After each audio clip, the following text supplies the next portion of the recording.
market, then the 4 crores, 10 crores is nothing. But the first 1 crore sales, organic sales, is tough for any startup or any business to do. Thank you, thank you. So he talks about that. Now, Rishika. So the challenge we faced was building a good team. First challenge that we faced. From your KTVI, we got the help of KTVI, support of KTVI, and we are now a 10 members team. Everyone dedicated towards working this product. So for the team, we must choose the right members, the members who have complementary skill sets, the members who think like us. The vision and mission should resonate, the thought should resonate so that we can work together to get it to success. Everything else will fall in place. And second problem was, as a biotech startup, we needed a lot of R&D and lab setup, wherein we got the lab from the KIT TVI and help with R&D with TVI as well. So problems are small problems are there. Every day you will face some problem and you have to find a solution to solve it, small problems. And I think there you won't have any problem with the startup ecosystem evolving so much, and we have everyone hand holding us, guiding us, nurturing us now. Thank you. Thank you, thank you. So what she said, that when you go for team building, never always take your near and dear ones. Brother, sister, father, mother, everyone. I see some companies, husband, wife make a company. Many times they fail. So what she said, complementary expertise. In friendship, it okay.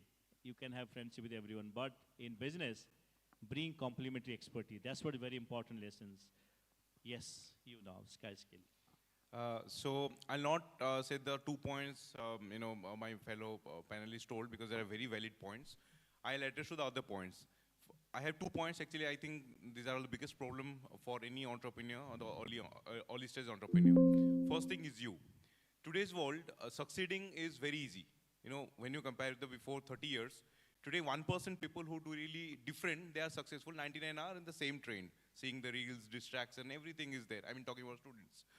Today world, succeeding is very easy. If you are doing something different than other 99%, then you will get succeed, right?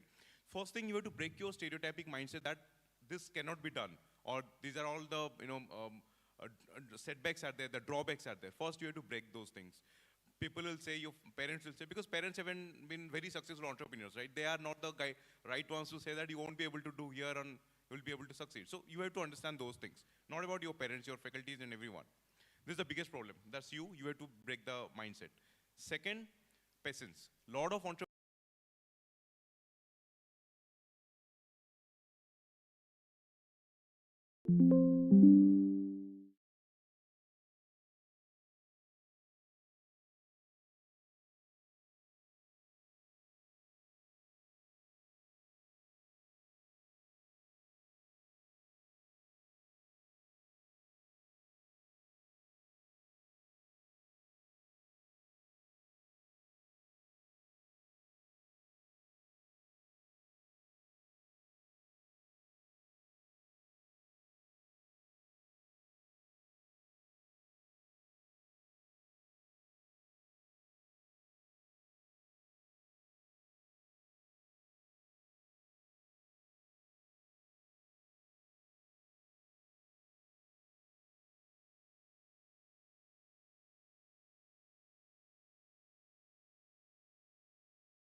something. There's a curiosity we have, which we lose as we grow because we tend to get mature. So I'm not saying that you have to keep that childishness in your life, but you need to keep that curiosity alive. Till you don't challenge your thoughts, you will not be able to arrive at conclusions. So there's a very famous saying, and both, in fact, all of us believe in this at Nexus. It is that a ship in the harbor is safe, but that is not what it is built for. You have to go out and you have to sail in the tough waves. That is only when you will be able to reach destinations that you plan to reach. Such a great statement, right? It's a wonderful. In a lighter note, what she said, all of you should now jump to swimming pool, even though you don't know swimming. No, sir, I think just breaking the fire alarm glass is also okay. And what she said, don't celebrate all little success. You might celebrate, but don't spend much of time.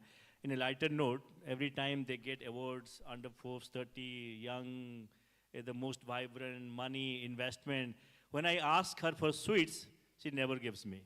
It means they don't celebrate easy success. That's why they're becoming better and better. So that's what she said. Don't waste much of resources, energy for celebrating easy success. It's a good, wonderful panel. I have kept one panelist silent because, no, not for him right now, because it's a suspense. He is going to do something else today.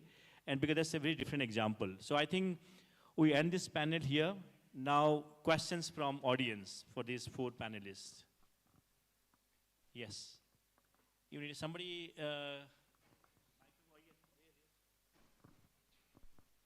Either you run or you run. Hello, sir. I am Debashrita from Ravenshaw University. My question is that if I have a product, I have also investment, but how could I set this product in the market and what are the sales strategy? As you know, everyone is preferring brand. So how could I sell my idea or my product to the client or to the people who love that? How I will reach that point? No, I think the panelists who love to answer will pay 50,000 rupees now. I just see. He said, I don't mind. So 50,000 rupees you take. So because you said if you have a product and you have an investment already, investors from say VCs or angels is what you mean? If you have investment from VCs and angels is what you mean?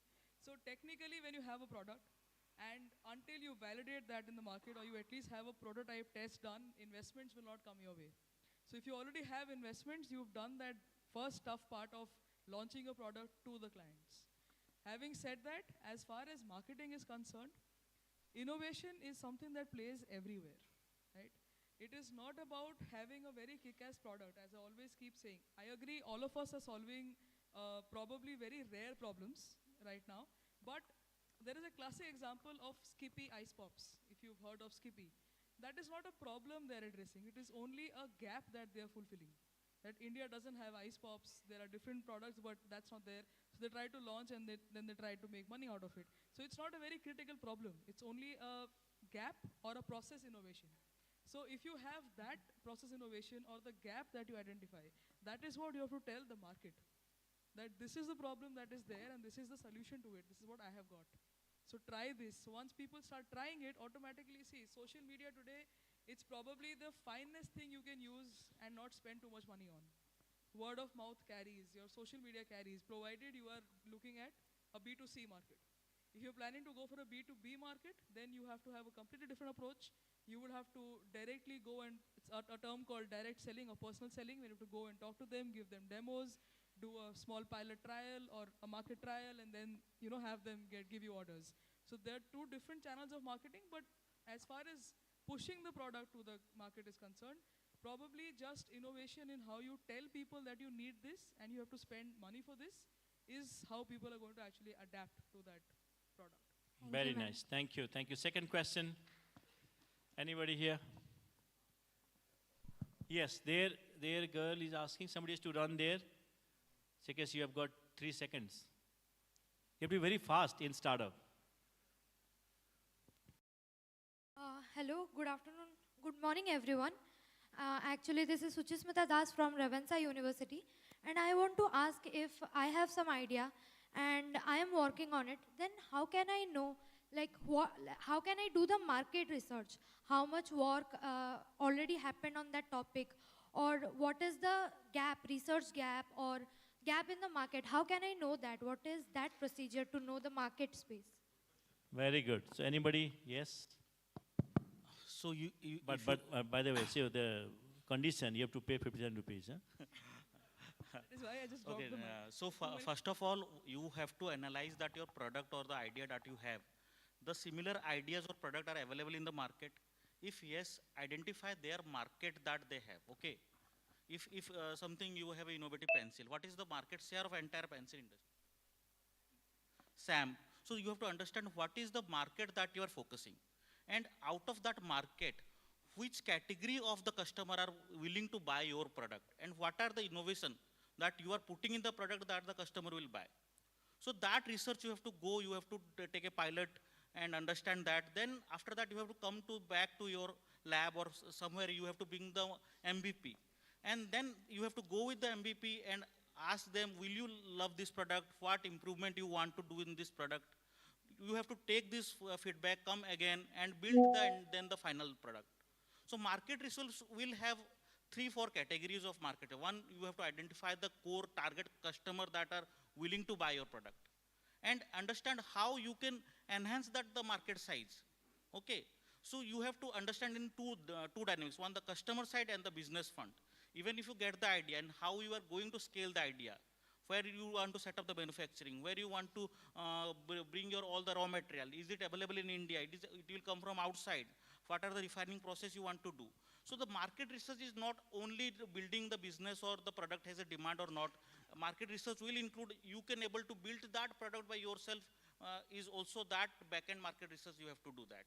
After joining all the dots, you can say that yes, my product I am ready to go to the market, build my MVP and do the company and sell the product. Thank you, sir. Yes, ma'am, sure.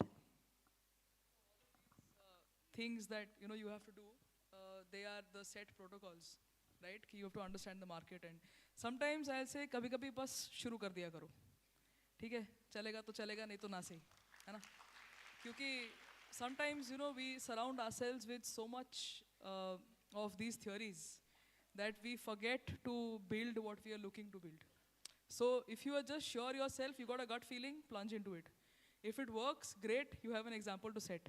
If it doesn't, it's okay, you got some learning out of it. But at least you have this thought that I tried and I started what I thought I wanted to. Things will keep happening in due course of time. Just jump into it if you think it's making sense to you. Thank you, ma'am. इसीलिए मैं अभी तक नहीं कर पाया. हमेशा बोलता हूँ करना है, कभी नहीं कर पाया. ये लोगों ने कर लिया, 1-2 बार पार्थ ने बताया, 10 बार फेल हुआ, but I learned, I became much stronger. So that's the message everybody is giving, that start doing it. Don't wait कि मुझे कोई आने वाला है ऊपर से बोलने वाला है करो कल. So इसीलिए मैं 50 साल का हो गया, कर नहीं पाया. ये लोग 25 साल में सब कुछ कर लिए. Right? So big round of applause to all of them. No more questions because you have the next, because the chief guest is also going to arrive. I have now, thank you so much, all panelist member. Now I request Bodhi to be here. I request others to come in the front.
चलिए मुझे दे. All of you, put your hands together.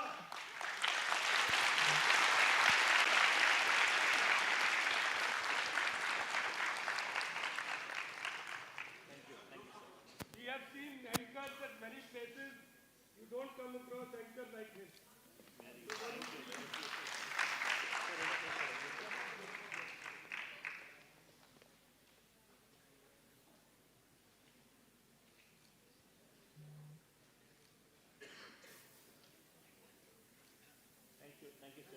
Thank you, everyone. I think all of you can take this. It's for you. Just to tell you a interesting thing, while traveling here, my luggage got misplaced. So in the morning, I was wondering how to come here. I was going to dress up like Partha. You know, my jean is here. I am wearing sneakers and I had a sweatshirt. So I see my children have also done startups, successful startups. So I said I'll be dressed like a startup people. But then, you know, this university is KIIT. KIIT. They kit you up. So they've kitted me up. Thank you. Thank you, sir. Thank you. So now let's move on to the next one. We had one speaker who I kept him silent for a purpose. So he's the man from the soil, very young fellow, and they have won several awards from various government leaderships, state government, central government. Okay. So he is Bodhisattva. I think he's known to many of us. I think they have been every alternate they get awards, rewards. It is very normal for them. And he's a very prolific speaker in the sense he motivates young students because during his college days from Sambalpur, right, VSS, it is Sambalpur, they have been building several things, including rockets, satellites. And they've been featured always in the news. And today they have been building one of the largest company coming up of drone company, IG Drones. They've got orders from Indian Defense. Indian Army is procuring drones from them. Build India's first 5G-enabled drones. And many things, which I don't remember because they don't tell us everything. So, and everywhere you find the bullet train project, I think more than 500 projects of India they have been doing for defense, for flood analysis, all sort of for the ISRO satellites. They've been doing wonderful jobs. So what I thought, I request him now to share his journey of in next 15-20 minutes, Bodhi, about IG drones and give a very powerful motivational speech to all the young minds here, even all the wise minds also here. Thank you. So the podium is yours.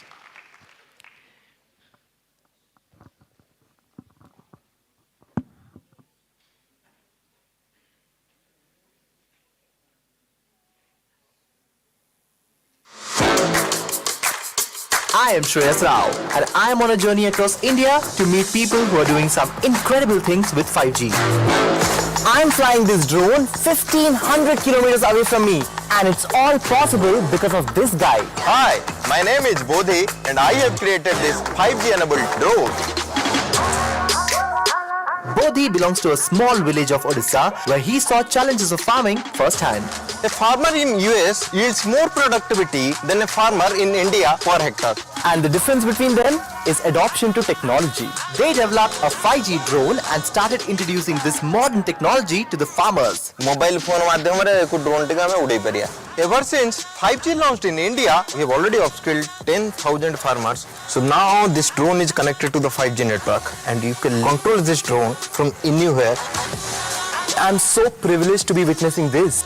Today farmers are using 5G drones to map their agricultural land, to spray fertilizers just with the comfort of sitting from their home. Meeting Bodhi, I learned that on one hand, 5G can create virtual realities, but on other, it can also bring real changes with innovations like this. This is Shreyas with Bodhi in the fields of Odisha, ready for another flight. See you soon.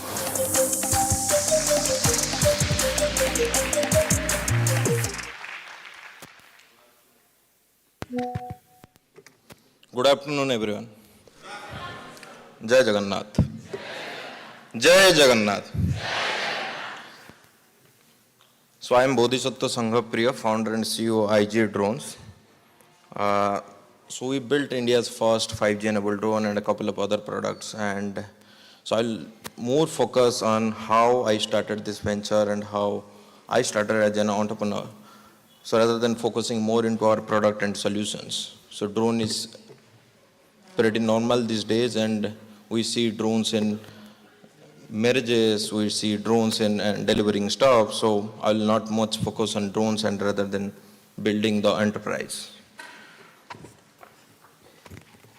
So born and brought up in a small coastal village in Odisha, and then just like all of you, I was also preparing for IIT, and I failed miserably, and I failed to get into IIT. And then when I failed, I got into University College of Engineering, Bulla, Odisha's first engineering college. After getting into the university, what I realized, so engineering is not just labs, vivas, and assignments. It's more about making something, tinkering something, and innovating something. And how I figured it out. So there was an orientation program conducted by my seniors, and in just like in this auditorium, and I was sitting in last row, and few of my seniors presented me solutions like they were building robots, they were developing codes, they were building Formula SI cars. Previously, I had a preconceived notion that engineering was for preparing something and appearing for labs and then getting into a good high salary package. But after that orientation, I realized engineering is something to make something, to build something. And that simple orientation changed my life. Then instead of changing my CGPA, I started changing the codes and then started building something. I developed a series of products, series of small electronics, small no-code products. And then one fine day, so I dialed up my father as a boastful son. I thought I have learned a lot just within 3 months of engineering. And I told my father, I have learned a lot. I've developed 10, 15 projects. So I think now I'm doing good in engineering. But my non-technical father told me one simple thing. So he told me and he asked me, so whatever you are doing, beta, so tell me one thing that is actually, changing the lives of people, how it's impacting people's life. And my non-technical father's simple question silenced me. Because whatever I was doing is just tinkering around the circuits, building some random codes. It has no practical application. And that day onwards, what I understood, whatever I am designing, whatever I am learning, needs to come in use of the common man's life.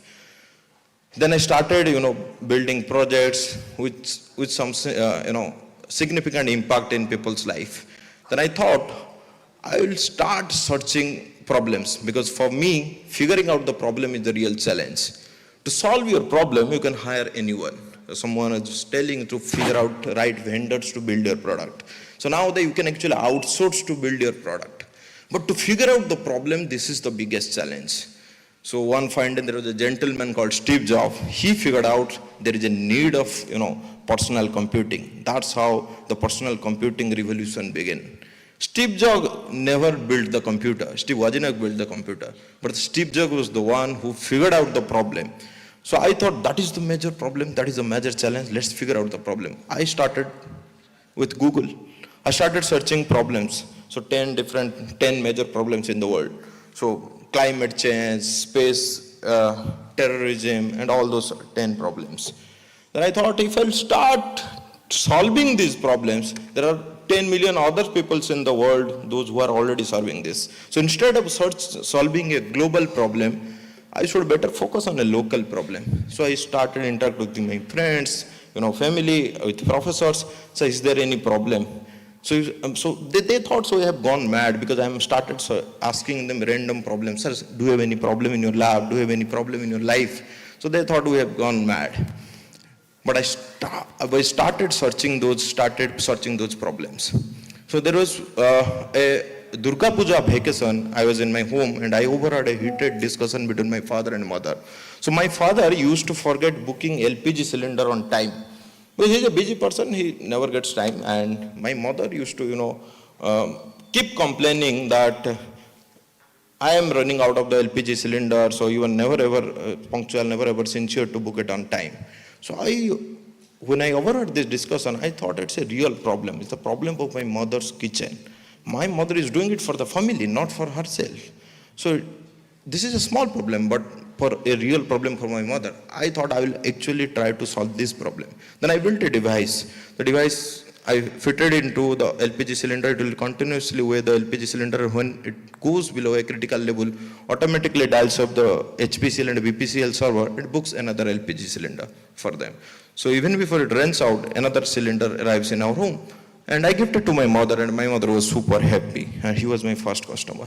When my mother was super happy, so then I realized if I'm able to solve the problem of my mother's kitchen, then I can definitely, go out and solve others' problem. Then I started building a series of products, 50 plus product with such applications. And one such project I was exhibiting in a National Expo in Ahmedabad, Maker Fest 2016, and 2015 I was exhibiting, and somebody from the crowd asked me whether you guys are capable. And I was so shocked with the answer, why someone is asking me like if I'm capable or not. And the gentleman told me that I heard that you are from Odisha. So have you bought this project?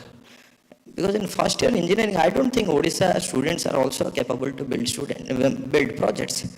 And that, touched my heart. And I thought it's just an insult, but I never replied. But I took a pledge. Just because I'm from Odisha and somebody is actually doubting on my caliber that I cannot build a project in first year. But I took a pledge. I will go back and develop something for the first time in the country. I had absolutely no idea what I had to develop, but I took a pledge. I returned back and again started searching the problem, because this is the biggest problem. And started searching, and one fine day there was a grand news. I think you must have heard about it. In ISRO, Indian Space Research Organization, they launched a rocket with 104 satellites in a single mission. When I read this news as a space enthusiast, as a tech enthusiast, I also got, super amazing feeling that, yes, this is an engineering marvel. But in the news, there was 2 lines inside that grand news, and that line excited me more. Out of those 104 satellites, 2 satellites were made by students from College of Engineering, Pune, and students from, Chennai. And that, touched my heart. And I thought, if students from Chennai and students from Pune can build their own satellite, why not students from Bulla, why not students from Odisha? And that was the aha moment for me. And then we thought, and I built a team of around 40 people, and we thought we'll build our own satellite. Then we'll ask ISRO to launch our satellite. So after, we formed the team, and then we wrote a letter to ISRO. Engineer का first year, second year का बच्चा है, ISRO को letter लिखता है, what you were expecting? ISRO never replied. It's pretty obvious why they will reply. And then somehow I tried to contact one of our alumni, and he helped me, and he told me that whatever you are trying to do, it's absolutely okay, but do you know the regularity? Do you know the framework? I said, I just read the news, and we want to do it. So he told me that you need at least 15 crores and then 15 years of research. Then only you will be build your satellite. Then ISRO will help you out. Then I thought, so engineering तो 4 साल होता है, 15 साल लाएंगे कहाँ से? And then 15 crores. And the next day I went to my vice chancellor and I told, sir, I need 15 crores. So he said, 15 crores, what you will do? So I said, sir, I will develop a project, sir. I will do satellite. So he told me, what is your CGPA? I said, I cannot tell you, sir. That is very low. So he said, better you focus on your CGPA. Next semester you come up with your project. So I said, so 15 crores to nahi milega. So I said, sir, is there any other alternative? Well, tum pagal ho kya? I get hardly 1 crore. I run a state government institute. I hardly get 1 crore for annual maintenance. And you are talking about 15 crores for a student project. Have you gone mad? So I returned, and with disheartening, and my entire team, we sat down together in a room, and I asked my team why we are dropping the idea. So my team told me, because of ISRO ने ही 15 साल 15 करोड़ का criteria set किया, इसके वजह से हमने वो drop कर रहे हैं. बोला why? So my team told, because ISRO has the rocket. Whatever we built as a satellite, only ISRO has the rocket to launch it. मैंने बोला तो ठीक है, तो फिर हम रॉकेट क्यों नहीं बनाएंगे और दूसरे किसी के पास क्यों जाएंगे? तो my team told, so only ISRO has the rocket, no one else has the rocket in the country. Then I told, so why we are building satellite? Let's drop the idea of building our own satellite, let's build the rocket. If ISRO is the bottleneck, let's clear the bottleneck fast. So we dropped the idea of building satellite, and then thought we'll build our own rocket. So my entire team, I don't know why, but they only, agreed to that idea, and whosoever apart from that room, and everyone thought, my friends, family, everyone, they thought like we have gone mad, because engineering के first year के second year के बच्चे बोल रहे खुद का rocket बनाएंगे. पहले तो बोल रहे थे satellite, that is fine, but अभी बोल रहे कि rocket बनाएंगे, and they all, made fun of us, and they thought we were building some kind of, building Diwali rocket. I took it very seriously. Chalo Diwali rocket se chalu karte hai. So starting in Sambalpur, I went, in a small Diwali cracker shop, and started learning that. So how they are actually binding this, gunpowder and building the rockets. So we started from a Diwali rocket. Took it very seriously. When people made fun of you, you should also take some, inspiration from that. So I got the first clue that we need to start from the Diwali rocket. So we tried. We failed 100 plus times, and finally we succeeded. And our rocket reached to an altitude of 16,000 feet AGL, and it became Asia's first multi-purpose student rocket. So it became a national news, and one fine day in the morning, Honorable Prime Minister read the news. And when he read the news, and he was, super excited, and he was curious how 40 engineering students in a remote research setting in a place called Burla were able to build a rocket that ISRO used to build in 1980s under Vikram Sarabhai's leadership. And then he instructed ISRO, go figure out how these, kids are actually building rockets. Then with the instruction from Prime Minister Office, say high-level inspection team from ISRO, comprising their senior directors, assistant directors, landed in Raipur airport. So Raipur is close to my university. And jab Raipur पहुंचे, then they intimated my university, we are going for an inspection of your rocket lab. Then my vice chancellor called me, बेटा आओ यहाँ, सारे रायते ना तो फैला दिया तू, तो अभी जाओ, you go and face the inquiry team. I am a government officer, I cannot handle these things, I cannot face an inquiry team. So you are a student, you can face. मैंने बोला sir ठीक है. फिर the team arrived, so 15-20 senior scientists, and the moment they arrived in the campus, they asked me a question.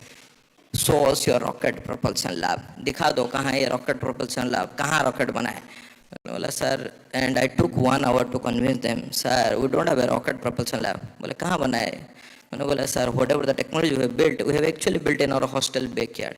That was the only free space, open space available to us. Because my vice chancellor told we have gone mad, that's why he put a notice that these kids shouldn't be allowed to, use the university infrastructure. तो मैंने दोस्त खेल रहे थे पीछे hostel में, cricket खेल रहे थे, so I told them, and दोस्त है, दोस्त को मदद करेगा, तो they allowed us to do our experiment. And ISRO heard it. ISRO thought, are you believing me? No. So they thought I'm actually bluffing. So it's not possible that somebody can actually build a rocket in hostel backyard, in open space. And then they told me like, this is not possible. And then they started discussing that. So somebody must have made a video with animation After Effects and then must have uploaded in YouTube. Somehow it became an internet sensation, internet viral. This is how it reached to Honorable PM. And फिर हमें inquiry में भेज दिए. उनको ऐसा लगा कि हमने वीडियो एडिट करके डाल दिया. And that somehow very disheartening for me कि भाई कोई मेरा इतने साल का 4 साल का रिसर्च 100 times failure को कोई बोल रहा है कि video edit. And then I took it seriously. I begged them, sir, please at least sit down with us and check our technology. And then उन्होंने माना, फिर बोला चलो देख लेते. And they sat down with us for next 6 hours, deep dive with our technology, bit by bit. And they finally convinced we have really built the rocket, built the technology. And उनका next question था, so बेटा अभी बताओ कि तुमने सीखा कहाँ से? And so we have never outsourced the technology. We have never actually produced the technology. We never produced the white paper. How did you learn? Because ISRO के पास ही सारे rocket technology, building का technology है. Then I told them, sir, we have crowdsourced the technology. So he told me, but I have heard about crowdfunding. What is this crowdsourcing of knowledge? I told them, so in 2014-15, I think you all are engineers and must have been in the LinkedIn platform. So in LinkedIn, you can now go and search scientists, space scientists. You will get the 100 space scientists of the world. You can put filter, you can analyze, and you can get the desired result. But 2014, कोई LinkedIn नहीं हुआ करता था. वो Facebook था. हम Facebook के ज़माने से हैं. And what I said for my team, so 40 लोगों को मैंने बोला था, सर 20 लोगों को तुम्हें फ्रेंड रिक्वेस्ट भेजना है. So who are those 20 peoples? Those whosoever has written something about space. And you won't believe we have contacted around 2,000 space scientists all across globe. Ex-NASA, ex-European Space Agency. और 2000 लोगों से हमने बोला कि साहब हमें रॉकेट बनाने का सिखा दो. And you won't believe all 2000 people helped us out. क्यों? Because of 2 reasons. एंड वो 2 रीजन जो था, 2 एडवांटेजेस जो था वो अब सबके पास है. आपको लगता होगा 2000 लोगों को मैंने पैसा दिया होगा, सीखने के लिए कुछ दिया होगा. No, identify a single penny. All helped on a pro bono basis. Why? Because of 2 reasons. The first reason is because we were students. हम स्टूडेंट थे. Second, we come from a low resource setting in India. India के छोटे से जगह से आते थे और स्टूडेंट थे और सीखने के लिए चाहते थे. इसलिए 2000 लोगों ने प्रो बोनो बेसिस में आके फ्रंट फॉरवर्ड होके आके बोले चलो बेटा मैं तुम्हें सिखाता हूँ. देखो, we keep complaining. यूनिवर्सिटी में ये फैसिलिटी नहीं है, प्रोफेसर पढ़ाते नहीं है, पापा ने पैसा नहीं दिया. पर 2000 लोगों ने से फेसबुक चलाने के लिए, इंस्टाग्राम चलाने के लिए, लिंक्डइन चलाने के लिए जो इंटरनेट पैक तो पापा ने दिया, आपको पॉकेट फीस है, वहाँ से भी आप कांटेक्ट कर सकते हो, सीख सकते हो. So there is no barrier in that. So you need to be proactive to gather information. तो हमने तो 2000 लोगों से सीखा, फिर बनाया. Then ISRO was so surprised and they told me that will on the spot they decided they will completely take over the project, and they took over the project. So you must have heard about ISRO, GSLV, PSLV. So we also have a VSLV, VSSOT satellite launch vehicle. So it's ISRO is currently named as ISRO VSLV because 40 engineering students gone mad in their first year in engineering and followed their dream. And they reported back the same story to Prime Minister Office. Good climax. अच्छा हुआ, अच्छा story है. नहीं, story अभी खत्म नहीं हुआ है. When they reported back to Prime Minister Office, then Prime Minister Office asked them, so what about other students? What about another group of students who also, doing something similar? Prime Minister को फिर से क्या newspaper पढ़ना पड़ेगा? Then only will be able to help them. तो इसरो ने बोला, no, we'll definitely develop some sustainable solutions that the next generation will actually get benefited out of it. And then they decided and established India's first space innovation center in my university. देश का पहला space innovation centre. ये बैंगलोर में नहीं है, दिल्ली में नहीं है, ये बुर्ला में है. और so whole credits to 40 engineering बच्चे. So if we can do it, definitely you can do it. So this is the beginning. So then think कि आपको ऐसा लगता होगा कि मैंने तो रॉकेट बना रहा था, ये ड्रोन कहाँ से आ गया, तो मेरा एंटरप्रेन्योरशिप कहाँ से चालू हो गया. Since the topic is an entrepreneurship, so I started as an innovator. देखो प्रॉब्लम क्या है, हम उड़ीसा में सबको सिखाते कि धंधा बनाओ. धंधा means business. So we are never meant for, हमारा सोसाइटी ही डिज़ाइन नहीं हुआ है धंधे के लिए. मैं उसका स्टोरी बताता हूँ क्यों. हमने इतना सारा रॉकेट उड़ाया, सब कुछ किया. And by the when ISRO acquired the project, I was in the final year, and I thought like I will not join any company. I will rather start something on my own. And then I approached all my mentors. Do you know what all of my mentors told me? बोले बेटा तुमसे ना हो पाएगा. मैंने बोला मेरे से ना हो पाएगा, इतना क्या वो क्या. बोले यू आर एन इनोवेटर, तुमने अच्छा साइंटिस्ट बन सकते हो. You better go focus on your studies, higher studies, go do your M.Tech, do your MS. हम रिकमेंडेशन लिख देंगे, आप बाहर जाओगे. मैंने बोला नहीं सर, मुझे कुछ खुद का करना है. बोले नो. मैंने बोला क्यों? बोले you are an Odia, that's why. मैंने बोला क्यों? बोले तुम मारोड़ी नहीं हो, विथ ड्यू रेस्पेक्ट, तुम मारोड़ी नहीं हो, सिंधी नहीं हो, गुजराती नहीं हो. धंधा वो सब बिजनेस अपने ब्लड में नहीं है. हम इंटेलेक्चुअल बंदे हैं, हम नॉलेज इकोनॉमी बनाएंगे, हम धंधा नहीं कर सकते. फिर से दिल पे लिया. बोला no, I challenge it, I challenge the stereotype कि मैं just because I am an Odia I can not sell, I can not digest it. The next day मैं अपने को फाउंडर दोनों ओम प्रकाश हम मिले. हम बोले चलो हम चलते, कुछ बेच के आते. क्या बेचेंगे? कुछ तो नहीं था पास में, जो बनाए उसको बेचेंगे. रॉकेट बनाए, सैटेलाइट बनाए, उसको बेचेंगे. So there was a plant near by Aditya Birla, run by Aditya Birla. हम वहाँ जाके पहुंचे. मैंने प्लांट हेड को रिक्वेस्ट किया, सर एक बार हमारा प्रेजेंटेशन सुन लो. बोले चलो ठीक है, तुम वहीं पास के इंजीनियर के बच्चे हो, सुन लो. मैंने बोला sir we have built a rocket, built a satellite, will go up to altitude of 40 kilometre, it can do remote sensing. हमारा वहाँ एक डैम है, Hirakud dam, world's largest dam. उसका रिजर्वेशन का कैपेसिटी हम मेजर कर सकते हैं. बोले हमारे पास सिमिलर प्रोजेक्ट है, कैन यू डू इट? मैं बोला हाँ कर सकते हैं सर. बोले हमारे पास बहुत बड़ा कोल यार्ड है, it's a power plant, so power plant is a huge coal stock, can you do the measurements? मैं बोला डेफिनेटली कर सकते हैं. बोले कैसे? मैं बोला रॉकेट दिल्ली लॉन्च करूंगा, ऊपर सैटेलाइट जाएगा, मेजरमेंट करेगा देगा।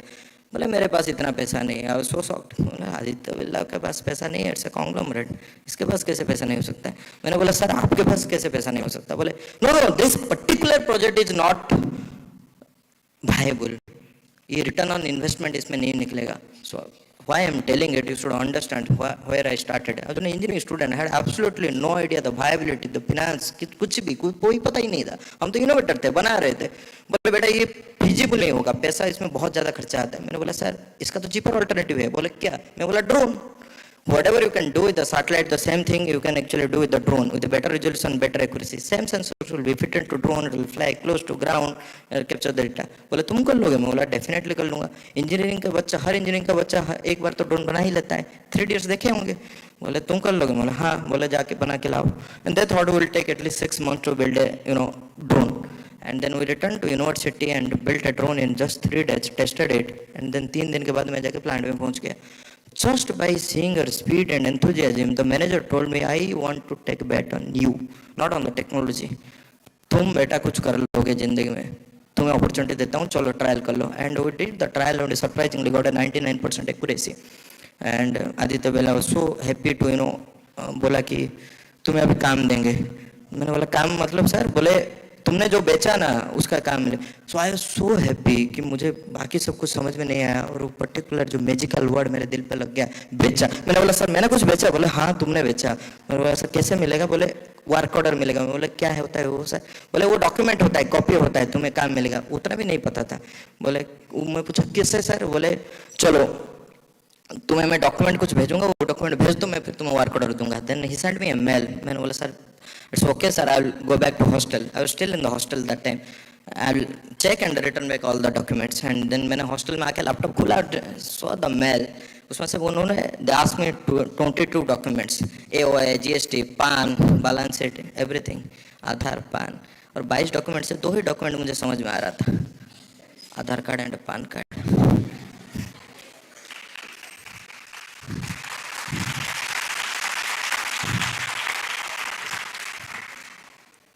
मैंने फिर लोगों से पूछा कि सर ये 20 डॉक्यूमेंट लाएंगे कहाँ से? तो somebody told me you need to first register a company, then only you will get the documents. तो मैं फिर ढूंढा कहाँ से हो सकता है।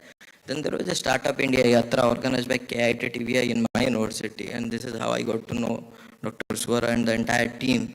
And they told कि ये भाई कंपनी बनाओगे, फिर ये स्टार्टअप बनाओ, फिर जाके आपको वो फिर बेटर बेनिफिट्स मिलेगा। This is how I register the company and I got the first order from Aditya Birla.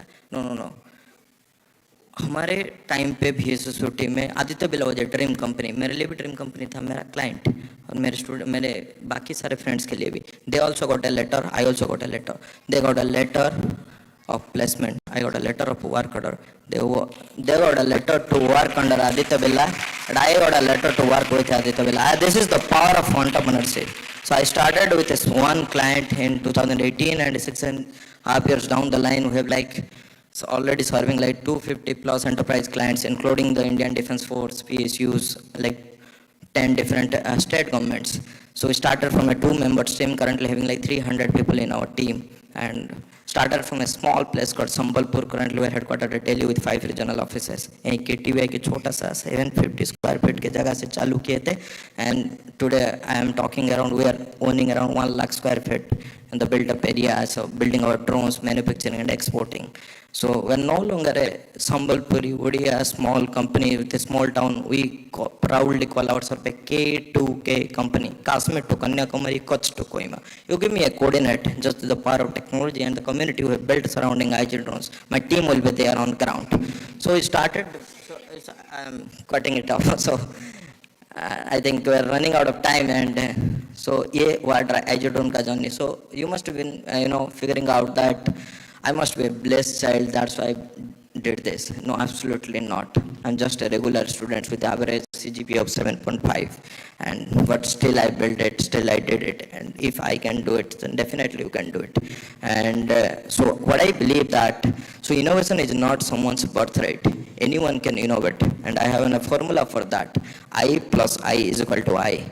So First, I stands for interest. You need to have the interest first. No one can teach you, no one can motivate to have interest. Second, I stands for information. Information means knowledge.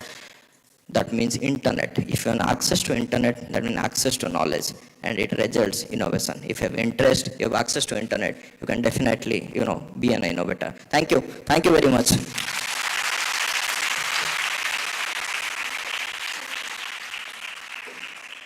Thank you so much, Bodhisattva, for inspiring our young entrepreneurs and embracing they should be embracing the challenges and pushing their boundaries to achieve new heights.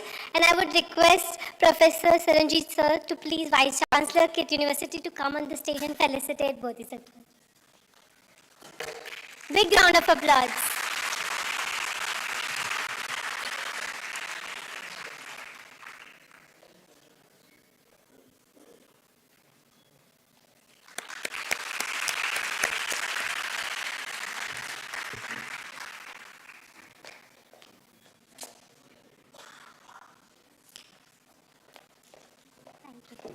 Thank you so much once again. We'll wait for a few minutes. Our guests are arriving very soon, and then we will start the official inauguration.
Please be seated.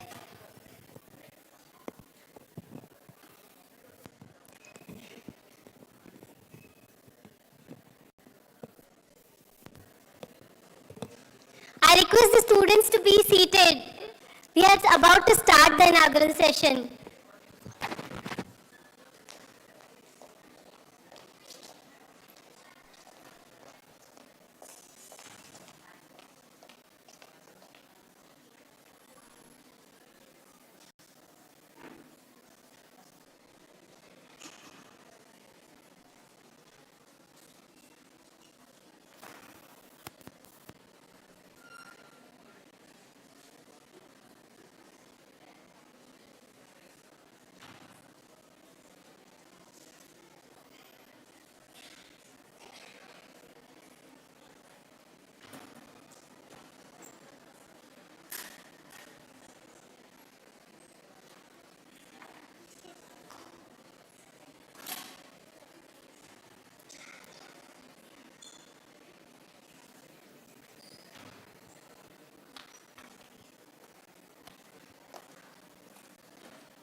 Everyone please settle down.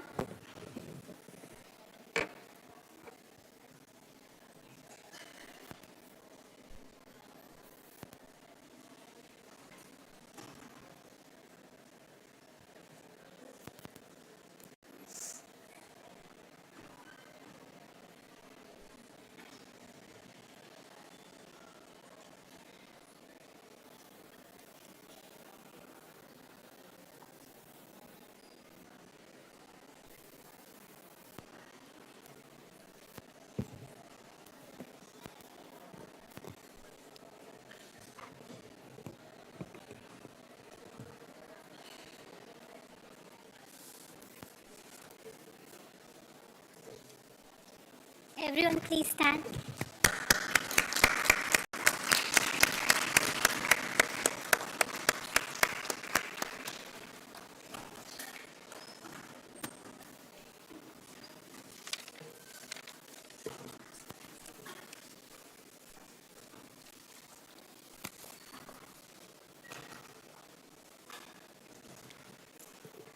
I would request everyone to please settle down now. We will officially inaugurate our event. And for that, I would request all our distinguished and esteemed guests to please come to the stage and light the lamp. And for that, I would request, first of all, to invite our Honorable Chief Guest, Mrs. Surma Padi, Honorable Speaker of Odisha Legislative Assembly, to please come to the stage. She is a seasoned leader and MLA from Ranpur, Nayagarh. She represents the Bharatiya Janata Party and has been instrumental in legislative governance. She plays a key role in upholding democratic processes in Odisha. We welcome you, ma'am.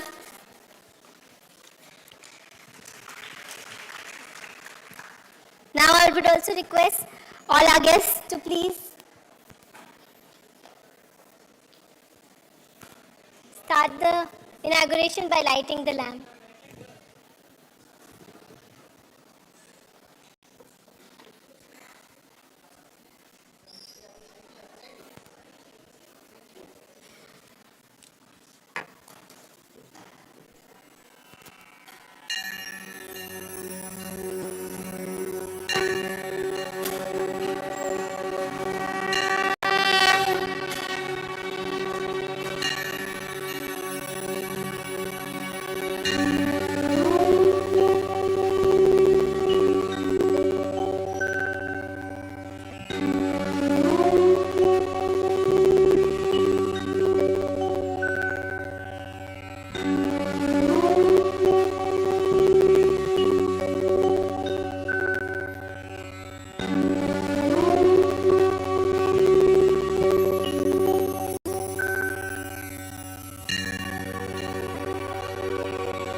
I'll request you all to again stand once again for our national anthem, please. Thank you.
delay, we'll start our session. I would request Dr. Mrityunjay Sir, DG R&D Innovation, KIIT University, and Chairman BCKC to please address the audience.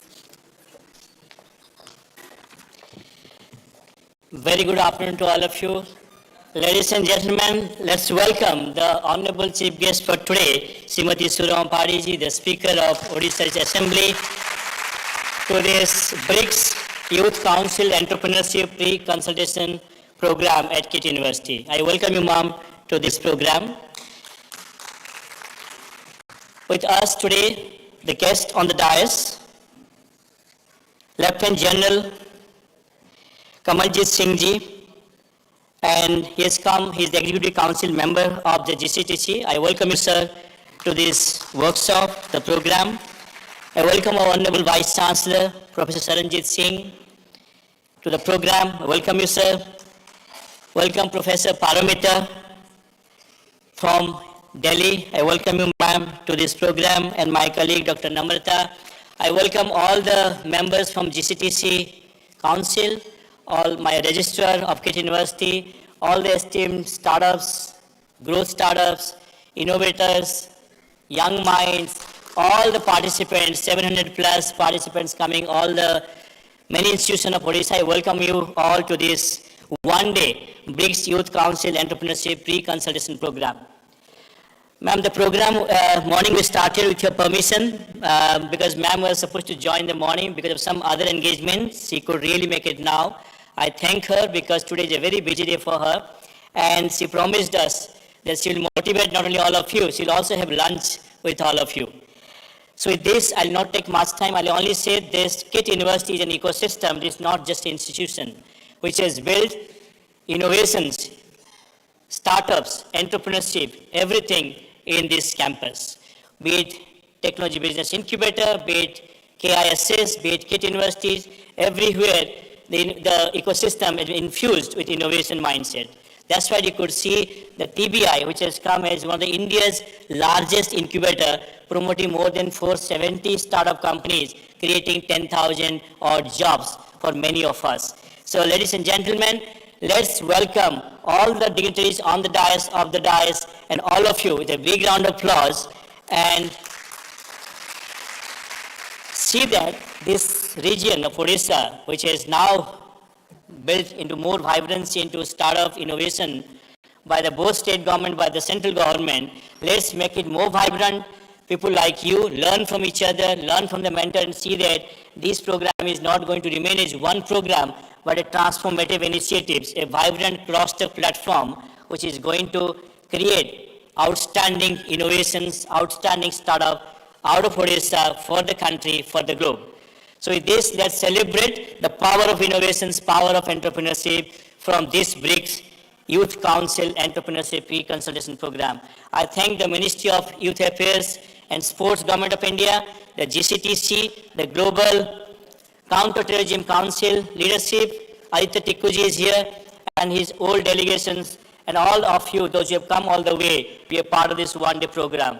Ladies and gentlemen, I will not take much of time because time is not in our hand, running late, and only tell you that thinking big, dreaming big is allowed today in our country. So let's build the culture of innovation and startup and create something outstanding from your own mind. That's the whole purpose of this pre-consultation program. Thank you, everyone. Thank you so much, sir, for your inspiring words and setting up the tone. Now I would like to introduce our next guest to you, Dr. Paramita Datta, Senior Professor at Mata Sundari College for Women at the University of Delhi. She has expertise in state politics, federalism, and public policies. She has been shaping young minds through her in-depth knowledge of political philosophy and public administration. Let's welcome her to the podium to introduce us about the BRICS Youth Entrepreneurship Project. We welcome you, ma'am.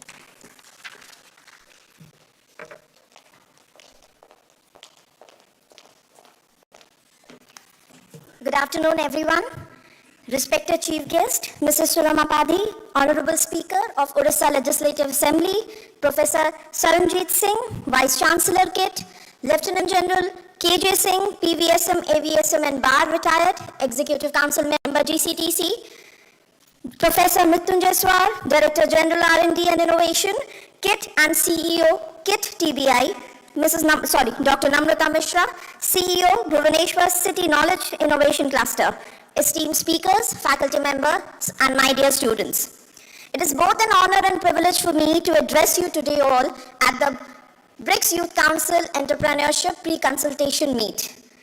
Today's gathering brings together bright minds, experienced leaders, and aspiring youth under one roof, united by a shared vision of innovation, collaboration, and sustainable growth.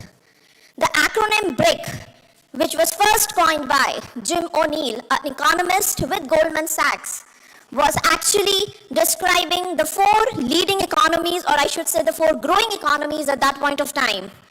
He said in his analysis that if these four economies continue to maintain the same growth trajectory, so by 2050, they will dominate the global economic power in the world. And what started as a very informal meetings and discussion in 2006 United Nations General Assembly, today BRICS has grown into a very phenomenal group which is not only shaping the political or the geopolitics but as well as the social and economic perspectives across the region, across the world, we can say. Today, BRICS represents not only economic powerhouses but also leaders in social, cultural, and technological advancements, with almost accounting, we can say, nearly 42% of the global population and nearly 27% of the global GDP. The BRICS Youth Council was started in the year 2023 at the 9th BRICS Summit, which was held in South Africa. This BRICS Youth Council symbolizes the collective aspiration of the member nations to empower young people and harness their potential as change makers. Guided by the vision of fostering collaboration and innovation, the Youth Council serves as a platform to address pressing global challenges through creativity, ingenuity, and youth power. और इसी संदर्भ में भारत का जो भूमिका है, भारत की जो कंट्रीब्यूशन है, वो बहुत ज़्यादा महत्वपूर्ण हो जाती है. अगर हम आज भारत को देखें, सबसे तेजी से बढ़ने वाली अर्थव्यवस्थाओं में से एक माना जाता है हमारे देश को, और भारत सरकार ने यूथ एंटरप्रेन्योरशिप को अपने डेवलपमेंट एजेंडा के सबसे फोरफ्रंट पे रखा है.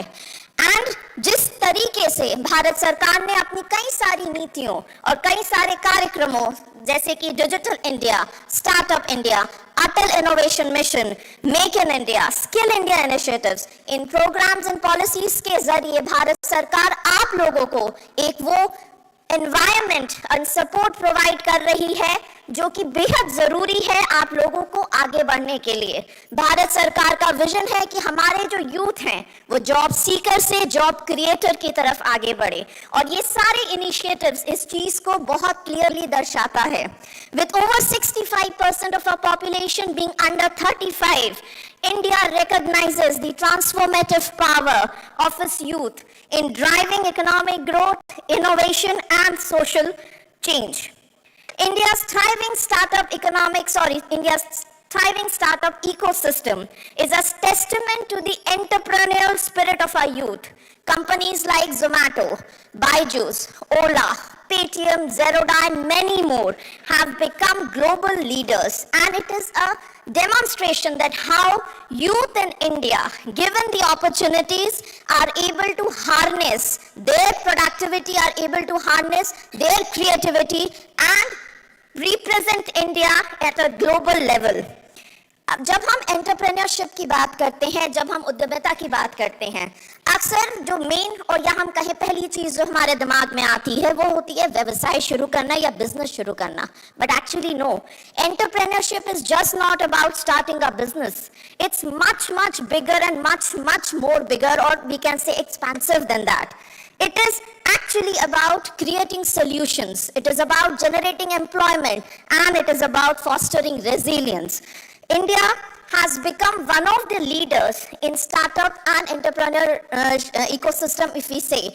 And Indian government, through its various initiatives, as I've just said, is actually expanding the scope. Entrepreneurship today has become a very, very powerful tool. एक बहुत ही महत्वपूर्ण, हम कहें या शक्तिशाली उपकरण के रूप में एंटरप्रेन्योरशिप आज हमारे सामने उभरा है, जिसके जरिए हम सस्टेनेबिलिटी को लेकर आना चाहते हैं, हम सोशल इनइक्वालिटीज को एड्रेस करना चाहते हैं और साथ ही साथ हम इनोवेशन एंड इकोनॉमिक ग्रोथ को आगे बढ़ाने का प्रयास कर रहे हैं। हम जब इस प्री कंसल्टेशन इवेंट की बात करते हैं, BRICS youth council entrepreneurship pre consultation event, ये एक मंच है, एक प्लेटफॉर्म है जहां हमारी ये कोशिश रही है कि किस तरीके से जो यंग जनरेशन है, जो आप लोग हैं, जो यूथ है, कैसे उनको कनेक्टिंग किया जाए, कैसे उनको मेंटर्स प्रोवाइड किए जाए, किस तरीके से रिसोर्सेज आप कैसे चैनलाइज कर सकते हो, आप कैसे आइडियाज एक्सचेंज कर सकते हो। So this platform is for you. आप लोगों के लिए एक मौका है इस प्लेटफॉर्म को यूज करने का, इस प्लेटफॉर्म के जरिए अपने आइडियाज को आगे बढ़ाने का। हम जब बात करते हैं कि किस तरीके से ब्रिक्स यूथ काउंसिल इसको शेप अप कर रहा है, so India and other BRICS nation जो हैं, उनका फोकस यूथ के ऊपर है, यंग माइंड्स के ऊपर है, because it has been accepted and everybody know कि the future belongs to you. आप लोग आने वाले कल को, आज को भी आप लोग आगे लेकर जा रहे हो। So it is very very important कि आप लोगों को वो सपोर्टिव एनवायरनमेंट, आप लोगों को वो सारे रिसोर्सेज प्रोवाइड कराए जाए जो कि जरूरी है overall economic development and societal changes के लिए। In the end, I would just say that the BRICS Youth Council embodies the shared vision of empowering youth to become the drivers of economic and social transformation. By nurturing innovation, fostering collaborations, and amplifying the voices of young entrepreneurs, the Council lays a very, very strong foundation for globally competitive, sustainable, and inclusive future. हम India की जब बात करते हैं तो India youth council के जरिए, BRICS के जरिए सिर्फ अपनी प्रतिबद्धता ही नहीं दिखा रहा है कि वो ब्रिक्स के एजेंडे को आगे बढ़ाना चाहता है, बल्कि भारत सरकार और भारत ने इस चीज को समझा है कि किस तरीके से जो युवा शक्ति है वो आने वाले कल को और कैसे बेहतर बना सकती है। इसके लिए भी भारत सरकार बहुत से प्रयास आप लोगों के लिए कर रही है। Thank you so much and it is very very heartening to see so many of you turning up today for this event. Thank you so much. Thank you so much, ma'am, for introducing us to the various initiatives of BRICS Youth Council. Now let us introduce the next guest, which is Lieutenant General Kamaljeet Singh, awarded with Param Viksit Seva Medal, Ati Viksit Seva Medal and Bar. He was a former General Officer Commanding-in-Chief of Western Command and highly decorated officer in Indian Army. He has led key military operations and worked with UN peacemaking forces in Angola. So we welcome you, sir, and right now, currently, he's the Executive Member of Council GCTC. So, sir, we welcome you to the dais for your opening remarks.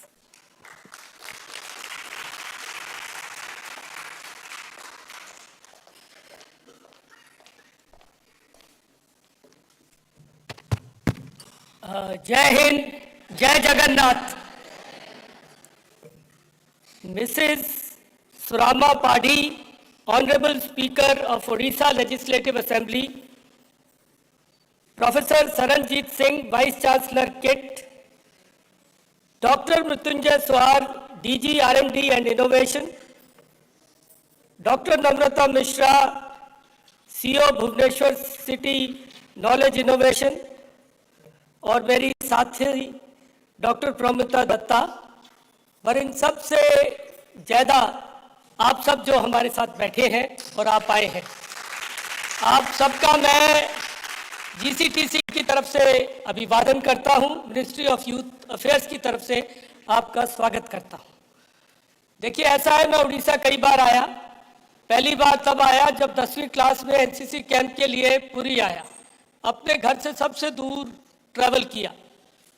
उसके बाद मैं कई बार आया फौज में, गोपालपुर, बालासोर, हमें आना ही पड़ता है फायरिंग के लिए और स्ट्रेटेजिक चीज़ों के लिए। अभी 3-4 साल पहले मैं रेवेंशा यूनिवर्सिटी में भी आया था, लेकिन इस बार का आना कुछ अलग था। मेरा सामान डूब गया, मैं फ्लाइट जरूर मिस कर देता, लेकिन स्टार्टअप में जैसे हम लगे रहते हैं, मैं T3 से T2 भागकर लास्ट मिनट पर आया और मुझे अच्छा लग रहा है कि मैं आया। कई बार मन में ये विचार आया कि छोड़ दो, why should you run? I have hurt my knee also, but I said no, let me try and go, and now I feel good that I came here. Because I'll tell you why. Because in my mind also, I have visited all states of India, all capitals, because army has given me that chance, many foreign countries. And I must confess to you that I always thought Odisha is sleepy, Odisha is पढ़ा लिखा लोग, but ये नहीं सोचा था startup innovation. पर आज जब पार्था को सुना, बोधिसत्व को सुना, तो my thing has changed. And you have so many minerals. The recent Supreme Court verdict had says that royalty will be with the states. You have rare earths. And एक time पर जिसको हम बे ऑफ बंगाल कहते हैं, it was called Kalinga सी। तो ये तो state है जिसने हमको बहुत मौका दिया, हम इंडोनेशिया तक अपना कल्चर ले जा सके। तो I feel good that I got a chance and thank God I didn't give up. Startup की तरह मैं भागता रहा और पहुंच गया। और ये भी जीसीटीसी और किट का है, आर्मी में किट पहननी पड़ती है। मैं तो इनफॉर्मली आया था, इन्होंने मुझे किटअप भी कर दिया, चाहे कलर ना मैच करे लेकिन किटअप हो गया मैं। तो ऐसा है कि Amod Kant recently said that when we did a study, we found out that in 2015-16 we had only 400 startups, but today we have 130,000. Clap for that. We have increased the incubation centers by 7 times. Our investment has increased by 9 times. Our funding has increased by 15 times. So this all has happened. And your generation has done it. We, as you know, are 4th largest economy, vying to become 3rd largest very soon. But the country has challenges. There is huge, big inequality. And I was very enthused today to hear that many of your startups are addressing those issues. Anemia, cattle, issues like helping farmers. So we have to find these solutions ourselves if we have to stand up to China, which is our biggest challenge. As you know, India is blessed with a demographic dividend. But this dividend can become a disaster if we do not skill ourselves. We have to skill ourselves. Your generation has got this opportunity. ये वक्त नहीं आएगा दोबारा, ये मौका फिर नहीं आएगा। इस कंट्री के हिस्ट्री में आपके टाइम पे आया, मेरे टाइम पे नहीं था। मेरे टाइम पे था फियर ऑफ फेलियर, कुछ करने नहीं देते थे। फॉरेन जाते थे, थोड़े से डॉलर मिलते थे, लाइन में लगा देते थे, हमारे को कोई कदर ही नहीं थी। We are a different India today, and your generation has to take up this challenge, to take us to the higher level. I must also tell you that we have the threat of artificial intelligence, which is going to reduce jobs. जो blue collar jobs है उसको white collar में करेगी। तो हम लोगों का challenge बनता है कि हम इसको मास्टर करें, and we find Indian solutions for it. You have seen how deep seekers come, how they have rattled the world. We are waiting for disruptive solutions from you, your generation. And I must also tell you that, have you all heard of IDEX? IDEX के बारे में सुना है आपने? किसने सुना? हाथ खड़ा करो। Very good. At least कुछ ने तो सुना है। Innovation in Defense Excellence.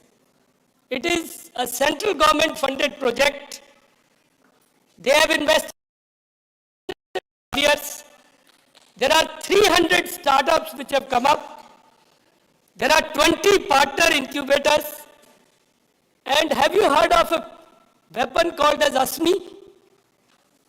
State machine carbine made by Indian Army Major Pramod Bansot. Please clap for him. So we in GCTC are a think tank. We partner with ministry, various ministries. We have partnered with defense, with water resources, with youth affairs, with electronics, and IT, and so many of them. Because our basic aim is to take the government's agenda forward. And here, in partnership with Ministry of Youth Affairs, it's our privilege to come to you. आपको देखकर हमारी battery charge हो जाती है. We feel good कि हमारा future काफ़ी safe hands में है. तो I wish you all the very best. And it's a wonderful program. Mrityunjay जी ने जिस तरीके से चला रहे, it's a wonderful program. So I wish you all the very best. And I am learning a lot. पहली चीज़ तो मैंने ये सीखी कि ओडिशा में high energy है. So great, I see that in your faces, in your responses, in your presentations. Jai Jagannath. So thank you and wish you all the very best. Jai Hind.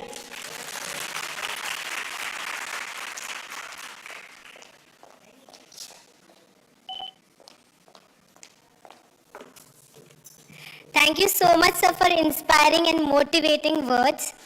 And just to add into your information, KIIT TBI is actually an IDEX supported incubator. Thank you so much.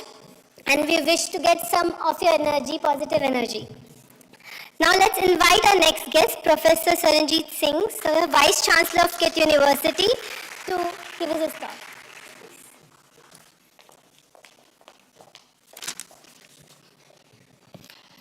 Thank you so very much. सबको बहुत बहुत नमस्कार. Very good afternoon. There is a fair bit of energy here in this august auditorium, and I am sure the chief reason behind is Professor Jay and his team. So can we have a huge round of applause for Professor Jay?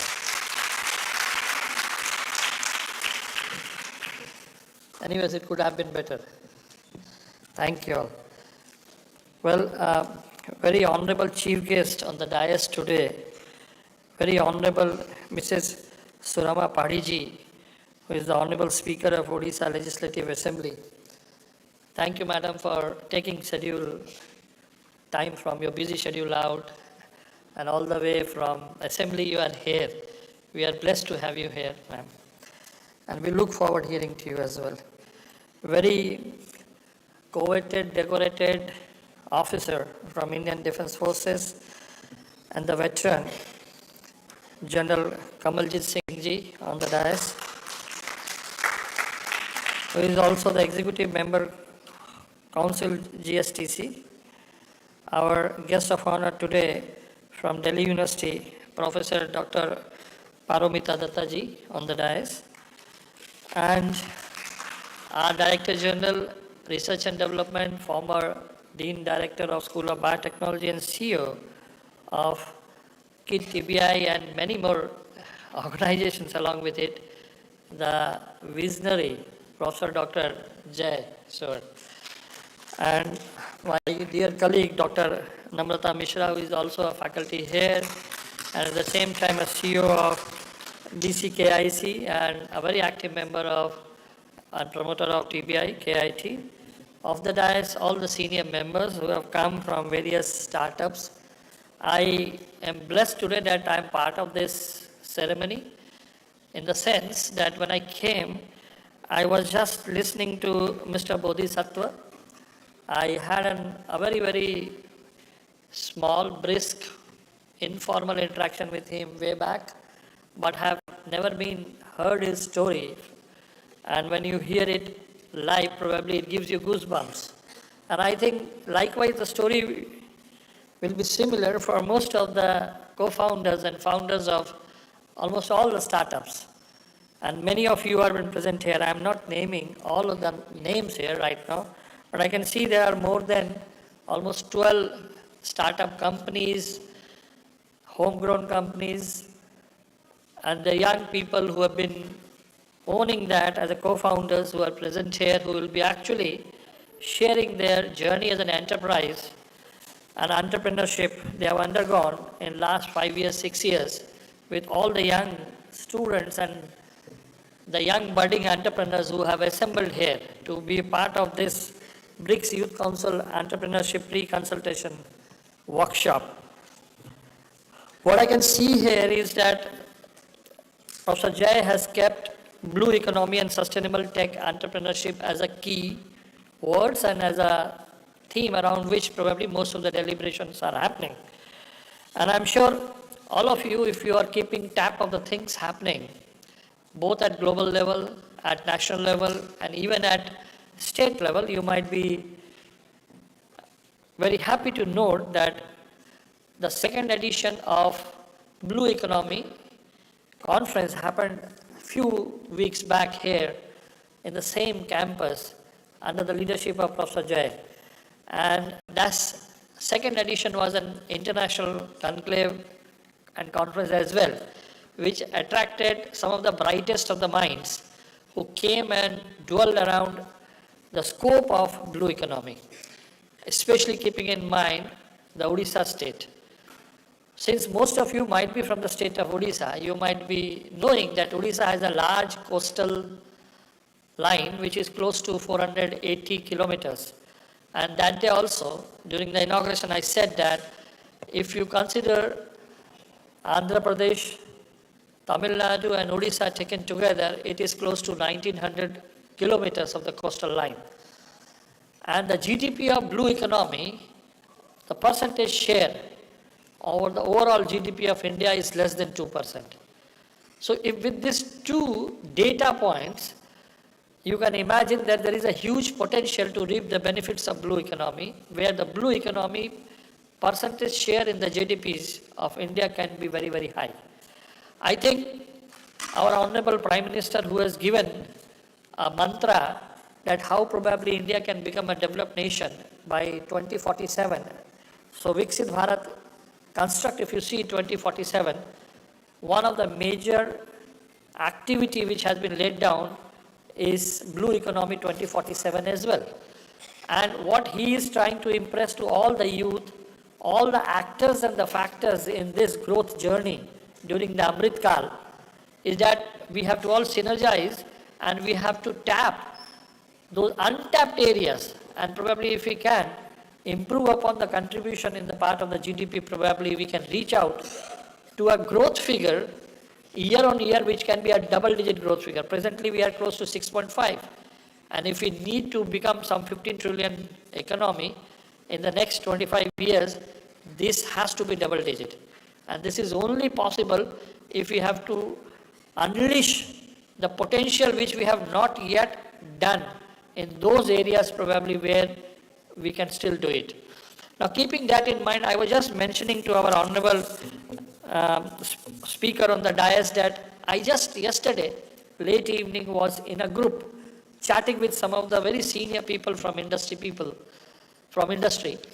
and I shared a beautiful news in which it mentioned that the impact of the recent conclave which happened in the state of Odisha, the investor meet, it actually helped some of those renewable energy companies which have signed agreements with government of Odisha to set up their plants, that their shares actually went for the upper circuits in last 2 days.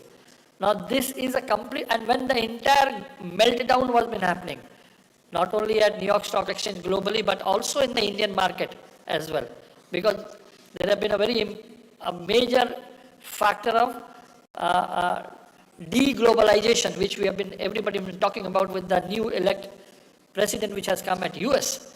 And here is one company or few companies which have signed up an agreement, and it is now actually making upper circuits. The reason is very simple, because there is a lot of potential here in the state of Odisha.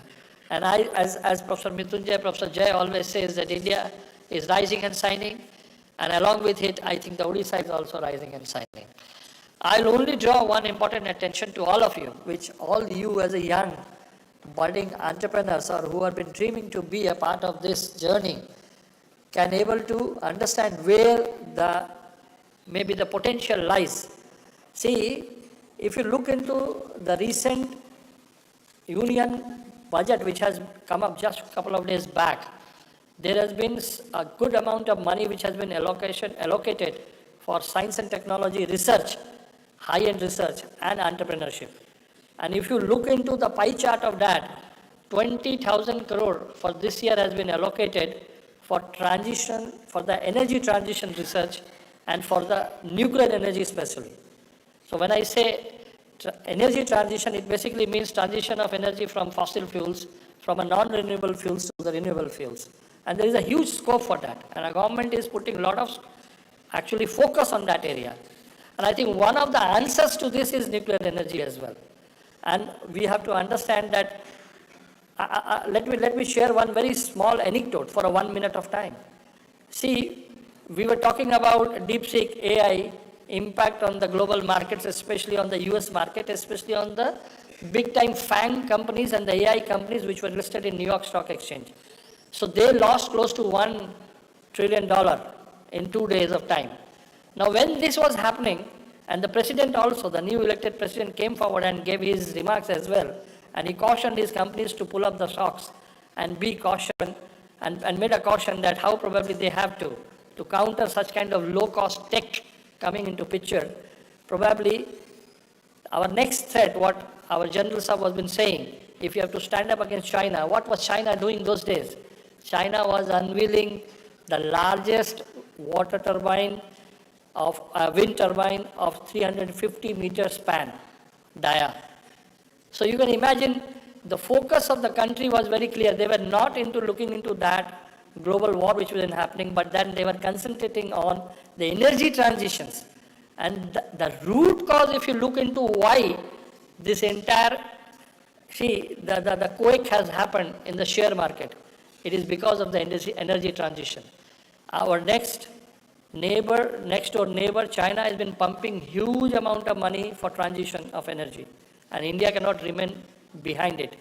At the root level, whether you talk about deep AI, whether you talk about whatever related with industry 4.0 or 5.0, you need a lot of energy to empower and power those resources and technology. And India can do that probably if we have those renewable energy coming into picture. We have already pledged that by 2050 we will be carbon neutral, and we will reduce our complete dependency on fossil fuel. Now that can only happen when the nuclear energy as an alternative has been taken into consideration.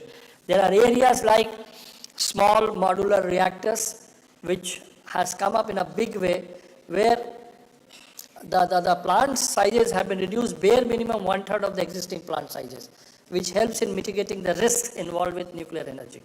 And just for your understanding, if I have to compare with oil, a nuclear fuel density is 3,800 times more. And with respect to natural gas, the nuclear fuel, the nuclear density, the energy density is 3.8 lakhs times more. Now this is the kind of advantage probably which can reap on. Probably we have already signed some agreements and treaties where India can develop a very self-reliant renewable energy, not only dependent on solar, wind, tide, geothermal, and so on, or the hybrids of this energy, but also nuclear into picture. So my call today will be all of you to understand that let's look into this also in perspective. And if anything, some of you can dream, like what Mr. Bodhisattva was saying, of doing something in that direction, probably help you not only become a successful entrepreneur, but at the same time can give a lot of push to the Honorable Founder's Prime Minister vision of India becoming a developed nation by 2047. I'll not speak about what KIIT has been doing per se in that, but there is one small activity which KIIT under the guidance of Professor Jay and some of my colleagues who are sitting here have started. And it is a very unique initiative which is known as School of Leadership. And under the School of Leadership, Professor Jay and me and all, we have put our mind together and we are launching a program on MBA and IEV, which is Innovation, Entrepreneurship and Venture Generations. I'm sure Professor Jay will touch upon this and probably will unveil the brochure of that program also to all of you. Thank you all to be a very patient listening. Have a wonderful day. And I'm sure you have a lot of takeaways by the end of today's one-day workshop. Thank you, madam, for coming and honoring us. Thank you, sir, as well, and thank you all the people here in the August Auditorium. Thank you. Thank you so much, sir, for your enlightening and informative talk. And as he already introduced for the next part of our event, I would request first Dr. Pinaki Nandan Patnaik, Dean of School of Leadership, KIIT University, to come onto the stage, and Dr. Sashwat Kishore Mishra, Associate Dean at the School of Economics and Commerce, to please join us on the stage. And let me give you a brief introduction about this program. This is an MBA IB program transforming ideas into successful ventures through ambitious entrepreneurs. KIIT University, under the aegis of School of Leadership and in collaboration with KIIT TBI, is proud to introduce its pioneering MBA program in innovation, entrepreneurship and venture development. And the motto of this program is Seed, Nurture, Grow and Thrive. This program is tailored for ambitious startup founders and venture creators seeking to drive innovation and lead in the ever-evolving business landscape. It is approved by AICTE. And what a better quote would be to introduce this program, as said by Peter Drucker: the best way to predict the future is to create it. So let's have a big round of applause once again for the start of this program.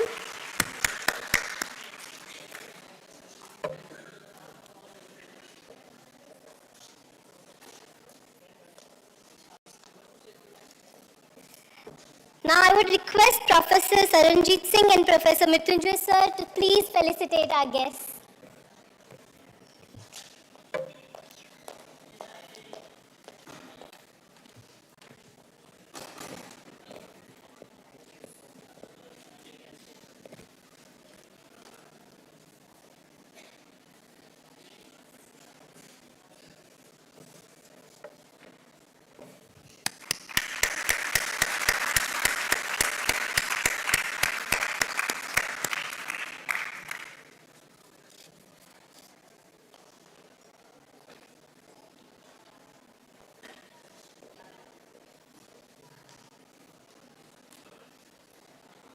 Sir, please.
Thank you so much. Now I would like to invite our Honorable Chief Guest, Mrs. Surma Pahadi, Honorable Speaker of Odisha Legislative Assembly, to please address our audience.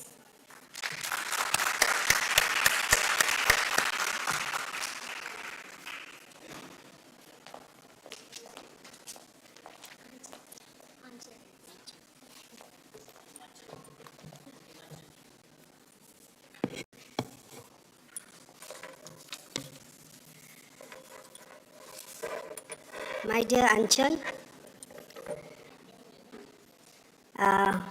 आज का BRICS youth council entrepreneurship pre consultation events में मंच पर उपस्थित हमारे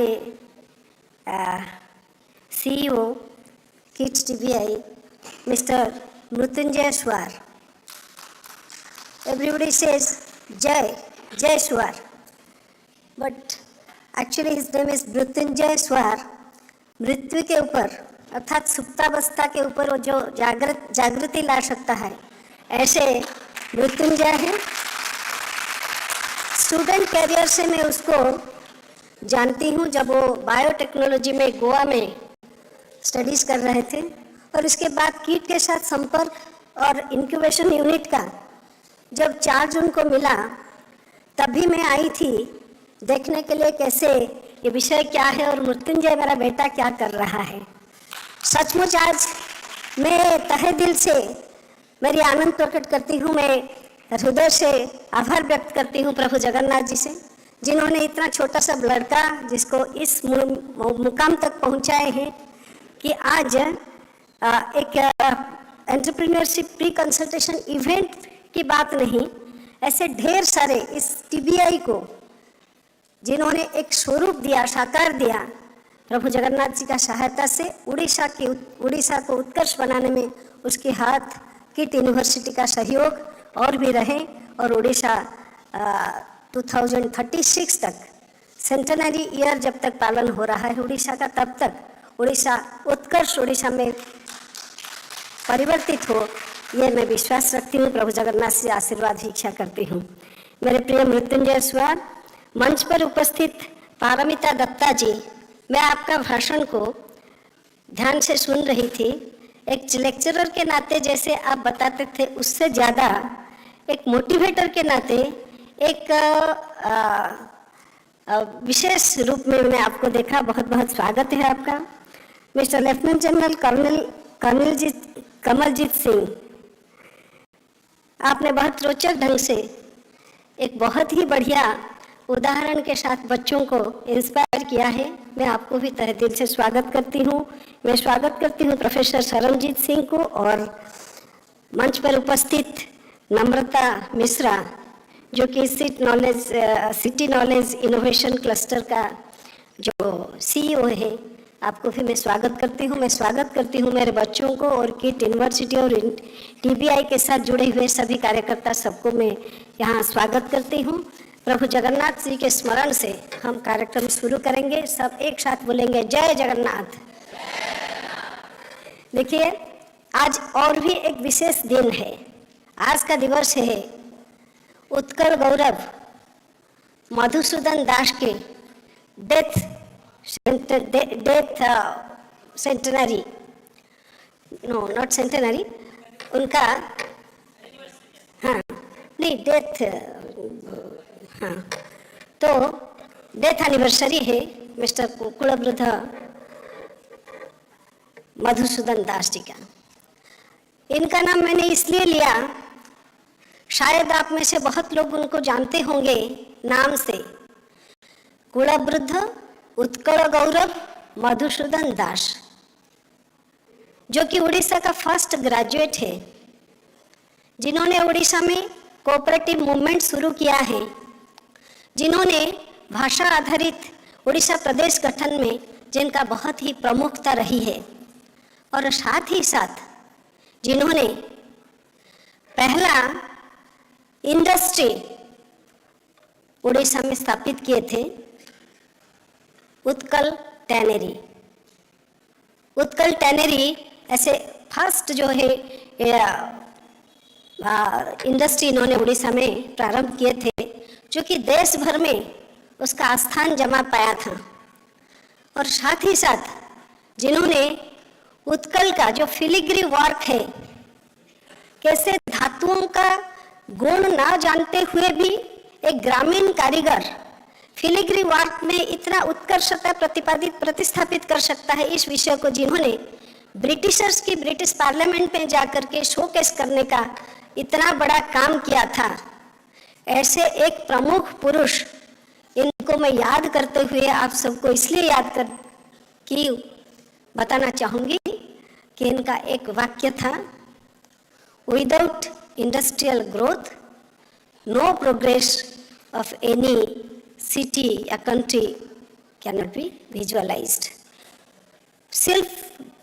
शिल्पर विकास बिना कौन सी भी राज्यर विकास संभव नुहे। एक कथा वाक्य रे कही नथिले, एक कथा को से काम रे करी देखेइथिले। आज मेरे सामने जो बच्चे आप लोग इधर आए हुए हैं इस इवेंट में, आप सबका भी यही है कि आप में जोश है, आप समर्थ हैं, आपके मन में ड्रीम्स है, और इस ड्रीम्स को कैसे चैनलाइज किया जाए, कैसे कैरी आउट किया जाए और कैसे आपका ड्रीम फुलफिल हो, इसके लिए ये जो इवेंट है इसमें आप सब आकर पहुंचे हुए हैं, इसलिए मैं आप सबको भी तहे दिल से स्वागत करती हूं। आपका भविष्य उज्जवल हो और इसी कन्वोकेशन, इसी सेमिनार से आप कुछ निष्कर्ष लेकर साथ में जाएं और आप भी अपने जीवन में कुछ खुद के लिए, कुछ समाज के लिए और कुछ देश का विकास के लिए, अपने प्रदेश का विकास के लिए करें। ऐसे आशीर्वाद प्रभु जगन्नाथ जी से आशा करते हुए, अपेक्षा करते हुए मैं आप सबको फिर से तहे दिल से स्वागत करती हूँ। As we all know, the BRICS nations, that is Brazil, Russia, India, China and South Africa, represent a significant force in the global economy. But more importantly, they represent a massive pool of talent, particularly amongst our youth. It is this very talent, this drive, the entrepreneurial spirit that will shape the future of our nation and the world. We all recognize that youth entrepreneurship is not just about creating business, it's about creating opportunities. It's about empowering young people to become enablers of change. परिवर्तन की मसीहा आप लोग बने, यह हम चाहते हैं. It's about empowering young people, driving innovation and building a more prosperous future for themselves and their communities. The BRICS Youth Council plays a vital role in fostering this entrepreneurial spirit by providing a platform for young people to connect, collaborate and share ideas. The Council is nurturing the next generation of leaders and innovators. I am practically impressed by the interest shown by the students in sharing their innovative ideas. As I was told that over 700 students have registered for this program, and out of which about 160 or more than that students you have submitted your ideas for idea pitching competition, and out of 160 or more than that, some 5 to 6 innovators will be selected and they will be awarded by cash prize of 20,000. I hope the best of best should come out, and this program, I believe, will provide invaluable training, mentorship. Today's whole day program is there, and I hope the networking opportunities for aspiring entrepreneurs, and it will provide equipping them with the skills and resources they need to succeed. The central government also outlaid major focus in promoting startups in recently released budget for 2025, and some of the examples has been delivered by Ms. Professor Madam and also Kamaljeet Singh. So I would like to say it is the government of India who started Invest India, Startup India, Make in India and all such vibrant platforms to support the young entrepreneurs. Similarly, the Odisha government, the Mohan Majhi government also recognizes the immense potentials of young entrepreneurs and is committed to creating an enabling environment for them to thrive. I am from the assembly, I am the leader of the assembly, that is speaker. But you will be happy to know that in this 17th assembly, about 60% of the elected MLAs are young, youth, and are first timers for the Legislative Assembly. And now I am always inspiring them to be a leader, to discuss about their problems of their constituencies and everything. So this is the, rightly said, this is the era of youth. You young people, you can drive the country, drive the state towards prosperity. So I hope so amongst you. Odisha government also, through its flagship Startup Odisha initiative, has been working relentlessly on providing funding, tax incentives, skill development programs, and many more specifically tailored to the needs of ODIA youth.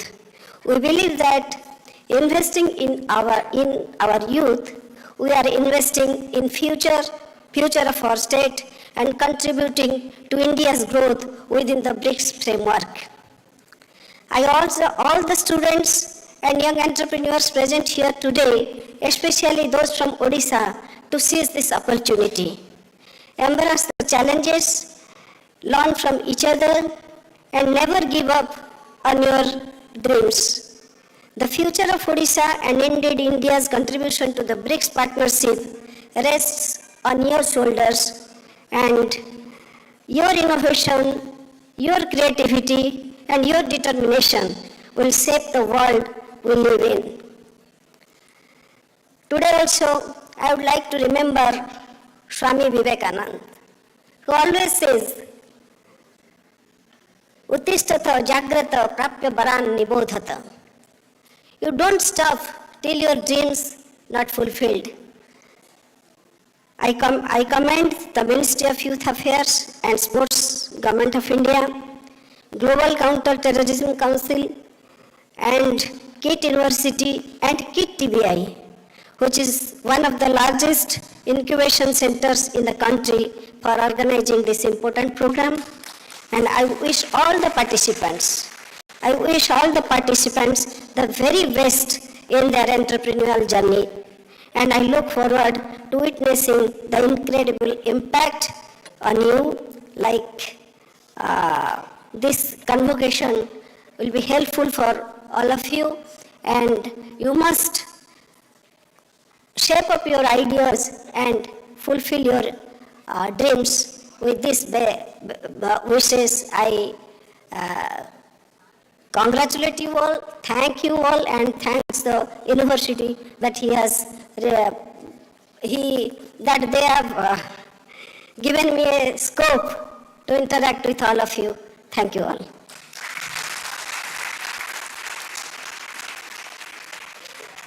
Thank you so much, ma'am, for your inspiring words. We are really honored to have you here. Now, I would request Dr. Namrata Mishra, CEO BCKIC, to give the note of thanks.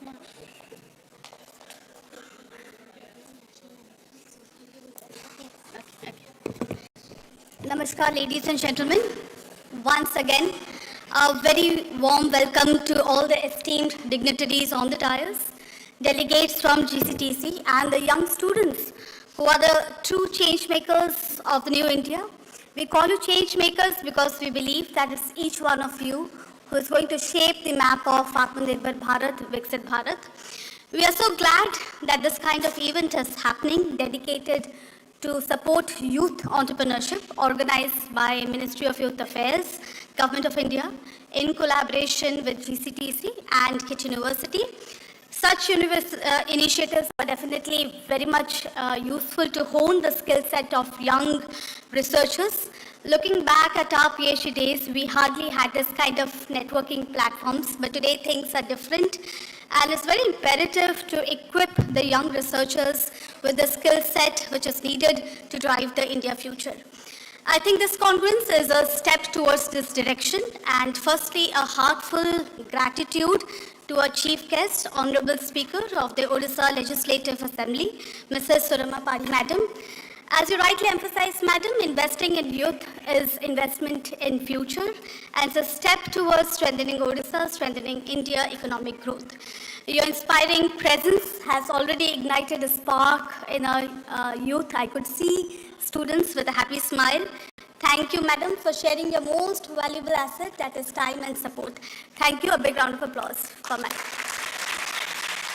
Sincere thanks to Professor Saranjit Singh, Sir, Vice Chancellor of KIIT, for his ignition talk and for encouraging always students to dream big. Under his leadership as VC, we are proud that KIIT University has fostered a unique culture of out-of-box thinking, inspiring many students to take unconventional career path, and many of the stories we are going to witness today after lunch. Special thanks to Lieutenant General Kamaljeet Singh, Sir, an esteemed member of GCTC, for taking out time from his busy schedule All I want to say is that this country, this youth need mentors, authentic mentors like you, sir. Thank you so much for your support and providing platforms like GCTC. We extend a sincere gratitude to Dr. Paramita Datta, professor in Delhi University, for providing a brief about a vision of the BRIC Youth Entrepreneurship Project. As you mentioned, that this is just the beginning, a long way to go, and definitely it's always good to see women in decision-making places, positions, and today equality is very much evident on dais today. So things are changing for good, of course. And many thanks to Dr. Mrityunjay Suha sir, who is R&D, DG R&D and Innovation of KIIT University, CEO of KIIT TBI, Chairman of BCKIC, for bringing many such initiatives like this to Odisha, and always motivating us with his famous slogan that Odisha is rising and shining. Let's be part of this revolution. I think the momentum that has been built today is going to be strengthened in future. And finally, I cannot conclude without thanking the man behind the scene, Aditya Tiku sir. Thank you so much. We got a very less time yesterday, but I could sense your mindset to support youth, giving them platforms like this. Thank you for making this happen with a smile on everybody's faces. Thank you so much, sir. With this thoughts, I will end here, and please keep the conversation on. Keep inspiring others, keep motivating everybody. Thank you so much. Jai Hind. Thank you so much, ma'am. Now I request everyone again to please stand up for the national anthem.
Thank you so much, everyone. Thank you, all the guests.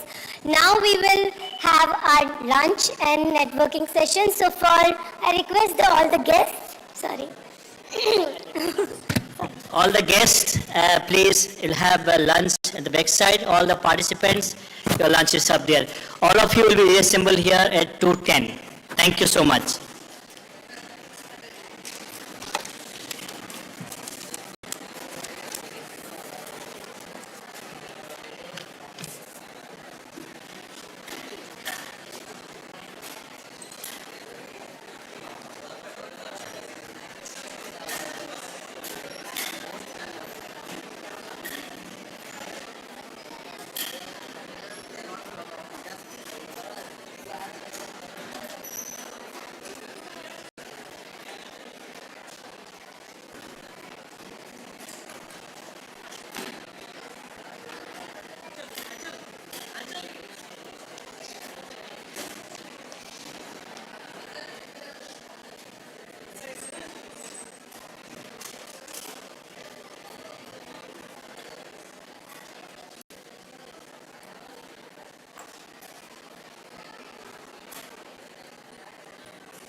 I request everyone to be back by 2:10 and be seated, take your seats.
Green room.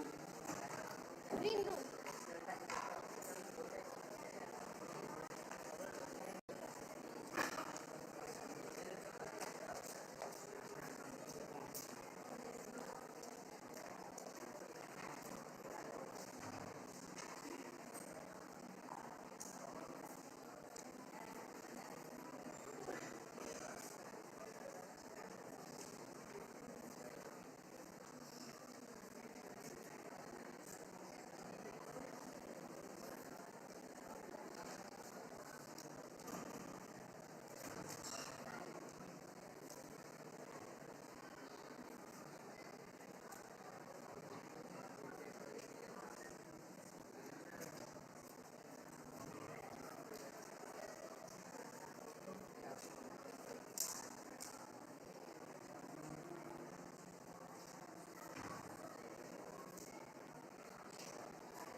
brought it. So if any one of you are not done with your lunch, please go and have it because rice and everything is there now.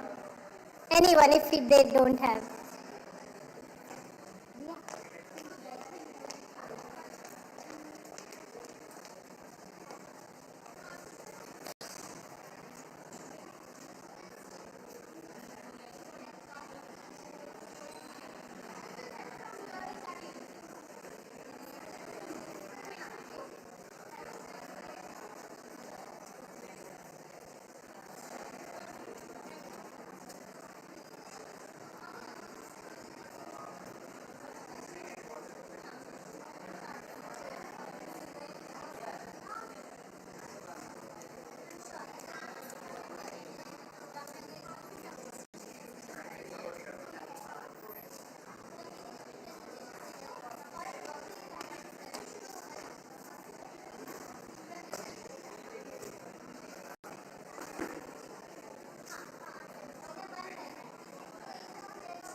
everyone please settle down?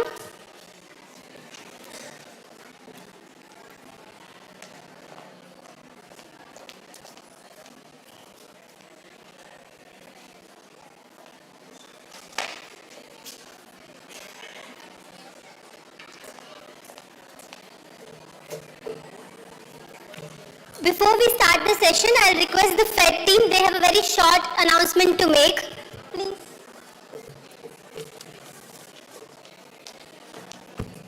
Hello. The Fed. The PPT. Yeah, sure. All right. The Federation of Entrepreneurship Development, also known as FedKIIT, the official student body of KIIT TBI, continues to provide for the community of entrepreneurs as well as startup enthusiasts by providing access to resources and being a reliable platform for presentation of ideas and innovation. Fed is now glad to announce the fact that we are all set to host our very first entrepreneurial conclave, an event that has never been witnessed before by the student community and all startup enthusiasts alike, in Bhubaneswar from March 30th to April 1st, 2025. The 3 days event will bring together aspiring entrepreneurs, industry experts, and startup enthusiasts for an engaging and dynamic experience. The conclave will feature the Fedpreneur Show, the exclusive speaker session where distinguished entrepreneurs and experts in their respective fields will share insights, journeys, and strategies for building successful ventures. And apart from the other engaging events, the conclave shall also host the E-Roundtable Conference, which will also serve as a platform to engage in dynamic solution-oriented conversations for the participants, featuring interactive sessions, networking opportunities, and entrepreneurial ecosystem buzzing with creativity. Whether you are a student, a budding entrepreneur, or an industry expert, this event is your gateway to exploring the startup world like never before. This is a cordial invitation to all of you. This event is a gateway like never before. Join us at FedKIIT's Entrepreneurship Conclave 2025 and take the first step towards shaping the future of innovation. Thank you so much. See you there.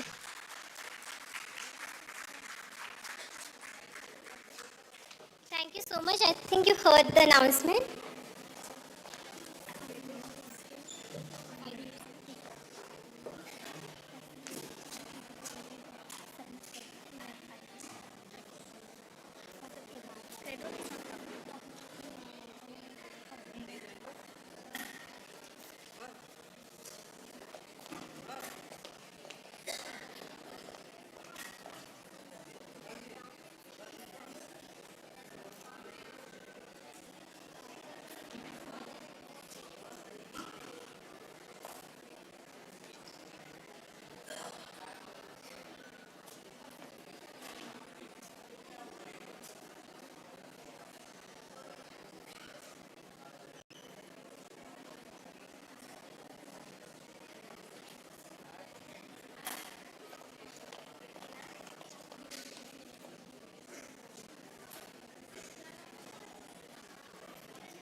Welcome back everyone after the refreshing lunch.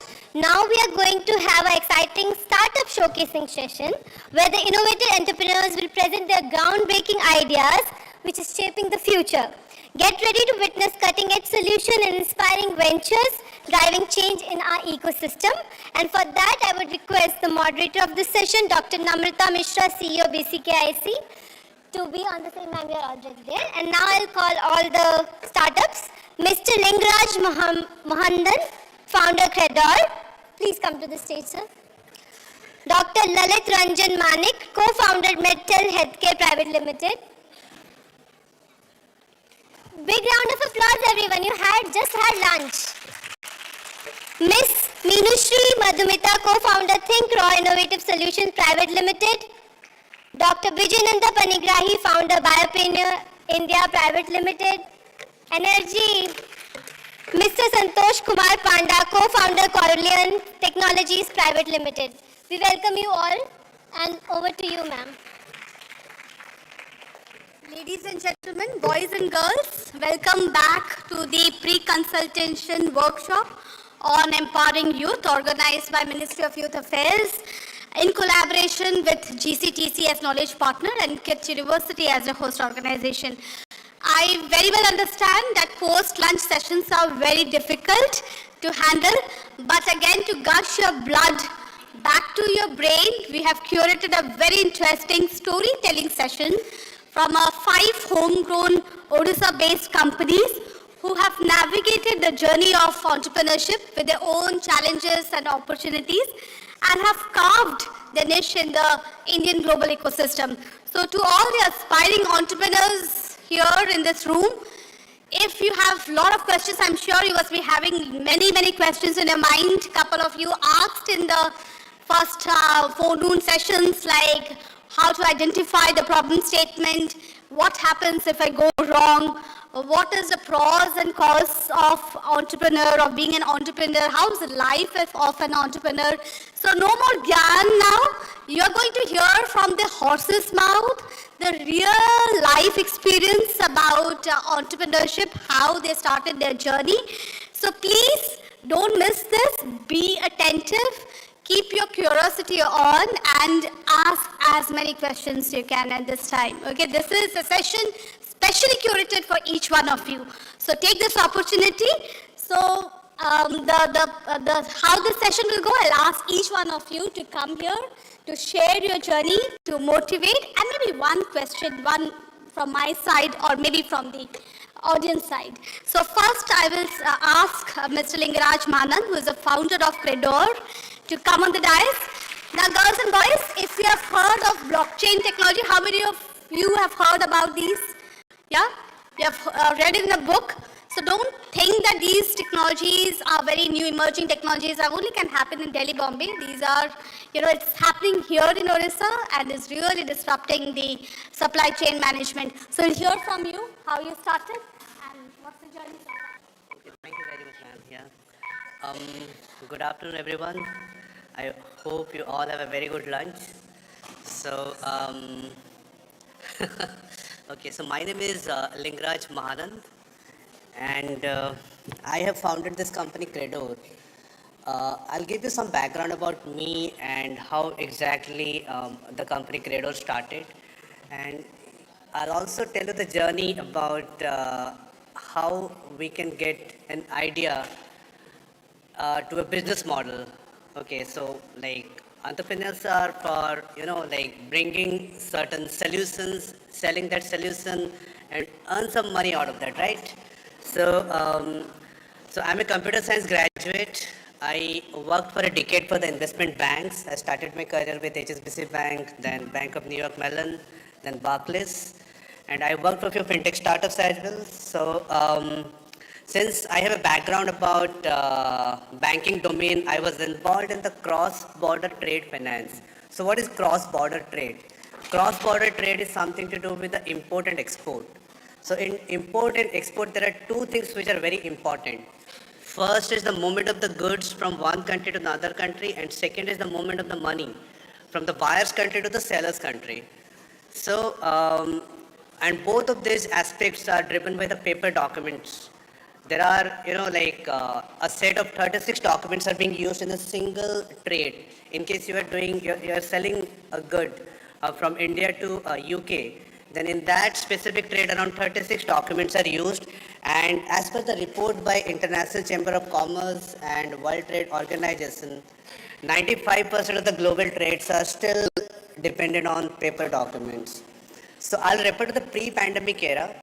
So in pre-pandemic era, all the trades were happening in a very normal way, and the goods were being delivered to other country, and the money movement was also happening in a way, and all the stakeholders were very happy with that. The stakeholders, I'm referring to the importers and the exporters and the banks. So, and that pandemic happened. So during pandemic, the supply chain, the global supply chain got impacted a lot. Many of the goods were not being delivered on time.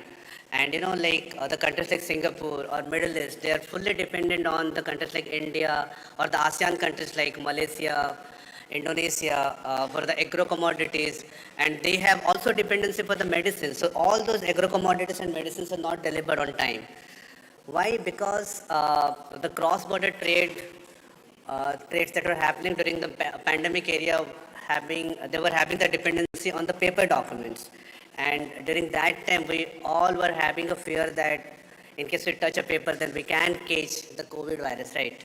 So, and due to that, and many of the documents were being sent through courier by the flights and the planes. And those planes and flights were also not operating during that time. So during the pandemic time actually worked as a catalyst for the global trade to adopt the digital documentation. And for that, a specific global new compliance guideline started, and that compliance guideline is known as Model Law on Electronic Transferable Record. The transferable record, I mean, like you purchase a property, so against that property you receive a title document or a sell date. You can transfer that title document from one party to another party. So same thing is happening in the cargo movement from one country to another country.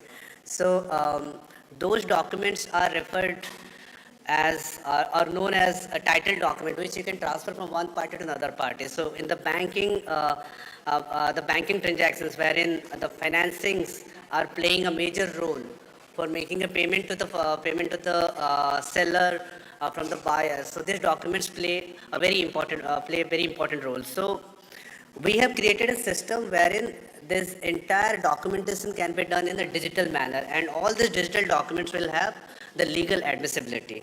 So when I started this company, I was just having an idea. So just having an idea will not work, right? So we need to have one specific business model. So to create a business model, you all have to follow a specific process. You need to know whether the problem that you all are solving, that problem indeed exists in the market. So for that, what you have to do, you have to speak with the people who are facing this problem. In case you already have faced this problem, that's very good. So you can use the kind of problem that you have faced and speak with the people who are facing the same problem. And once you have validated the problem, try to create a solution. Speak with the people who you have spoken about the problem. And after discussing with the solution, they would also be giving you the feedback, how you can improve the solution that you're providing to them. And once you have the initial, the outline of the solution for the problem that you're solving, then try to check who all are providing the same solution in the market, and try to get some sort of a better way to provide your offerings than what your competitors are providing. In case there isn't any competitors, then that's a lottery for all the entrepreneurs who have started a business. So after that, you can create a business model by checking how much money you would need to create the solution or a kind of offering. For that you need resources, the team, and for that you need funds. So you can go to the investors, you can tell about your business model and speak to them, speak to your investors that you need this much of money, and in case they invest, then it can go in a way that it can serve a country, or it can go on a global level, and they can also get a return. So my idea is to tell you all is that, in case you have an idea to start a company, then get it validated in the market, create a solution by speaking with the people who are facing the problem, and create a business model out of it. Business model consists of the pricing, what is the price that you want to put on your offering, and who are the competitors, how exactly you are positioning yourself against the competitors. And you can also create the market, or try to create a market segment that you will have to focus initially, so that you can get a very good business out of it. I'm ready to take questions. Just one question from my side, very basic questions. You spoke about business model. Because I believe that majority of the crowd are students, in a very simple language, what exactly is a business model? Okay, by business model, I mean, some of you are going to pitch here, right? So you have a specific idea, and against that idea, you are providing a solution. So that solution has to be sold in the market, right? So you need to know how that solution can be priced in the market.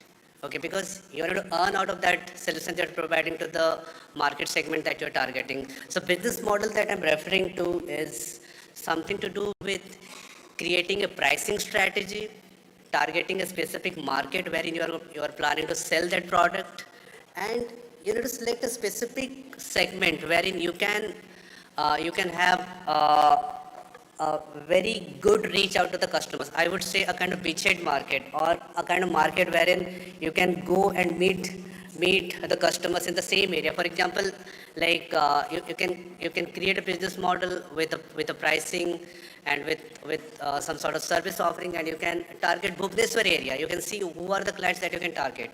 So by business model, I mean the kind of pricing strategy that you can create, the kind of like the customers that you can target, the kind of easy customers that you can target. Who can help you in validating your solution. They can provide a good feedback while you are selling your product to the initial market. So it is some sort of initial process by which you can start to sell a product, get feedback from the market, and create a next step out of the metrics that will be receiving from the local market or a small market. Thank you so much, Lingaraj. One question from the audience. Can somebody help to pass on the mic? You can raise your hands. And girls and boys, we will not proceed if you don't keep your mobile aside. I see many of you hooked up with your mobile phone. This is important for you. The session is specially curated for each one of you. So any question, or else we'll... Yes, I see your hands up, please. Be fast. Very quick question.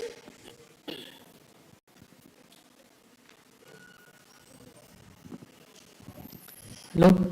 So, sir, as you have mentioned about the business model, so I want to know that as many of the students are here in the idea generation phase and they have not started, they have not reached the production or the execution phase. So, I want to know that is it necessary to make a pre-business model, and then after the idea is clarified and is validated, we will make changes like that. We should do, or we should make business model after the idea is verified and cleared. See, like you cannot create a business model until you know like who you are going to target, right? For that, since you have an idea, probably you have faced a specific problem, or probably you have read somewhere that it's a specific problem that many of the people are facing. But that's a theoretical way to know that problem, right? So you must have to speak with the people, because it is going to save your time and money. Unless and until you're not speaking with the people, you wouldn't know whether the problem indeed exists or not. So speak with the people or the companies for who you have thought this idea and the solution would work. And once you have spoken with them, you need to validate like whether they're facing the same problem for which you have came up with a specific idea. And after that, create a solution. Don't take a lot of time to create a solution just on a high level, a basic flow, or some sort of like a problem they are facing and how exactly your solution can solve their problem. Speak with them and take the feedback from them. And once you have that specific validation of the problem with the solution, then create a business model out of that. Wonderful. So in short, as your product evolves, your business model also will have a round of iterations. Okay. So thank you so much. Thank you very much. Now we'll move on to the next young entrepreneur here, Dr. Vijayananda Panigrahi. So he has done his PhD from KIIT School of Biotechnology, but rather than taking up the conventional path of being a researcher or a scientist or academician, he preferred to choose a path of entrepreneurship, which is definitely not a bed of roses. So what triggered you?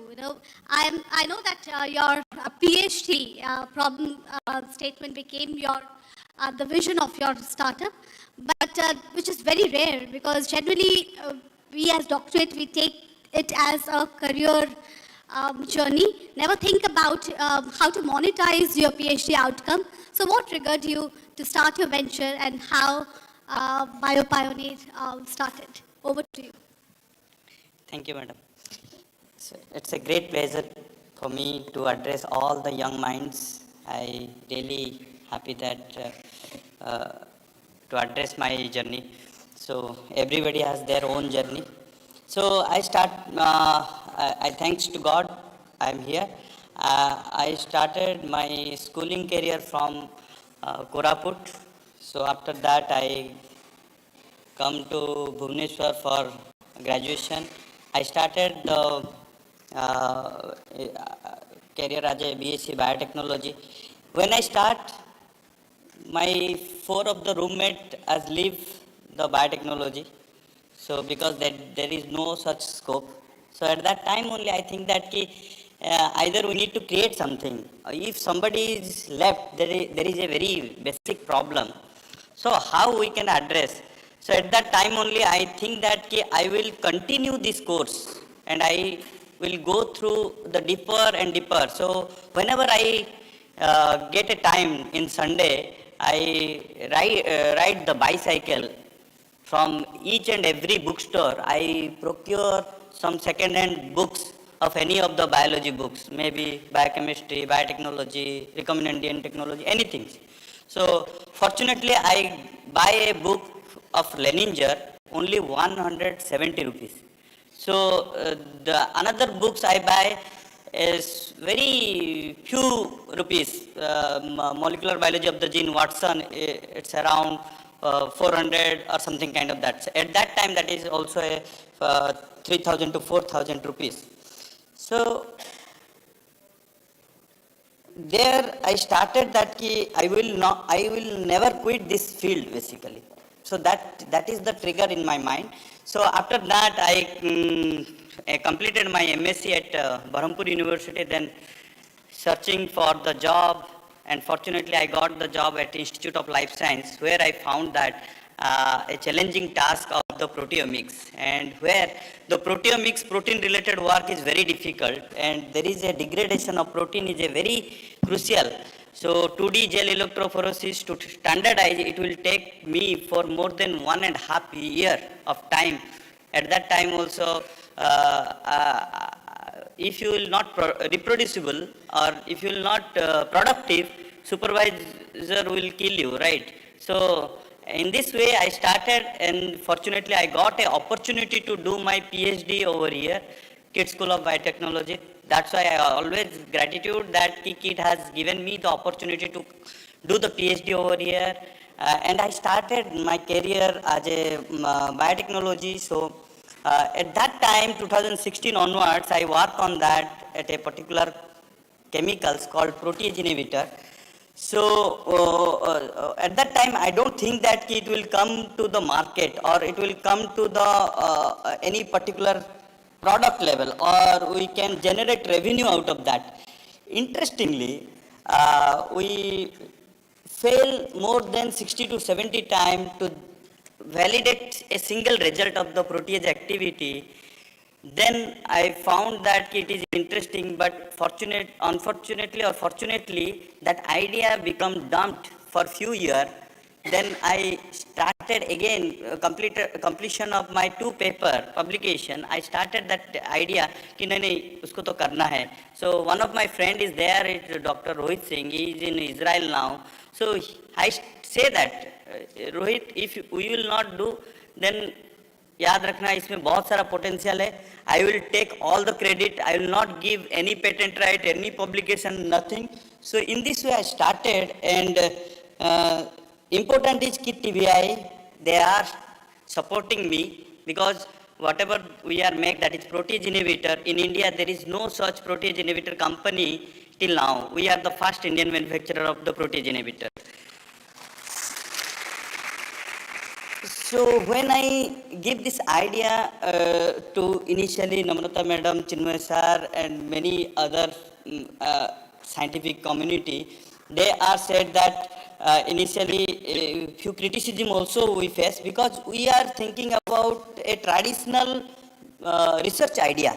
It's not a business idea. We have to think about a business idea. So mentor, at that time, mentor will play a crucial role, where you can modify your idea, whatever you are thinking, this is best idea, that might not be best idea. You need to modify that idea in the certain level, so that the idea can be fruitful. So At that time, I learned Dr. Asim Misra sir, he has a startup in Prante Solution. He also suggested me few things. So he said that if you can sell these things, then it's important. If you are not selling, because always a scientific thinker, he think in a scientific way. They will not think as a business perspective. He say that you think in a business perspective, then only your idea will be a validated idea. So after that we do with the many things, then fortunately we got a BIG grant. At that time, in many of the BIG applicants all are PhD holder. But when I pitched the idea in Delhi, at that time I just pursuing my PhD and about to finish my PhD. And fortunately we got selected in first attempt only. Again, when I received the fund, COVID has come. It's a very good news for all, because we unable to get a single enzyme of sigma or thermo anything. But we try to, whatever we have the enzyme, we try to do in that way. And during the period of COVID, we about to finish our validation of the product. Then we got the startup support from Startup Odisha. For field trial, we give many people, you just try with that. Some people are rejected upfront, we will not change, because our customers are scientists. And convincing scientists is a 190% impossible. Where we try that, you just try, sir, if you will not satisfied, you throw it to me, I am happy to take. Until that, you don't give a purchase order also. So in this way, I started. Fortunately, I got very good response from Institute of Life Science and KIIT also. So I got 1 day 2 purchase order. And that was our achievement at that time in 2022, initial January or February kind of times. Then we got very good response from different institutes like IMTech Chandigarh, IIT Delhi, and very peer-reviewed journal they have published like Cell Press, Molecular Therapy, and Journal of Fungi, Biofactor, many things. So after that, in bigger scale, we try to do that in the Sun Pharma Advanced Research, Panacea Biotech, and many more peoples. Now we are looking for this particular chemical for the enzyme stability, because in DBT also sponsor for the biomanufacturing hub. So can you imagine how much enzyme is required for everyday life in either you making the bread or either making the any of the ethanol production or carboxylase, all these things. So we are targeting in the bigger scale. We are planning for more than 1,000 liter manufacturing capacity in 1 to 2 years of time. We have a pilot scale setup. So we are good enough with right people, right attitude,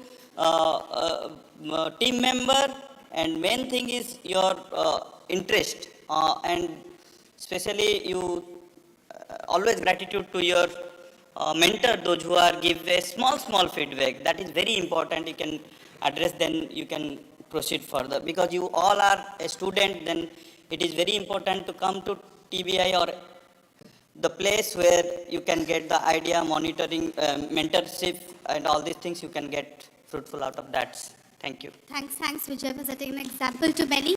One simple question which many students often ask me in the mentoring sessions: does language or speaking fluent English really matters in business, or is just conveying your message in the right manner is important?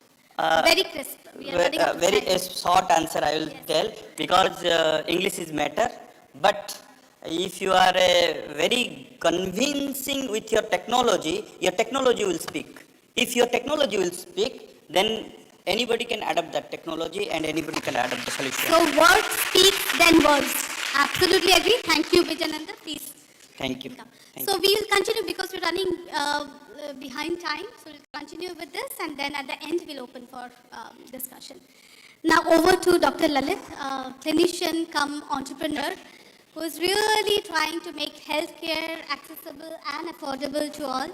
Sir, clinicians understand the problem statement because they work with the patients. They know the pain points of the patients and the doctor as well. So how it got started, please? Thank you. Good evening to all the esteemed panelists, guests, and the CEO of BCKIC and Dr. Suar, the director, R&D. So it's good to see the young minds, talking about business ideas, and they are talking about we are in ideation stage. So it's all good to see that how the India has been transformed in the last 10, 15 years, and KIIT TVI has played very important role transforming startup ecosystem in Odisha and I would say Eastern India. So, I would like to ask all of you guys, like how many of you guys are watching Shark Tank these days? Wow, all of you guys. How many of you guys are watching Shark Tank with your parents? Okay, good. Few numbers. So, why I'm trying to tell you, like, when you are getting into a startup ecosystem and you are going to start a company, you need to first convince your parents. So, because your parents have altogether different expectation from you guys, and when you're getting into a startup journey, so it's not just a fancy thing, but you are getting into a 10 years hardship. So get ready for that. So you need to convince your parents, and that's why I'm telling that this time, Shark Tank is really doing a great job. The entire family is now watching that how the company is getting formed and how they are generating revenue, funding. All these jargons are now very common in, any tea shops. Like people have started talking that. So good to see that ecosystem and vibrant energy in youngsters. Yeah.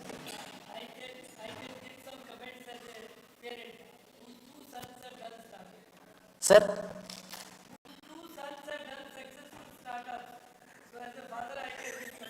Thank you so much, sir. It's a great say. So, in my case, I'm basically a doctor. I was working as a medical officer in the government of Odisha. So then I got into startup ecosystem, and what problem we are solving basically, we know, in India there are almost 10 lakh ASA workers and 30,000 primary health centers, 7,000 community health centers, 400 government medical colleges, and ANM's health sub-centers, around 2 lakh health sub-centers. So you just think of that we talk about data, AI and all these days, but you just think of that how these centers, health centers are generating data and how their data is getting captured through proper funnel and how we are going to analyze those data. So this is a huge task, not only for the government, but also for the entire country. Unless we get the data, we are all talking about LLM, AI, Chat GPT, Gen AI and all. But where we must talk about data. So what we are doing basically, we are streamlining one funnel of data, like the vitals, like through digital diagnostics. So we are working closely with the government's ecosystems. We are working with government of Odisha, government of Madhya Pradesh, Uttar Pradesh to some extent we have worked. Also few other governments, even Bihar we have started working. So as my fellow entrepreneurs was talking about the challenges and all, so these are all common challenges what they told. Every day you will face a problem when you get into the market, when you're identifying an idea, validating idea, convincing your parents, your investors, your incubators. Every day you have to sell. So my few takeaways for you guys: just get ready to sell things. It's not just to build. You need to learn. You need to be a good marketer. That how you can sell products. So that we need to practice. Every day you have to sell in the market. So get ready for that. Number two is it's not a fancy thing. So get ready for 10 years journey for this. Convince your parents, and you need to have that emotional quotient, the balanced emotional quotient with family, your relationship, the investors who invest money. So those skills are very, very important.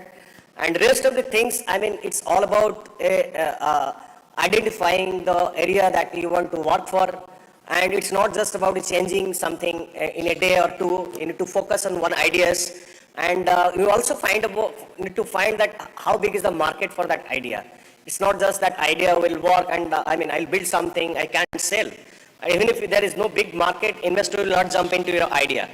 So it's not always also preferable to get into investor ecosystem and all. There are a couple of startups in Indian startup ecosystem. They are generating, profitable companies, those who have not been funded by investors. So there are other different ways, but you have to choose your ways how to get into this. I would love to take questions. This morning we have been hearing this very loudly that funding is not a problem in the current scenario. Funding is not a problem in today's scenario, startup ecosystem. What's your perspective? What's your experience on this? Yes, ma'am is saying rightly that funding is not a problem. You see that everybody was telling like big grant he has got. Then he has got, the Startup Odisha grant. So we have also been funded by the big grant, LEAF fund. Then you have Startup Odisha fund. There are many other grants, from the startup ecosystem is coming up, thoroughly. If you are connected to the ecosystem, the mentors, they will guide in the right time to pitch to get funded. So all of you guys must think that the funding is not at all a problem, but you need to reach out to the right people and also you need to work hard to build your idea. Connect, make channels where you can pitch your idea. So funding is not at all a problem. But again, raising fund always a problem, but funding, access to fund is there. But if you have a good idea, it is unstoppable. No one can stop. You will be getting funding for any channel. Yeah. Thank you. Talk about startup ecosystem, we cannot ignore women-led ventures. Today, there is hardly any sector left where a woman have not carved a niche in maybe in aerospace or defense or research or startup ecosystem. And we have an example right here. Ms. Minushi Madhumita, co-founder of Think Raw Innovative Solutions. She's not working on AI, she's not working on sensors, she's not working on deep tech, but rather she's working in all of this and trying to monetize in aquaculture sector, which is very well aligned with the blue economy vision. So ma'am, over to you. Thank you, ma'am. Good afternoon, everybody. Yeah, firstly, I would like to thank the entire team of KIIT TVI. This is a privilege, let me tell you, because, sharing my journey with you students out there, and of course, honorable guests. So this is an amazing, experience at my end. I have done my master's in chemistry with a management degree and worked in IT sector from a middle class family. If any of you have known to an aspirational district of India, that is Kalahandi. I was born and brought up there, and that too a government school student. So, it's really, a magical experience at my end to be able to, present before you and share my journey with you. I, along with my childhood friend, we started a company after spending more than a decade in IT sector, and of course, we have also have been running a successful company in solar, solar setup based company. During COVID, what happened is that, all of us know that we have to be bound within the 4 walls of your bedroom. So there we thought about, Amrita and I over phone, we started talking about, let's bring in some innovation. Because before then, after, establishing our solar company, the day-to-day journey was all about being sustainable. कहाँ से पैसा आएगा? End of the month कैसे सबको salary दी जाएगी और सब कुछ. So all our, mind was full of being sustainable. But during COVID, वो तो था ही था. उसके top up ये था कि क्या करें? Because थोड़ा बहुत घर में बैठने के लिए time मिला.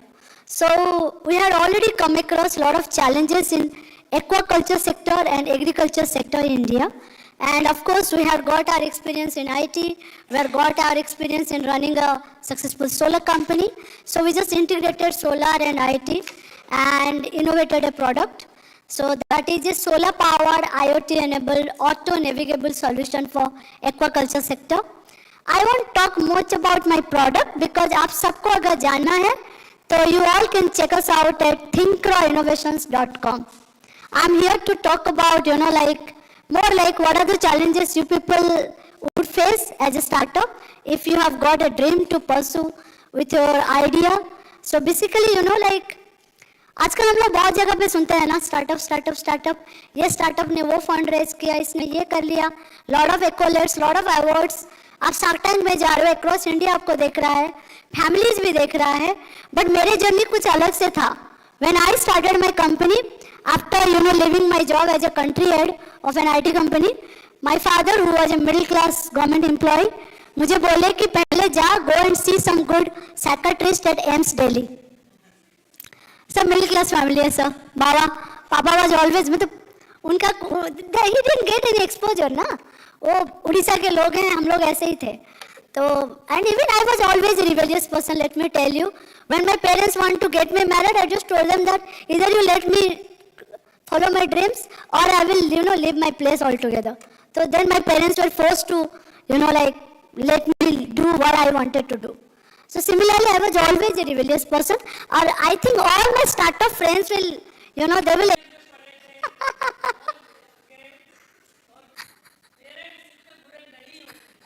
Sir, नहीं होते. Absolutely.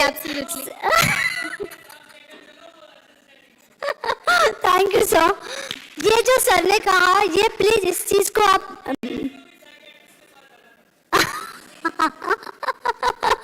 तो आपको मतलब ये देखिए, आप सबका अपना अपना जर्नी होता है, and that's the reality. As an outsider I can tell you exactly आपको क्या करना है क्या नहीं, बट हाँ, हर एक जर्नी में एक मेंटर की जरूरत होती है. बहुत सारे क्रिटिसिज्म भी आप फेस करोगे. जरूरी नहीं है कि सारा क्रिटिसिज्म को आपको जैसे मैं एक ऐसी बंदी हूँ, अगर आपने मुझे कंस्ट्रक्टिव वे में क्रिटिसाइज करेंगे then I will definitely listen to you. लेकिन अगर कोई मुझे डिस्करेज करता है कि यहाँ ये आपने क्या बना दिया, this is not gonna be sellable in the market, तो मुझे लगता है कि कहीं ना कहीं I have got my sixth sense, I believe in my product, so I continue with that. लेकिन फर्स्ट एंड फॉरमोस्ट जब आप आइडिया आप डेवलप कर रहे हो, because lot of you are there who are gonna pitch today for the pitching session, you youngsters and whomsoever have already applied in this application, आप हमेशा एक चीज याद रखिएगा, कोई भी idea, if you are developing any idea and working upon it, first of all kindly find out the alignment of that product with the market need. आपने कुछ बना लिया, जैसे आज अगर आपने जाके एक पोर्टेबल टीवी जो हमारे बचपन में हुआ करता था वो बना रहे हो, and today is the like this is the age of screen, smart screen, तो वो प्रोडक्ट हमने बना लिया कुछ इनोवेशन लग के, कुछ नया टेक्नोलॉजी लगा के, but does it have got any relevance in today's contest? No. तो उस इनोवेशन का आप क्या करोगे? क्योंकि end of the day you are to earn out of that business idea. So always, whenever you always make it a point to understand whatever you are developing, how beautiful it may sound to you, because that would be like आपका बच्चा होता है, क्योंकि वो आपका idea होता है. You are very emotionally attached to it, but also at the same time you have to find out what is its relevance as per the market need, so that in few years down the line, once you are ready with your proof of concept, everything, you can sell the product in the market. So that is one thing. And next thing is that hard work and perseverance. Challenges will always be there. ऐसा कुछ नहीं है कि सिर्फ startup में challenge होगा और आप कहीं पे जॉब लोगे तो चैलेंज नहीं होगा. चैलेंज हर जगह होता है. आप डेली बेसिस पे चैलेंज फेस करते हो. एज ए स्टूडेंट आप भी फेस करते हो, एज ए स्टार्टअप हम भी फेस करते हैं. बट उस चैलेंज को पॉजिटिवली एक्सेप्ट करें और उसमें परसिस्टेंटली काम करिएगा. डेफिनेटली जब भी आप परसिस्टेंस और हार्डवर्क के साथ काम करते हो, then definitely result will come up. All the best. Thank you. Thank you so much, madam. Rightly said that today, whether your startup is led by a man or a woman doesn't matter. What matters is your problem statement that you're working upon, your vision. That is what is important. Thank you, ma'am. Yes, thank you very much. I see all girls smiling. A big round of applause for her. Now we have the last story to be heard from Mr. Santosh Kumar Panda, founder of Polygon Technologies. Please. As again a home-based Odisha homegrown company. Over to you. Hi, good afternoon all. Am I audible? We just have 3 minutes left. Sure, ma'am. Yeah, so elevator pitch for you. Yes, I hope you had a great lunch. and I know that KIIT will not disappoint in our giving a good lunch. So I'm Santosh Kumar Panda, founder of Qualivan Technologies, and I was graduated in 2019. So with the inspiration that we have done in BTech, we came to know that we have a great journey in BTech, so we can do a real-time problem statement, and we solve a problem and get a solution. So me and my friend Sandeep were sitting in a room in our college, so which was given for milling alumni. After 4 months of research, one of my professors had came into and met us, and he asked us, "Bhai, kya kar rahe ho aap?" "Sir, we are doing this and doing that." Oh, then he asked, "Oh, you are running a startup." We both got shocked and looking, so what is startup? So how innocent we are, see, we don't know what is startup, but we are running a startup there. We are solving a problem, and we are giving a solution for that, and we identify who are the customers. Then we got to know that we are running a startup and we have to do something. After that, in Jan 2020, we have incorporated Qualivan Technologies, and there also we don't know what we are doing till now, so unless we have got a startup. After that, in 2022, we have got a seed fund grant of 20 lakhs from ISA Bangalore. Without knowing what is the problem statement, however, we have managed and convinced the management, they gave us 20 lakhs. But he got inspired with our technology, what we are doing. He kept hope in us. But real startup journey of Qualivan has started in 2022 at IIT Madras. Without knowing what is the problem statement and what we have to do, what are priority customers, we are solving something but which doesn't give us a market fit. So after a boot camp of 4 days, we got annual research of primary market research. So with that primary market research, we came to know what we have to do and why we have to do. So what is the secondary market research and primary market research? For example, let's say, if we read a data on Google and we found some problem during some articles, that's secondary market research. But what a primary market research is, we go on field. We go to talk to customers directly. Then we came to know what we have to solve. What is the real need? Then we have started a new journey. What we have to explain is, so basically, we are a fabless tech company who design, develop, and manufacture silicon phase photonic chips for air quality monitoring, gas analyzers, and water-based solutions. So I just want to, how many of you have visited industries here? Many of you visit. So what we basically see is, there is a big device, so I can't get it there because of the weight. So imagine that. So basically there is a big device which up to 100 to 150 kgs. So what it does is, it monitors and analyzes the gas emissions in the industries after or during the production. So अच्छा ठीक चल रहा है, तो gas monitoring कर रहे, कौन सा gas पता चल रहा है.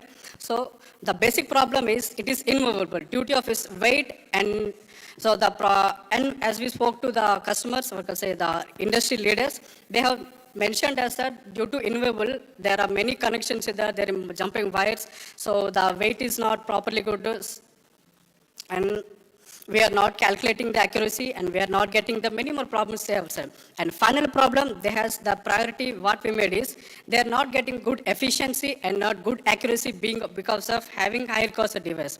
So at Qualivan Technologies, we thought and we developed a nanotech chip. One second. So this is the chip that you can see, which we have made at our lab completely from our sides. And this is not imported, completely it has been made by us. So it can detect multiple gases at one time. So there need not to be a problem for industries to install a different setups for identify different gases.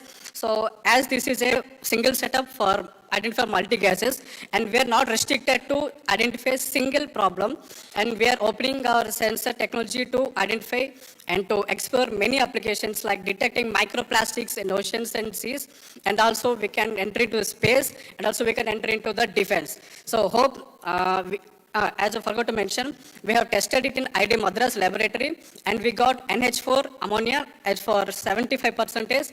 So that's what we expected, 60%, but we got 75%. And in coming few months, we will be completed an MVP, so minimal viable product for the MBA startups, they will get to know. So MVP, and we'll be testing in real time in Chennai Municipal Corporation. So that's the first industrial collaboration that which we are making. And after that, we have many like Coal India and Vizag Steel. There are many industries that we are talking to that. So hope we'll get the best results with Chennai Municipal Corporation. Thank you very much. And thank you, KIIT TBI, for having this great opportunity for us. And I wish you all the best to the students that were presenting the next session, pitching session. Thank you very much. Thank you so much. I've already got a lot of, yeah. Sir?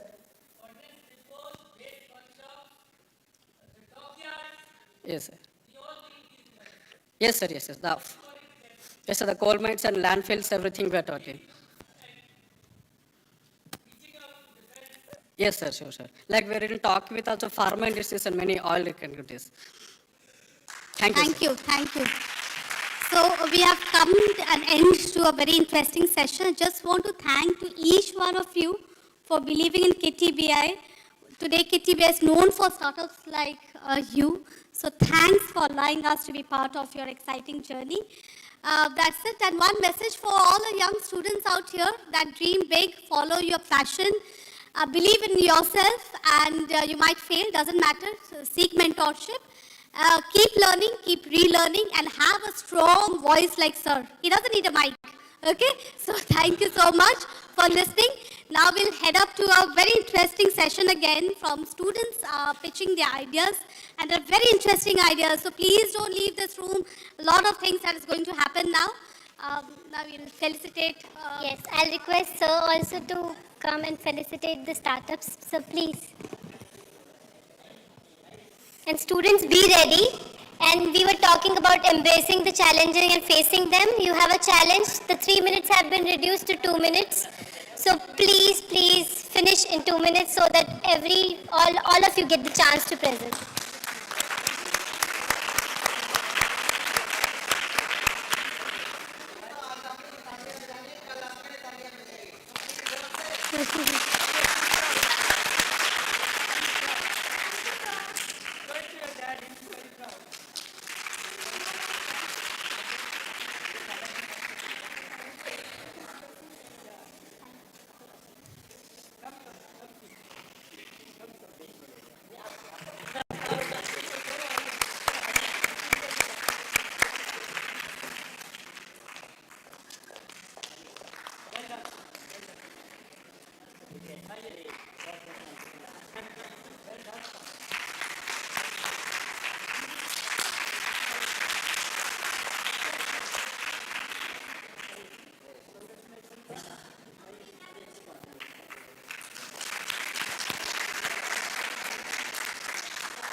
Thank you so much. Now, without wasting any time, students, be ready.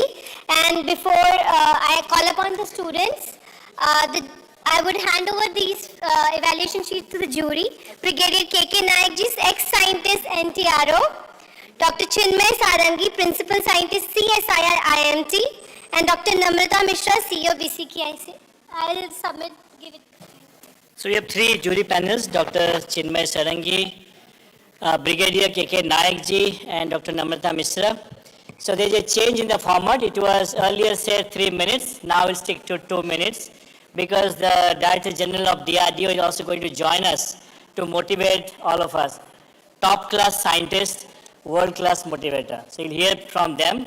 I request all of you be here, and 25 students or innovators got selected.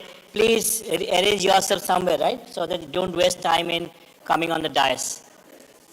Yes, no. Yeah. So no question asked because you have to tell them so nicely they understand what exactly you are going to address. So master's class, take the tips and then do it.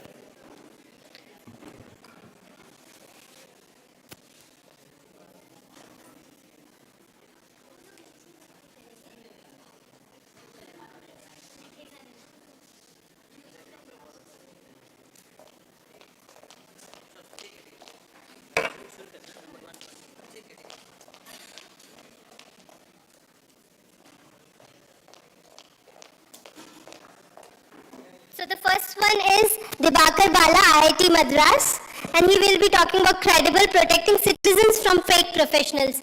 Be fast and come on the stage without wasting any time. Okay.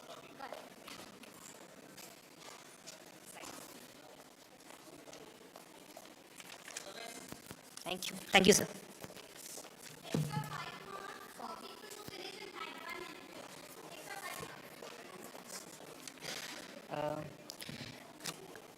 Hi, I'm Dibakar Bala, and let me start with a personal story, okay?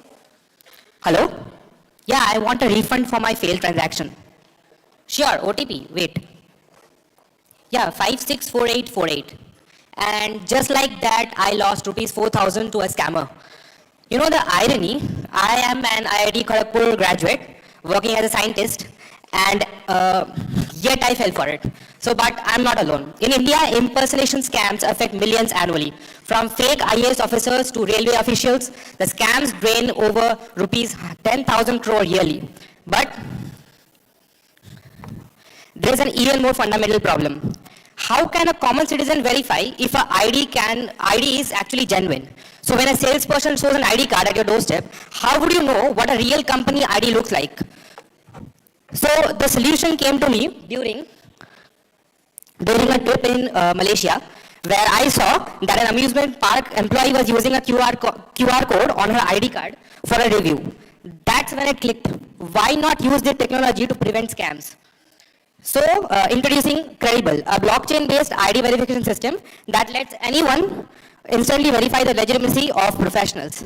Last month, I had the honor of presenting this solution to Prime Minister Modi at Viksit Bharat Young Leaders Dialogue. My mission is simple: to create a scam-free India where every citizen can interact with confidence. Here's how it works. This is a video. This is how it works. This is the actual live platform. So you can get started, click in. This is the employer's dashboard. Employer can generate ID card for their employee. This is based on Solana, by the way, currently an open public blockchain, but it can also be built on private blockchain. This is how the employee can verify his credential that he is an employee. And this is actually happening on zero knowledge protocol. So none of the private data is being shared between me and the employer or the employee. This is the credentials shared, so verification has been successful, and now we are compressing the Solana blockchain transaction so that it costs us less. And this is how a common person can scan and actually verify if a person is legitimate or not. So this is scanning the QR code, and now you would see, once you click the verified transaction, this is a verified professional. And if you change even a small bit of the string, you would see that this is an unverified professional because the transaction doesn't match. So this is the solution. Thank you. That's my presentation.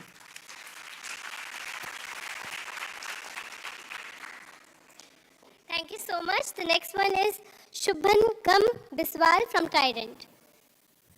And the next one also, be ready, Rakshit Mohanty. Come fast, run.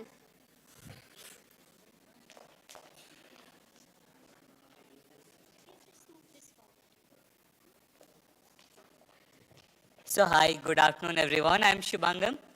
So basically imagine yourself working in place of miners in underground shaft, 100 meters down the ground where everything is, where the situation is pretty hazard. So the life of the miner was not prioritized at first. So what is the solution we came? So presenting to you Clavik Helm, integrated mining helmet for worker safety. So what are the problem statements we figured out?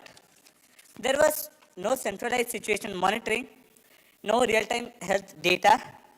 Third one, accident prediction using AI, and at last, delay in rescue. So what our helmet is going to do?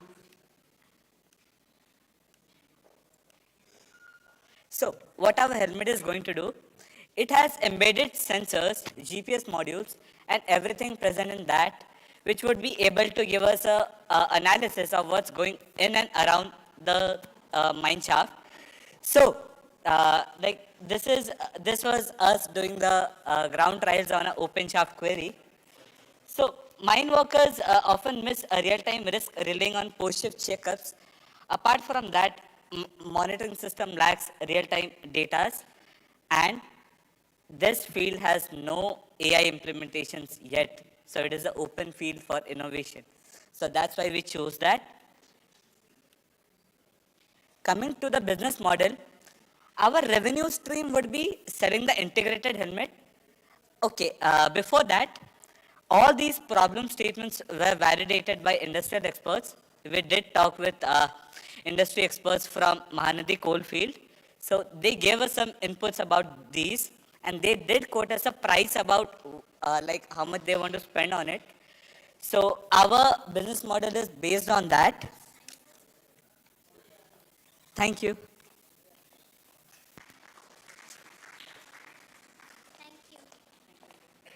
Thank you so much. Next is Rakshit Mohanty from OUTR.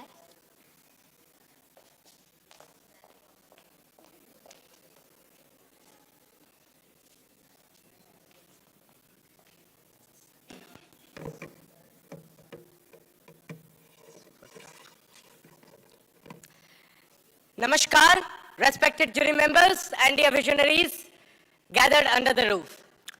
If you want to read a book, what's your first step? You either download a PDF or get a physical copy. Now imagine if you are a blind person.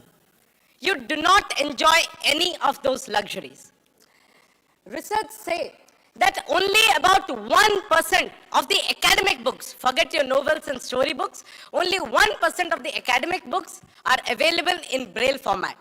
And that is creating an extremely low literacy rate of just 10% among visually impaired community. To cater this problem, we are building a smart Braille. We have made a custom app that can basically convert any ebook, research paper, journal, any text in any language on this planet Earth into Braille script, right now in real time. We have achieved this by building the Braille cell, by doing the entire R&D in India, made in India, in Odisha itself. I cannot show you due to so much time constraint. This is the product. We showcased the product in Viksit Bharat Young Leaders Dialogue in front of our Honorable Prime Minister Shri Narendra Modi ji, and we showcased this in front of our Honorable Chief Minister Shri Mohan Charan Majhi ji in Utkarsh Odisha event also. And we also conducted trials in our Odisha Blind Association. We showcased the product and received a very valuable feedback. I would like to show our X factor is our pricing. You would say, this is such a big deal. Hasn't the developed nations already solved it? This is the reason, ladies and gentlemen. These are the cheapest Braille displays out there, and we are making this at 1/10 the price in Made in India. You ask, how? It's because most of them do not manufacture their Braille cell. They head a flight to China, they buy the cells, make the casing, and sell it. We have made this cell entirely in India by ourselves. Give us 30 seconds. So we are currently partnering with NGOs. You have heard Saksham is an NGO. We have partnered with them.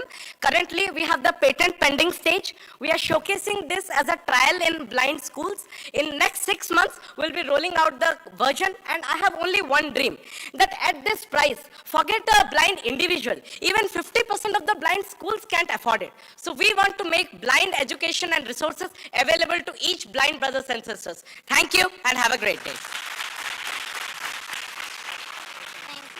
Thank you so much. Now next we will have Sri Krishna Jairam Bhagat from ILS. And next also be ready Dharitri Mishra from IMT.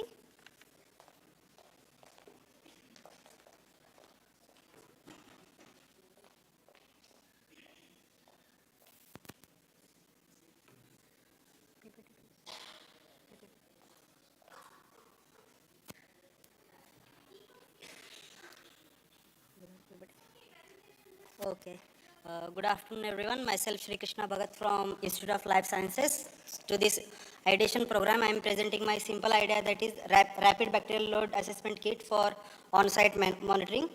So we know that India is the second largest aquaculture producer across the world after the China, and the But the major problem faced into the aquaculture is the bacterial infection, which causes about the 10 to 15% loss worldwide, as well as the 50%, almost half of the loss caused by in the developing countries. So regular monitoring as well as the take care of this aquaculture is important. So the existing bacterial load detection methods have their own pros and cons, like time consuming, laborious, as well as they're expensive. As I said, the huge market opportunities into the aquaculture industry, that it's growing by the CAGR 10.4% up to 2030, that is 1.42 billion US dollar, as well as the aquaculture production like fishery industry is growing with the 7.97% of the CAGR, which is around 26.4 million tons. So there is a huge market opportunity in the aquaculture sector. So the simple solution I am presenting in front of you, that is a MTT assay we performed in our routine laboratory techniques. Earlier it was thought that it was only applicable for the eukaryotic cells, but recent studies and the literature shows that the bacteria also shows the sensitivity as well as the react with this MTT chemical. So we are thinking of the simple technique that the contaminated liquid sample or the water sample can be filtered through the 70 micron filter to remove the debris, and then we will pass out to the 0.2 micron filter again to the level of the to stack the bacteria onto the membrane.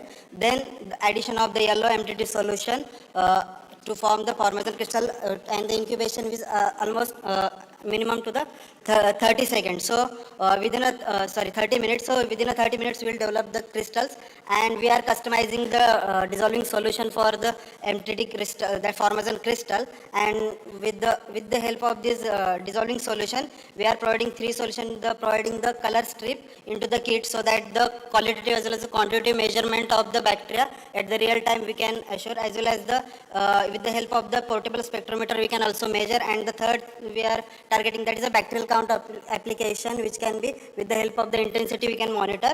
This is one of the picture of the one of the experiment we performed in our laboratory. So the novelty in that we are developing the customizing solution for the greater sensitivity as well as the qualitative quantitative assessment of the. Thank you. Yeah. Thank you. Thank you so much. Now Dharitri Mishra from IMT. And next one, Samprita Patra, be ready.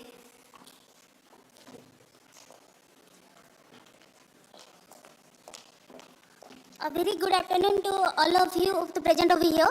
I, Dharitri Mishra, research scholar from CSIR IMT Bhubaneswar. So today my research ideas and pitching is the seaweed-based prawn effluent farming, a multidimensional approach to blue economy. So when I choose a majority of the coastal communities depending upon the prawn farming, so my problem statement is the how to remediate that prawn effluent. The effluent has contained antibiotic, pesticides, heavy metals, as well as the which lead to eutrophication as well as the soil salinization. To overcome that problem, I choosing the natural based solution, which is seaweed based solution. The two seaweed based solution I have, as we know, nearly that 96 kilometer of coastal stretch of Odisha has increases. So I have focusing on that way. I have chosen the seaweed based and simultaneous as well as sequential farming of seaweed as well as the prawn farming effluent. Also the remediated seaweed we have used non-edible value added product.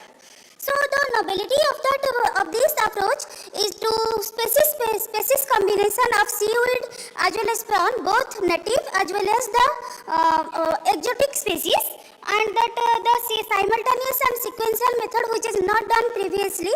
This is one of the business model under the integrated multi-trophic model. So my mentors are there.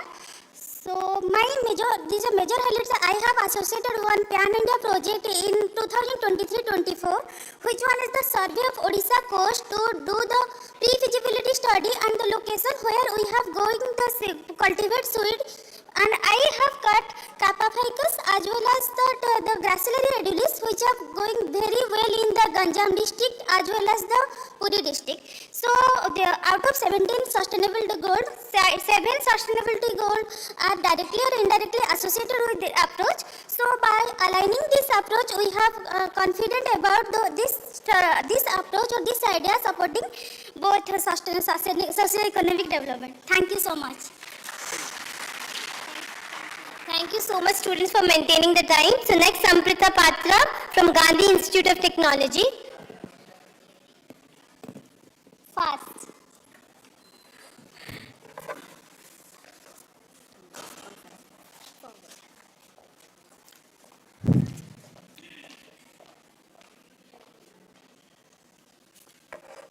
A very good afternoon to all present here. We are Team Algorix, presenting our startup idea, Algae Guard. To sum up our whole startup, I would say it's a sustainable AI-powered algae mitigation system. सुन के और लगा होगा ना, मुझे भी समझ नहीं आया था पहले.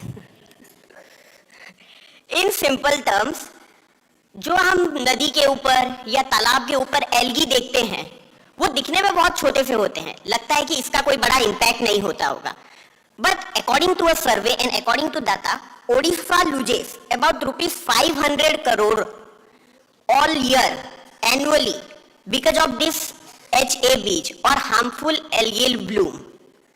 कैसे? They harm the fisheries, they harm the water ecosystem, and also they decrease the water oxygen level. There are many recent cases जहाँ पे कि in the year of 2020 there is a place called Satpada जहाँ पे कि 200+ patients were admitted into the hospital because of these HABs. So as I suggested, the ecosystem collapsed because of these algae. There is an economic devastation as Odisha loses always ₹500 crore estimation of annually. And as I said, in health industry, in the health sector, recent example Satpada suffered such a great loss of 200+ patients. What's our solution? Our solution is an AI-powered system where we will be pre-detecting the algae where it could bloom, then deploying an autonomous, auto-driven drones to those locations and to deploy the nanogels to stop the growth of algae.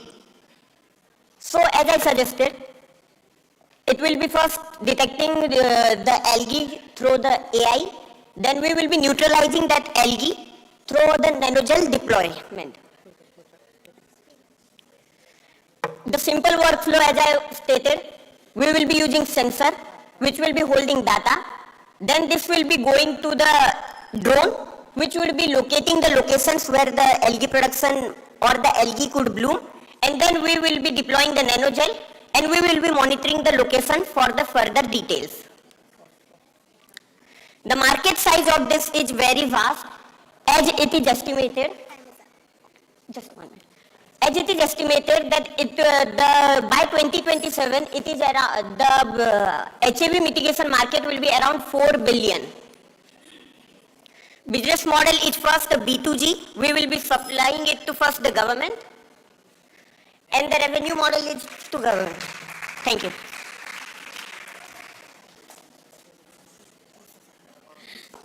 Thank you so much. Aksharnya Patnaik is next from IMT. And Rashmi Ranjan Pradhan, be ready after this.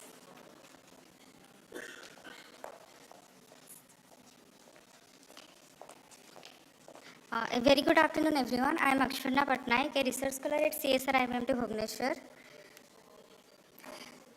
My topic is that from litter to livelihood, that is in the resources we found in the coastal area of the eastern coast of India.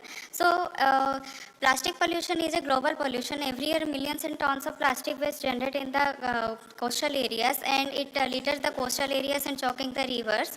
So these plastics further convert into microplastics that infiltrate into the marine biota, and it takes centuries to decompose. Moreover, we found there are molluscan cells which are the cells are dead, and these can trap the microplastics, which will further leads to the chemical contamination as well as biofouling. To address this beach littering, we want to provide a solution that is a natural waste solution by combining these two waste components and mixing them to produce a very value-added material, that is we want to produce a plastic bricks from this. This idea aligned with the blue economy by providing job opportunities to the local community, and this provide awareness about sustainable waste management practices also. The novelty is that we are using a crustacean species which is also known as oyster shell. Oyster shell is used for the cultivation of pearl. So after that they are discarding it. It is highly rich in calcium carbonate, and calcium carbonate is an important component used for the manufacturing of brick. So we want to combine these two. This species is highly available in the eastern coast of India. So we want to manufacture plastic bricks by using the crustacean species. So this is my team, includes myself, Sivadatta Mahanti, and this idea is led by Dr. Manish Kumar. So we have done some preliminary work by, we have collected some samples. Okay, thank you. Thank you so much. Next is Rashmi Ranjan Pradhan from Trident. And Ankit Kumar, be ready for the next presentation.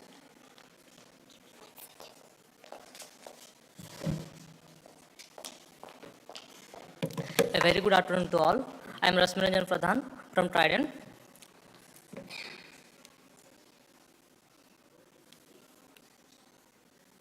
So before going to the problem statement, as you all know, we all are traveling throughout the world every year, and many events taken places in in different places of India. So whenever the event is taking places, we used to drink water. So we can see the water bottles here, and these are made up of plastics. So our motto is to replace these plastic bottles. Every year, 677 millions of domestic and 1.5 millions of internationally people are traveling. And more than 500 millions of people are, water bottles are being produced. So you can see that image, it's called Great Pacific Garbage, whose area is 1.6 million square kilometer. And India area is 3.2 million square kilometer. जरा सोचिए India का आधा हिस्सा है Pacific ocean में, तो कितना बड़ा एरिया होगा. हर साल कितना प्लास्टिक वहाँ पे गैदर होता है. तो इसी प्रॉब्लम को सॉल्व करने के लिए हम अपना प्रोडक्ट लॉन्च कर रहे हैं, इकोसिप. ये एक this is an paper based drinking package water bottles. Its price will be 20 to 25 rupees, and its USP is biodegradable, silicone coating, aesthetic packaging. Our target market is all the audience who are drinking water. This is our product. Our competitor, as you all know, Bisleri, Kinley, and Aquafina, these are the big companies. These are our competitors. Our milestones, according to the global data, 333.2 billions the packaged drinking water bottle market cap, and in India it is 1.31 billion US dollar water bottle market. So this innovative technology has potential to thank you.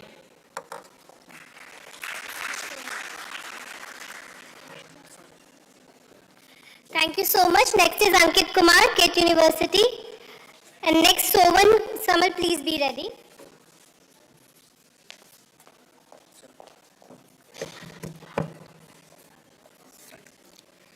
तो guys, आप सबको कभी ना कभी confusion तो हुआ ही होगा कि हम क्या गिफ्ट करें. गिफ्ट्स है पर बजट नहीं, और बजट है पर गिफ्ट नहीं. Finding the perfect gift is often overwhelming but confusing too. So here we are. We are Ushma. हम एक perfect gifting solution है with our star product, that is scented candles, which is customizable too. Isn't it amazing? Now it is made up of 100% pure soy wax. आप आइए, हमें अपना budget बताइए, और हम आपको एक प्यारा सा गिफ्ट हैम्पर क्यूरेट करके देंगे, वो भी आपके बजट में. Now coming to Indian market, जो Indian gifting industry है, It's worth $65 billion और जो कि 15% एनुअली ग्रो कर रही है. तो it is a very big market जिसमें कोई भी ऐसा प्लेयर नहीं है जो पिन पॉइंट कस्टमाइजेशन करता है जो हम करते हैं. हमारा बिजनेस रेवेन्यू 2 पार्ट्स में डिवाइडेड है, D2B and D2C. D2C sales में हम इंस्टाग्राम के थ्रू, व्हाट्सएप, वेबसाइट के थ्रू ऑर्डर्स लेते हैं. हम बल्क ऑर्डर्स और कॉर्पोरेट गिफ्टिंग भी करते हैं. Events, popup stalls, startups, we do a lot of events. अब आप सोच रहे होंगे कि इसका इंडियन सोसाइटी पे क्या इम्पैक्ट, हम लोग यहाँ क्यों हैं. सो एक्चुअली हम लोग एक रूरल वुमेन का चेन बनाना चाह रहे हैं. जो रूरल वुमेन्स हो गई, हाउसवाइफ्स हो गई, जो एक्चुअली जिनके पास काम नहीं है, हम उन्हें काम देना चाह रहे हैं. तो हम एक चेन बनाएंगे जिनके थ्रू, और हम उनसे मैन्युफैक्चरिंग कराएंगे और हम उन्हें मंथली वेजेस पे हायर करेंगे ताकि उनकी भी लाइवलीहुड चलती रहे और हमारा भी जो प्रोडक्शन कैपेसिटी है वो बढ़ता रहे. As well, coming to our growth strategy, हमने अपनी ग्रोथ स्ट्रैटेजी को 3 पार्ट्स में डिवाइड किया है. First short term, second mid term and third long term. Short term में हम लोग किट में प्रेजेंस और आसपास के लोकल कॉलेजेस में प्रेजेंस बढ़ाना चाहते हैं. कमिंग टू मीडियम टर्म जिसमें हम लोग जो क्लस्टर्स हैं कॉलेजेस के, जैसे दिल्ली, बैंगलोर, इन सब सिटीज में जाके अपने आप को पेंशन करना चाहते हैं through colleges. Then coming to long term जिसमें हम लोग एक रिटेलर्स का नेटवर्क क्रिएट करना चाह रहे हैं all over India and international as well. तो यहाँ आते हैं हमारे stats. We have delivered 1500 plus orders, 500 plus international shipments, 15 lakh plus social media reach. Also, we have crossed 6-digit revenue in just 2 months. It is 100% made in India and we are incubated at KIIT TPI. And one more thing I would like to mention, जो हम scented candles बनाते हैं और जो wax से बनता है, that is purely that is made from soy waste. तो soy waste को हम soy wax में convert करते हैं and then हम लोग scented candles बनाते हैं और इसको हम लोग streamline जो central market है यहाँ पे हम लोग launch करते हैं. Thank you. Thank you. Slide change. Thank you so much. Next is Sovan Samal Trident.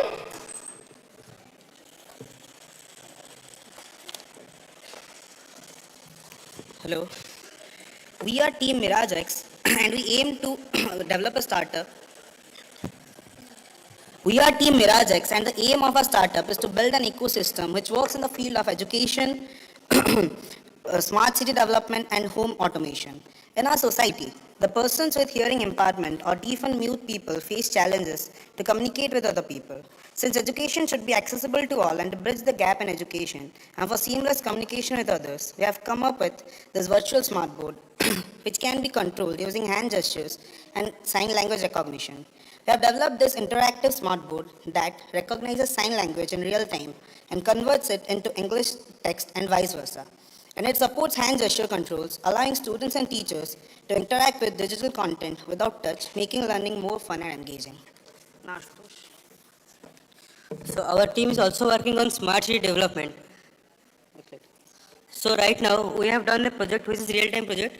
So you might have heard that when there is any type of traffic congestion, the ambulance which is carrying the patient gets stuck in the traffic jam. And for that the patient has to face many consequences and even sometimes the patients also die. To prevent that, we will use footpath as the smart way, and for that it will be a RFID based project. And after that we are making another project which is Pave Petrol. It is a public platform where if you will see any malfunction of street light, uncovered drains or manholes, then you can report the problem to our portal, and after reporting it, the complaint will be directly issued to the higher authority, and the one who raised the issue will get a reward in the form of gift voucher. And after that we are also working on home automation, and this is one of our prototype which is an AI camera based project. And also along with that we are using it for the purpose of cleaning. We are using like a vacuum cleaner also for mopping and there for pest control also. That's all about our project. Thank you.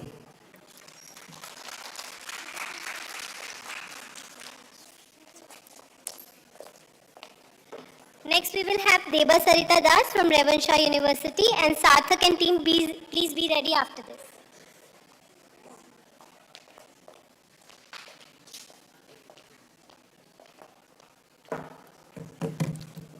I still remember the day of my PC's wedding anniversary turned into a nightmare.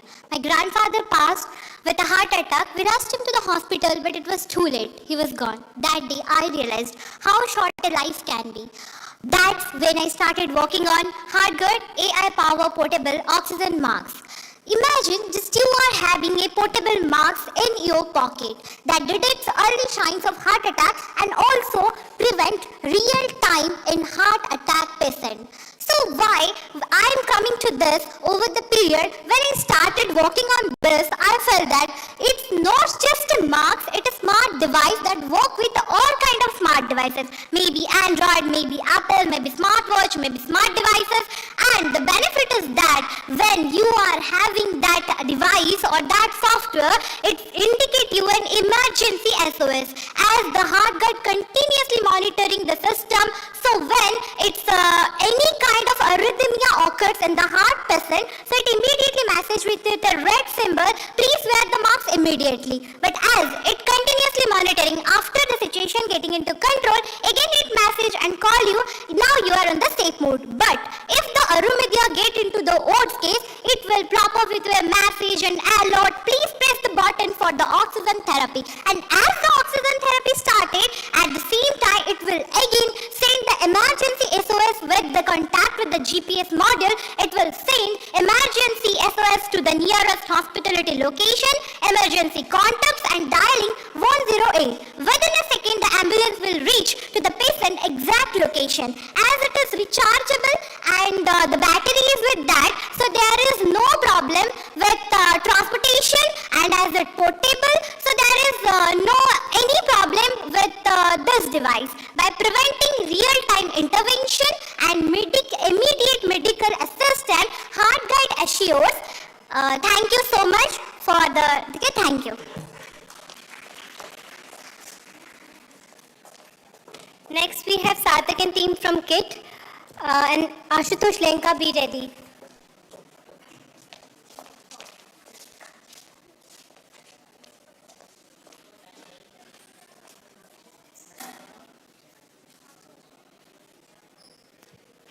Good afternoon. Today with my team we present seaweeds. So about 30 to 40% of today's population is suffering from allergies, including me. Hi, I can sneeze all day and thanks to the dust. There are traditional medicines available such as antihistamines, but they often come with a cascade of side effects. Vitamin gummies are made of keratin and omega-3 is derived from fish oil. This does not appeal to the vegetarian consumers, which is about 40 crore Indian population. So what's the solution? I'd like to ask, which one of you guys likes gummies? All of us do, right? So we came up with seaweeds, which are nutraceutical supplements made using seaweed extracts. These will have fucoidins, which gives it anti-inflammatory and anti-allergic properties. Along with that, the base will be made using alginate. We'll incorporate nutrients such as omega-3 fatty acids, zinc, etc., and use natural sweeteners to make it appealing to a wide array of customers. The uniqueness of our product lies in the fact that it is vegan, cruelty-free, natural, and totally sustainable. The product is packaged in eco-conscious packaging, and along with that, it has not only improved our immunity, but also combats allergic response. Now, today's awareness about our product, we'll be focusing on collaborations with health-conscious influencers as well as running our social media campaigns. In addition to this, we'll also be targeting universities and campuses that will help for our offline marketing. Our business model would be a hybrid one, and we aim to disrupt the $4 billion dietary supplement market of India. Upon conducting some research, we found that India is capable of producing 9.7 million tons of seaweed, but currently we are just producing 0.34% of it. This shows that there is a vast underutilization of this resource, which we are trying to tap into. Our product aligns with UN SDGs 3, 11, 12, and 14. And at the same time, it also aligns with India's Bio E3 policy, where we'll be providing employment. We'll be making sure that we contribute to the blue economy of India. Thank you, and this is our team. Thank you for the platform.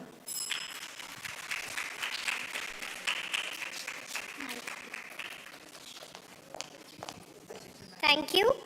Next, we will have Ashutosh Lenka from Thailand.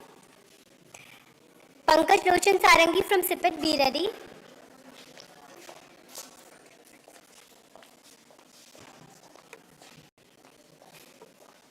Hello everybody, we are from Trident Academy of Technology, and a simple headline on a newspaper said civilian casualties because of landmine detonation not just civilian casualties, but also soldiers. And this is where we found our problem statement. Traditional landmines cannot distinguish between allies and enemies, leading to unintended casualties and operational risks. And what do we propose as a solution? A smart landmine detonation system. So what we are trying to do is create smart landmines equipped with a advanced detonation system that will be connected to the soldiers' boots so that they can arm the landmine easily and they can also control the detonation. You see, arming a landmine isn't that expensive. We can produce our landmines and we can arm them as well. But do you know how much it costs to disarm? It costs approximately within 50,000 to 80,000 rupees to disarm a single landmine, not to mention the risks that come along. When we created this system, we realized not just with an addition of 4,000 rupees, we are able to save a lot of money, and not to mention the countless lives that will be saved because of this project. Not just that, the operational risks have been reduced, so you can create infinitesimally more military strategies that you can develop with this kind of technology.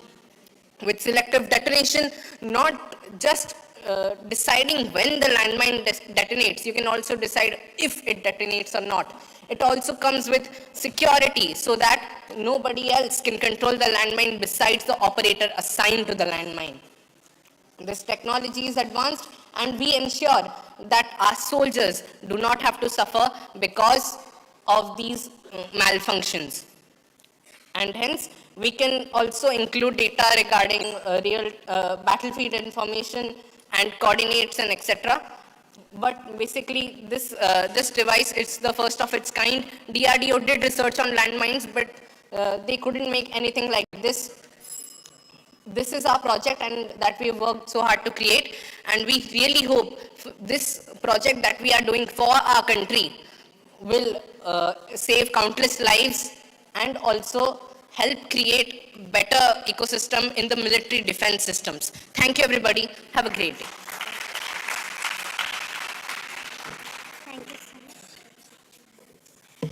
Thank you.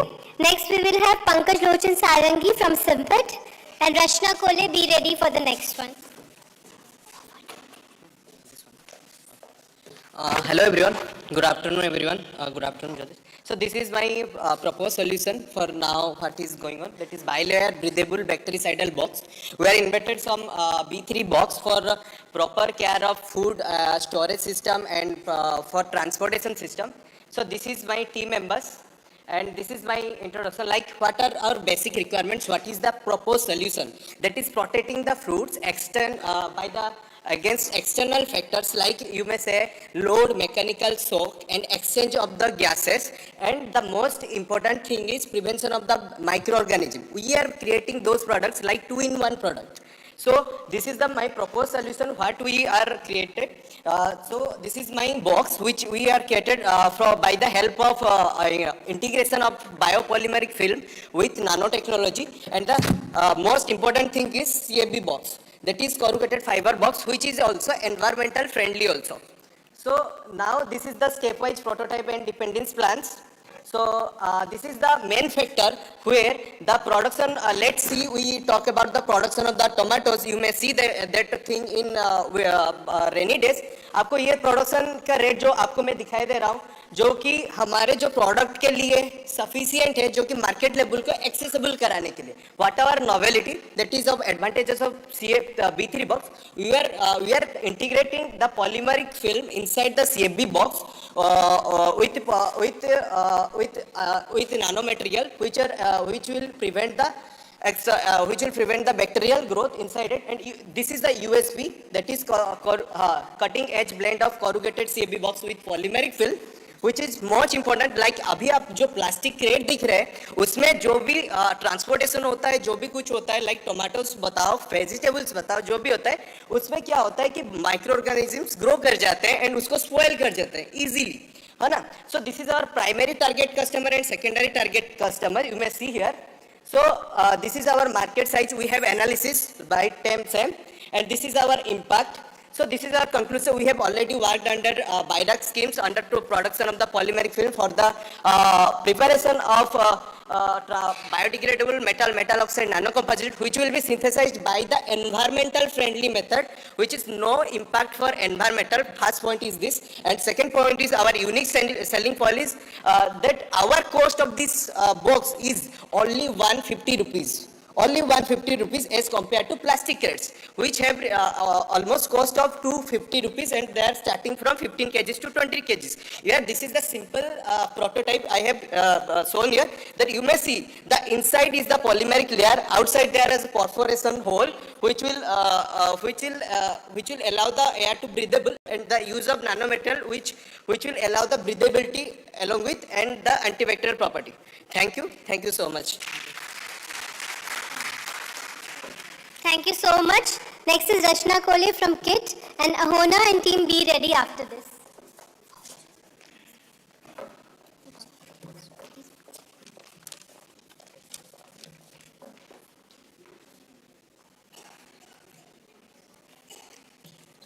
Good afternoon, esteemed dignitaries, the jury, and my fellow mates.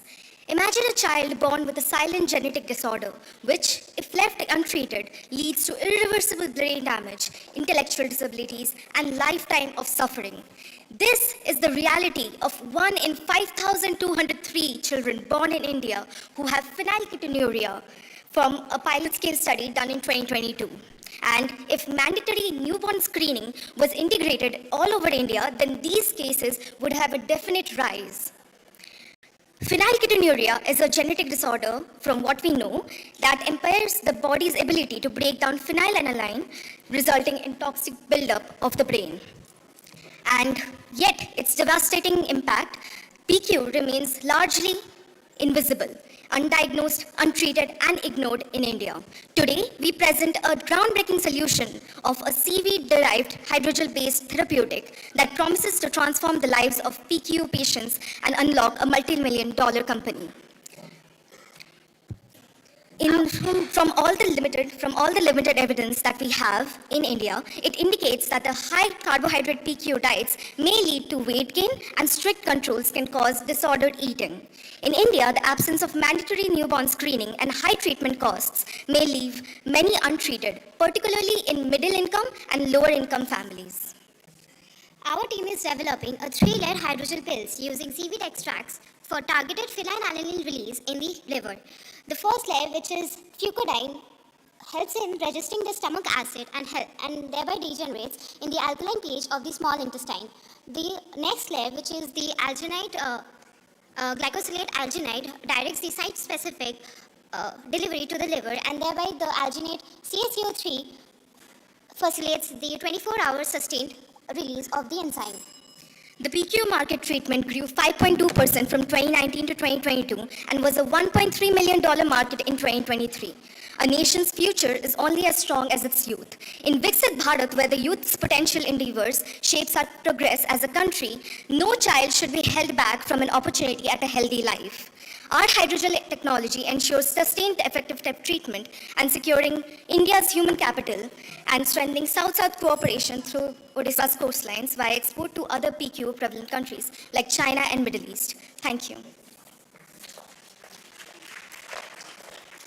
Thank you so much. Next, we will have Ahona and team from KIIT, and Abhijit Das, be ready for the next one. Hello, everyone.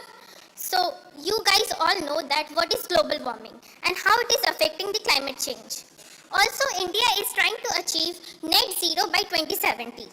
So, we need to have a proper clean technology and cannot be dependent on the previous technologies that are going on. Welcome all. Welcome all to from frying pan to carbon sink. We want to create a supply chain out of waste cooking oil. We aim to use waste cooking oil from food establishments to prevent its reuse, as it is a cancer-causing agent to cut down upstream costs. So basically, the process of trans-esterification includes triglycerides from waste cooking oil, and the best part about this whole process is that we achieve 90%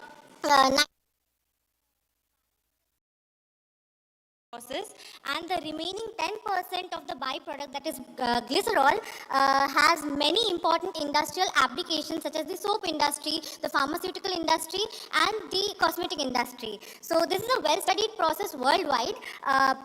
But our novel approach includes utilizing this waste glycerol and incorporating it with the waste carbon from this process and also from other industries, and generating glycerol carbonate, which again has many important industrial applications such as the lithium-ion battery industry, polymers, and solvents. So what's the solution to this problem? So first of all, we are trying to connect a bridging gap between the waste management, the waste food establishments, those are producing the waste cooking oil, and we are connecting with the biodiesel manufacturers, and this leads to the waste valorization of the waste cooking oil and reduced carbon emissions as well as carbon capture. And this all not only promotes the circular economy, as well as it results in green technology and clean chemistry, and also leads to the sustainable development goals. Thank you.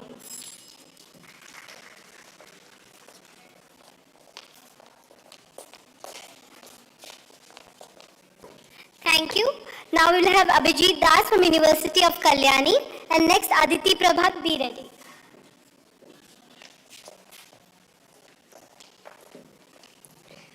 Hi everyone. Usually, big things have small beginnings. Plastic, simple. Plastic sticks, glue, a bit of laser, and tumor. We have to address a big problem with a very simple solution. See, that's the CNC laser to cut open a plastic sheet. The plastic sheet is very cheap. It's around 30 to 40 rupees per square feet. And the entire cut piece within the microscope looks like that. What do we get? We get a slide that has multiple holes, total 65 holes, each capable of harnessing single tumors. That's the model. Now, if you can see the inlet point, there are small turbulences there, but finally, within each well, the flow is uniform. What do we get? For each well, we have tiny chambers and small tubes. Together, they look like this. On the left side, you see the inlet channel for the liquid flow, for culture media or everything. And finally, we see the tumors, right?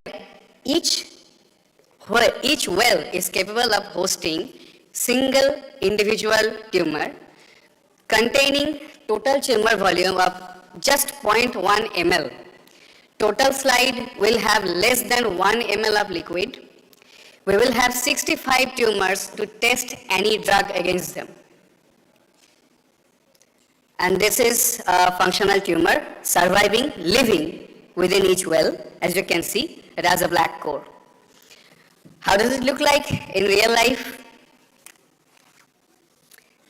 This is a chamber from one cut side. Total, this will look like this. One small item can harness 65 tumors capable of monitoring for at least 7 days for long-term chemo and any kind of testing. It's that easy. Thank you.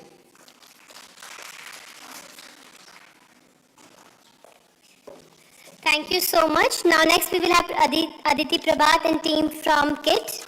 And next Ashutosh Panigai, be ready.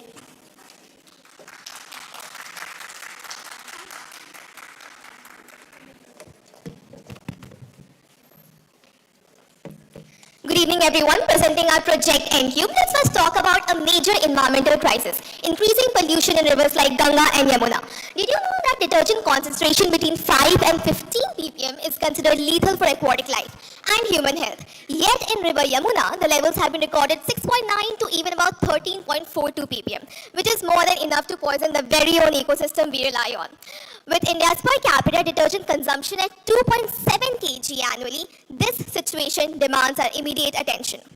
And so as a solution, we are presenting you N-Cube, a biodegradable and eco-friendly detergent which works as effectively as any other detergent in the market but without any harmful chemicals. The chemical composition of N-Cube is not complex, very easy to make. That's why we are also aiming to employ unskilled workers, especially women, as a key beneficiaries for all the manufacturing process. Now moving on to the missions, our key goals are clean environment, improve water quality and revolutionize cleaning industry. And here's a before and after test results of the sample. Now coming to target audience with N-Cube, we focus on hotel and accommodation, households, especially with pets and children, and lastly, people who are environmentally conscious.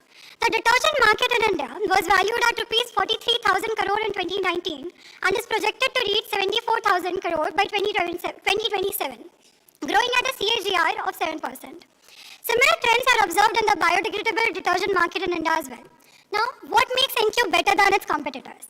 N-Cube saves your money, gives efficient results, and helps the environment, as perfect as it could be.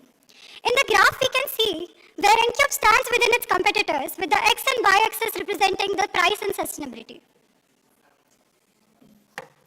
Right. So talking about numbers, for manufacturing 1 kilogram of N-Cube, it costs rupees 90. When we add packaging, logistics and taxes, the cost reaches up to rupees 126. Now we have priced the product at rupees 140, which keeps us at a profit of rupees 14, right? So at this price point, N-Cube is very affordable and consumer friendly. These are the following SDGs implemented, and I would also like to announce that our patent has been published on 15th of November 2024. So with this, I would like to sign off by saying that with N-Cube, it's the detergent that breaks down and not the environment. Thank you.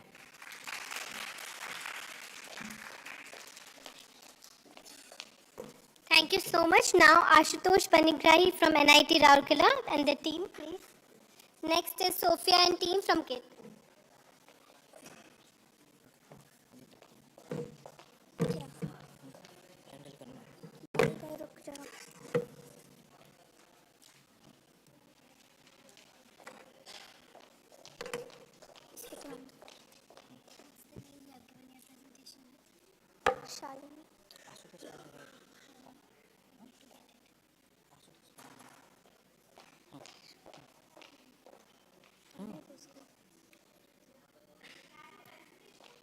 Yes, ma'am. If you can wait till you find the presentation, we can have you next. Sure. Next, Sophia and team, are you ready? Yes. Please, they are from KIIT.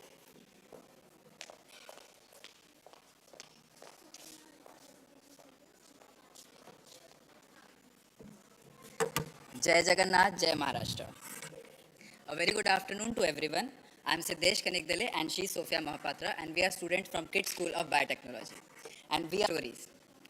जब मैं class 10th में था तब मेरी mummy ने कहा था कि अगर इस बार 10th में तुम्हारे 90+% आए तो तुमको ट्रीट मिलेगा और ट्रीट था राजा बेटा वाला ट्रीट। तो मैंने कहा कि ठीक है हम देखेंगे हमको ट्रीट मिलता है या नहीं। when the result got published मेरे को 92% आए। मैं मम्मी के पास भाग के गया और बोला मम्मी 92% आए हैं, अब मुझे राजा बेटा वाला ट्रीटमेंट चाहिए। मम्मी ने बोला क्या चाहिए बोलो। तो मैं बोला कि आज राजा बेटा के लिए खीर बनाया जाए। तो जब खीर चाहिए तो दूध चाहिए, तो मम्मी ने बोला कि जाओ एक रिटेलर शॉप से 3 पैकेट दूध खरीद के लाओ, हम दूध खीर बनाएंगे। सो हमने जब दूध को गर्म किया, दूध ऑलरेडी स्पॉइल्ड था, but what cause that milk to spoil? There are certain reasons like temperature fluctuation, bright sunlight exposure, constant road agitation and various storage condition. और ये सारा मिलके दूध का pH level को घटाता है। इसलिए these are the key indicators of freshness. This is the cold chain transport in milk for India. We aim to create a smart packaging which a portion of it is replaced with biodegradable polymer which changes color depending upon the pH of the milk and indicates freshness of the milk. As you can see, there's a huge market in polyethylene packaging and also tetra packaging which we aim to target, and there's a 15 to 20% of waste production of milk in India which we aim to reduce. Our ideation can further be incorporated in tetra packaging by creating a clear window which changes color depending upon the pH of the milk, and this can also be incorporated in straw punch holes. Our target audience would be B2B. These are some of the novelties and SDG alignments that aligns with our idea. We are very thankful to all the advisors and mentors, Dr. Vishakha Rana and Dr. Preeti Sundar Mohanty. And we would be also helpful to seek help from KIIT TBI ताकि हमारा सपना सपना ना रहे. Thank you very much. Thank you so much. Now, Ashutosh and team from NIT Rourkela, you can leave. And next is Priyanshu Kamrakar. Please be ready. Hello everyone. Myself Ashutosh Panigrahi. We are here to introduce you something that is deeply rooted into our culture, that has been in our kitchen for generations, and Imagine a probiotic drink that isn't dairy based, like kefir, or doesn't have a strong fermented taste or smell like kombucha. A drink that boosts your gut health. growing up in Odisha, my grandmother has fed me from my childhood a fermented rice water called pakhalo, which is nourishable, which is refreshing, and which is a very tangy and which is very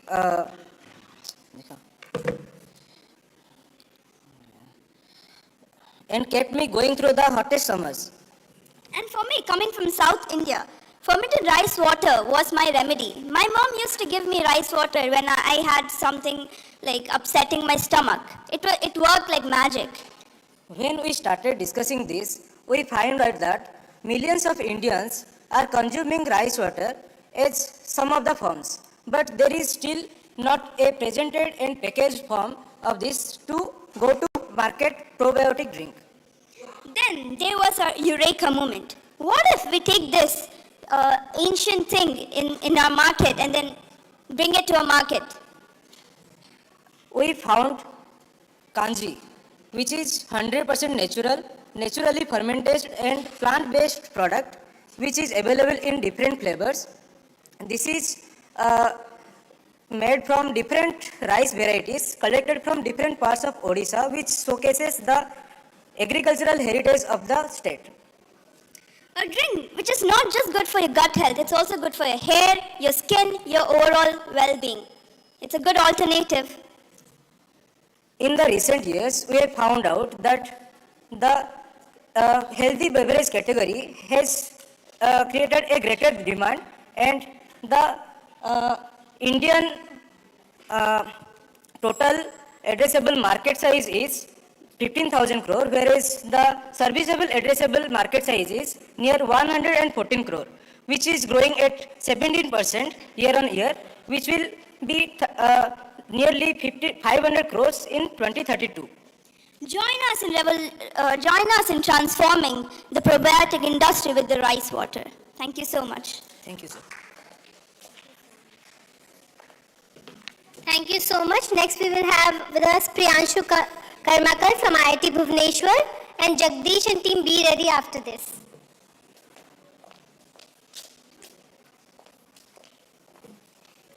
Good evening everyone. I am Priyanshu from IIT Bhubaneswar, and today my topic is travel planning using LLM. So the two words mentioned here, one is travel and LLM. Both are seamlessly integrated in our daily lives. Thus, we have came up with a unique idea of using the power of LLM in this travel planning domain.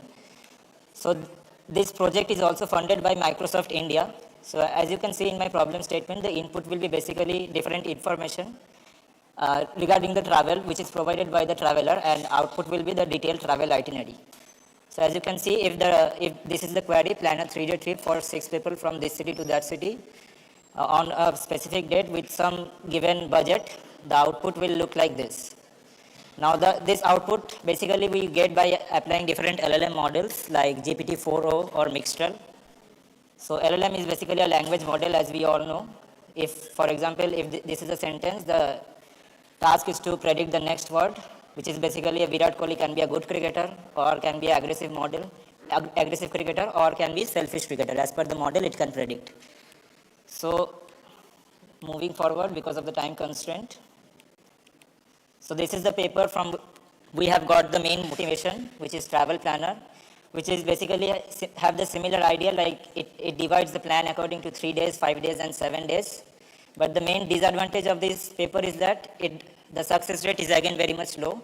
As it is mentioned, success rate is 0.6%, and the other disadvantage is that it has used static dataset and synthetic dataset. But in our Microsoft project, we have actually created the dataset from the scratch. And as per the future work, this paper doesn't have no conversational power. Basically, what it means that the traveler doesn't have the negotiation power or bargaining power with the travel AI agent. So as we all know that we Indians need bargaining. जब तक bargaining नहीं होगा तब तक हम लोग satisfy नहीं करेंगे. So that's the main idea. How it's in ideation stage. How we can achieve? We can implement different reinforcement learning techniques by using proximal policy optimization. And what's the market potential? As you can see. Thank you. Thank you so much. Now Jagdish and team from KIIT, and after that it will be Janjay and team from Dreams.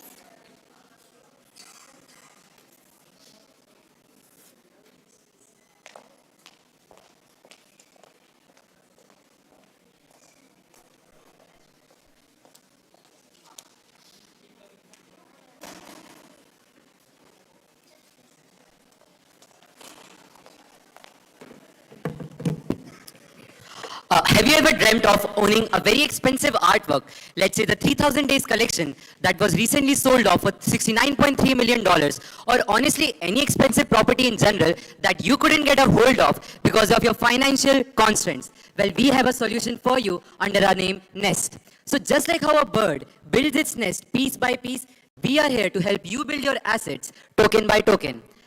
Good afternoon, everyone. This is Team Nest. I am Pratham. This is Payushni, and we also have Jagdish. So coming to the problem statement. Okay, so the problem statement is that there are a lot of high-valued assets that are not really accessible to small-scale investors due to lack of fractional availability and financial constraints. The solution that we propose is Nest. So Nest is a basically blockchain-integrated platform that saves your financial assets in form of digitalized tokens. Now what it does is that it liquefies your assets, making it easier for you to own them and also trade with them. The platform also offers a learner kit that allows initial starters to get into the business. Now this also follows two very important SDGs. First up is decent work and economic growth, and next up is industry innovation and infrastructure, which is SDG 9. Now why you should trust this idea? Now this is not a random idea that we came up with. We were very inspired by a detailed abstract that was prepared by the government of Telangana in association with Polygon Labs and Web3 associations. Okay, so now let's take a look at how Nest tokenizes an asset in very simple terms. Firstly, the value of the asset is evaluated using AVM models. Secondly, we break this asset down into smaller parts called tokens and make it available on the platform. Next, these tokens are added in the form of blocks in our blockchain technology, which is then made available for the users to buy, sell, and trade on our platform. And last but not the least, investors can keep a track on the returns from the assets which they have put up on the market on our platform itself. Now let's take a look at the target audience of our platform. Firstly, there are 4 segments we are divided into: retail investors, institutionalized investors, decentralized finance enthusiasts, freelancers, and entrepreneurs. So the future perspective of Nest. Nest enables identification of such Nest enables identification and tokenization of sustainable assets such as renewable energy projects and green energy projects. Nest also aims in partnering with smart city project and other government association. So yeah, and the revenue streams of this platform are just like any other trading platform: platform convenience fee, premium model, ad running, and asset management fee. Thank you so much. Thank you so much.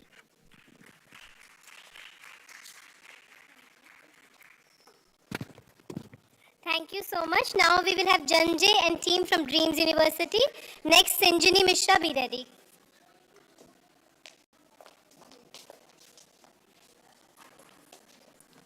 जय Jagannath. Here is our project food spa. हम यहाँ पे कोई भी food को spa नहीं करने वाले, उसका जो मेकओवर है हम उससे उतारने आए हैं. बेसिकली वो जो फ्रूट के शॉपकीपर्स है वो वैक्स मतलब मोम का यूज़ करके वो फूड को साइनर करते हैं, मतलब वो अच्छा दिखता है, अट्रैक्टेड दिखता है। इसका मतलब ये नहीं कि वो अच्छा फूड है। इसके लिए हम एक प्रोजेक्ट बनाए हैं। Basically here is our project. इसमें ये बहुत ही सिंपल प्रोजेक्ट है। हम आर्डिनो जो कि जो कि इस डिवाइस का मेन ब्रेन है उसको सोर्स से कनेक्ट किए हैं और एक मीथेन सेंसर रखे हैं। उस मीथेन सेंसर से क्या होगा ना, जो भी फूड है वो जब खराब होता है वो मीथेन गैस छोड़ता है। तो कुछ समय के बाद वो मीथेन डिटेक्ट कर लेगा, वो डिस्प्ले में दिखाई देगा कि वो फूड कितना % खराब हुआ है और उसका पीएच भी दिखा लेगा। अगर वो खाने का लायक है तो फिर वो डिस्प्ले में दिखा देगा yes it is good, otherwise वो दिखा देगा कि ये अच्छा नहीं है। और वो जो राइट साइड में ब्लू कलर का है वो एक वाईफाई मॉड्यूल है जो कि आपके ब्लूटूथ मॉड्यूल है जो कि आपके मोबाइल के साथ कनेक्ट हो सकता है, जो आपके मोबाइल पे भी डिस्प्ले करेगा। और yes this is our project and इससे हम हेल्थ सेफ्टी के लिए यूज़ कर सकते हैं। 4 लाख पीपल हर ईयर फूड पॉइजनिंग की वजह से डेथ होता है। तो उन लोगों को देखकर ही हम इंस्पायर हो गए ये सब बनाए। तो बेसिकली जब कोई फेयर फेस्टिवल होता है फूड स्टॉल्स लगते हैं और वो फूड स्टॉल के क्वालिटी के बारे में अच्छे से पता भी नहीं होता है, मतलब अच्छा है खराब हो चुका है।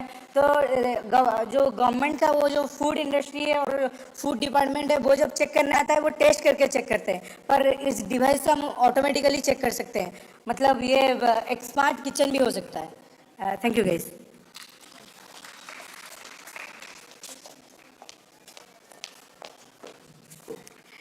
Thank you so much. Now we will have Sanjini Mishra from KIIT and next we will have Pratyasha Mohanty from Tribe.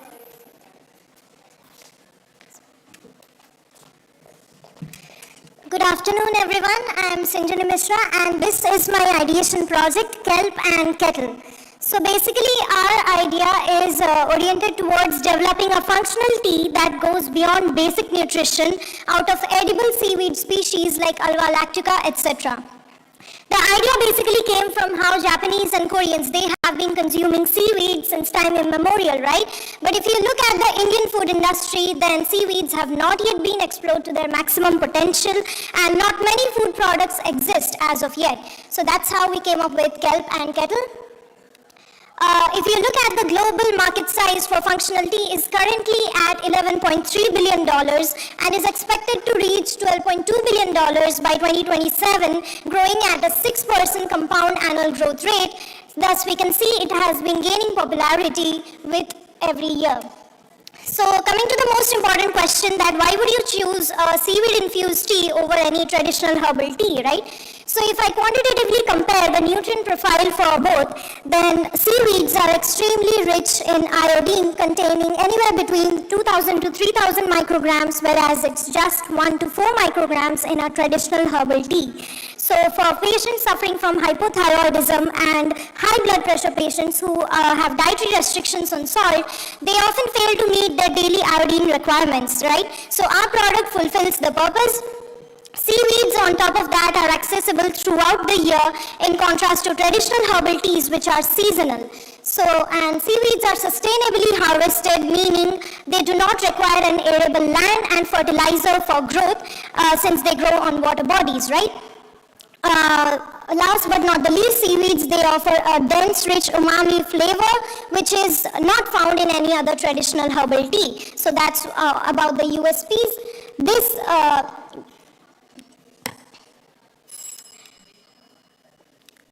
sorry, there's something wrong with the remote. Can I?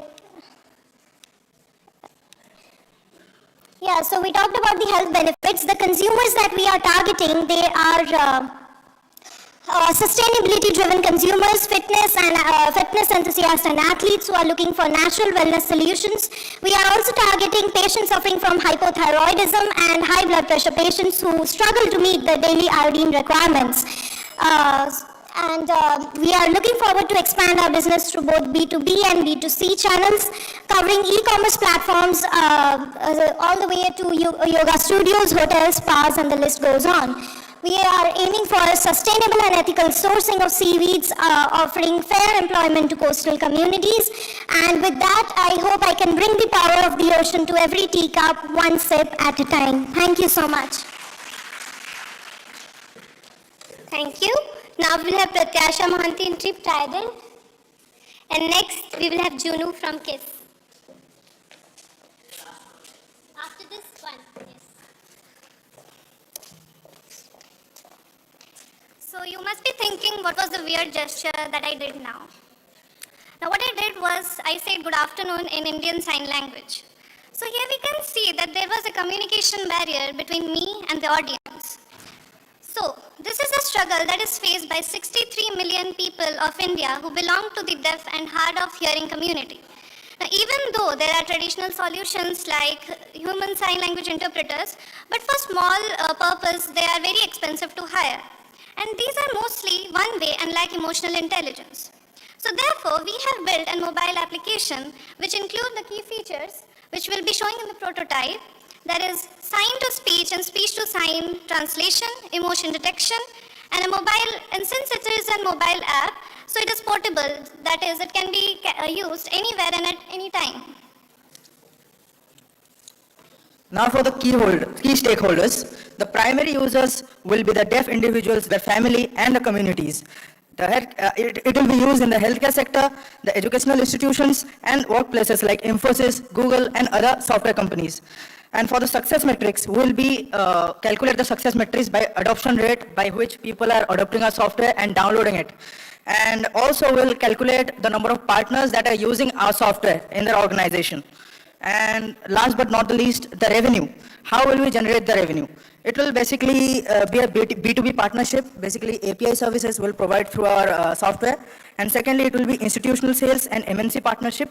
And third one will be freemium model for individual users who will use our app individually. This is a very important thing because there are 63 million people who are deaf in India, so the market is quite large. And the product which we are building, such type of product is not available in the market. Well, there are products like Signable and Sign Apps, but they're basically like fiber for sign language interpreters. So basically, we hire people from there, and you pay them money to be your sign language interpreter. So with this, we want Gesture Connect, which is a mobile application, to be an application that will help the users to connect with the deaf community. And with this, again, thank you everyone. Thank you so much. And the last participant is Junu Sabra from KISS and his team. Please come.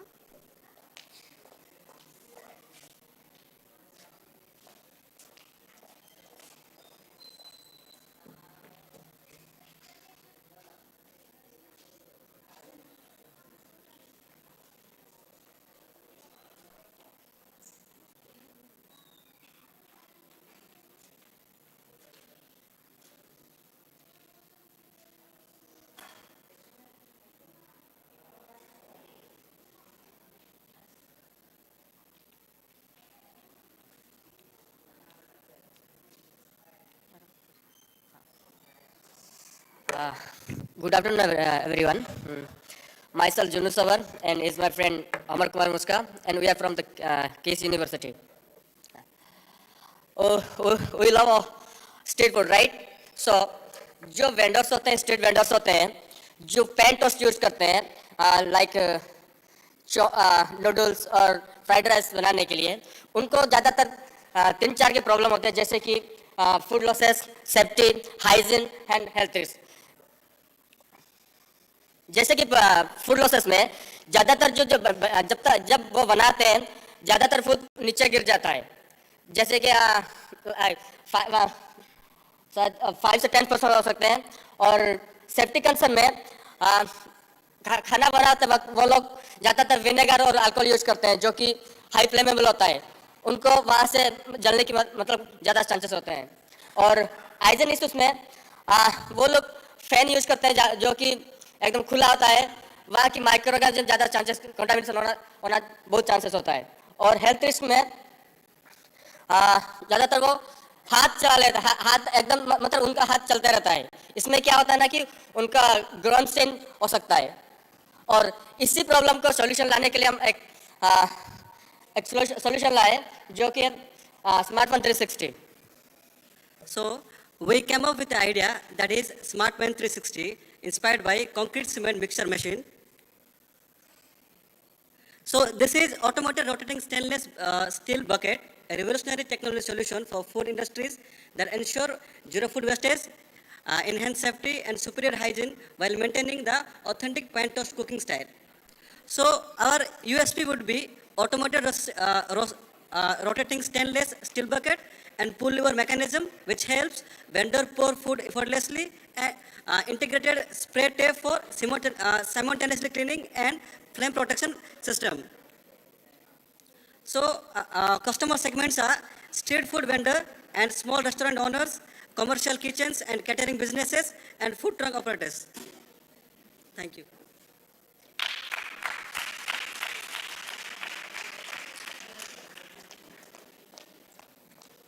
Thank you so much. Thank you all the students. We are really impressed with your speed.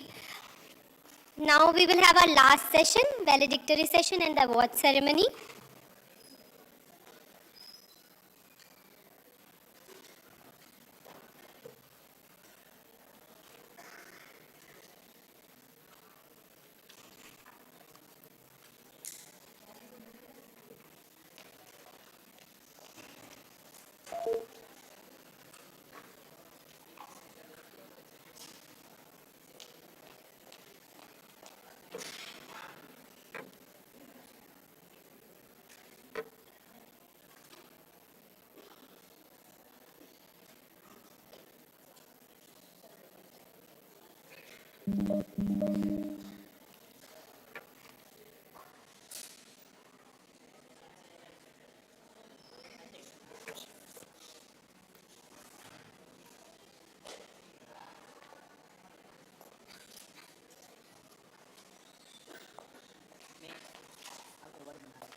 So I think since morning we have been listening to several speakers, motivators, mentors, and also the policymakers. So dear innovators, students, and startups, let's welcome with a big round of applause the guest of today's valedictory session, Dr. B.K. Das, the Director General from DRDO ECS. I welcome you, sir, please.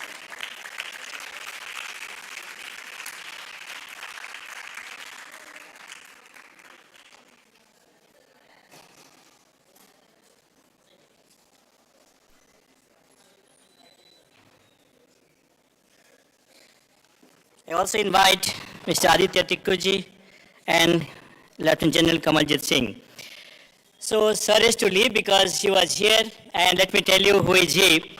He is very popular man from DRDO, the Director General of ECS, and has been directed in many places. But I know him since my childhood days. He was my teacher, and he was doing great job in ITR in Chandipur. And I know him because he's a prolific, he's a top-class mentor and teacher. The way he teaches physics and mathematics, you cannot forget. Of course, I couldn't do well because I was not very good at studies, but he taught many of us, and many of us, we cleared medical, IITs, AIMS, everywhere. Sir, I think I am so happy today that I'm hosting you as the mentor of me and also a great DRDO scientist. So I'll not speak much about because he has to leave, and we believe the defense people are very particular about timings. He said I'll be here at 4:30, even though he had a lot of engagement, but he was here at 4:24 precisely. So with that respect, I'll not introduce Aditya Tikkuji and Lieutenant General because all of you know him. I shall now invite you to address these young minds. Yes, sir, you. You are the guest, yes.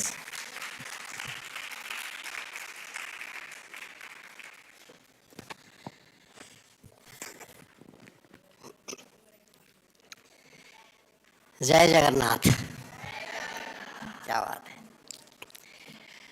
On the stage, Lieutenant General Kamaljit Singh ji, my best friend in Delhi, Aditya Tikku ji, and of course, Professor Dr. Mrityunjay Sutarji. What an honor for me to read this name. And all professors, faculties, students, entrepreneurs, ladies and gentlemen. At the outset, I'm just lucky, fortunate, blessed that I could be here. Let me tell you, Professor Sutar tried umpteen number of times for some event or other in this great institution. But somehow, due to some reason, I was not able to make up. And probably the luck is so that I'm here today and I have no escape. And they all trapped me around. In fact, I must confess before this audience, me and Honorable Governor of Odisha, we are going to BPUT tomorrow because they have the convocation ceremony, and I have got a couple of meetings in Bhubaneswar.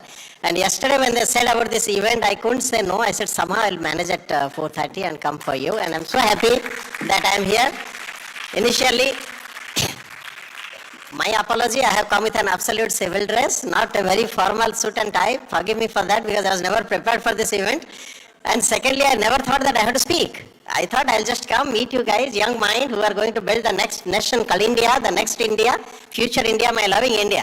I came with that purpose in mind, and he says you have to come to the stage and meet the people. Well, friends, let me tell you.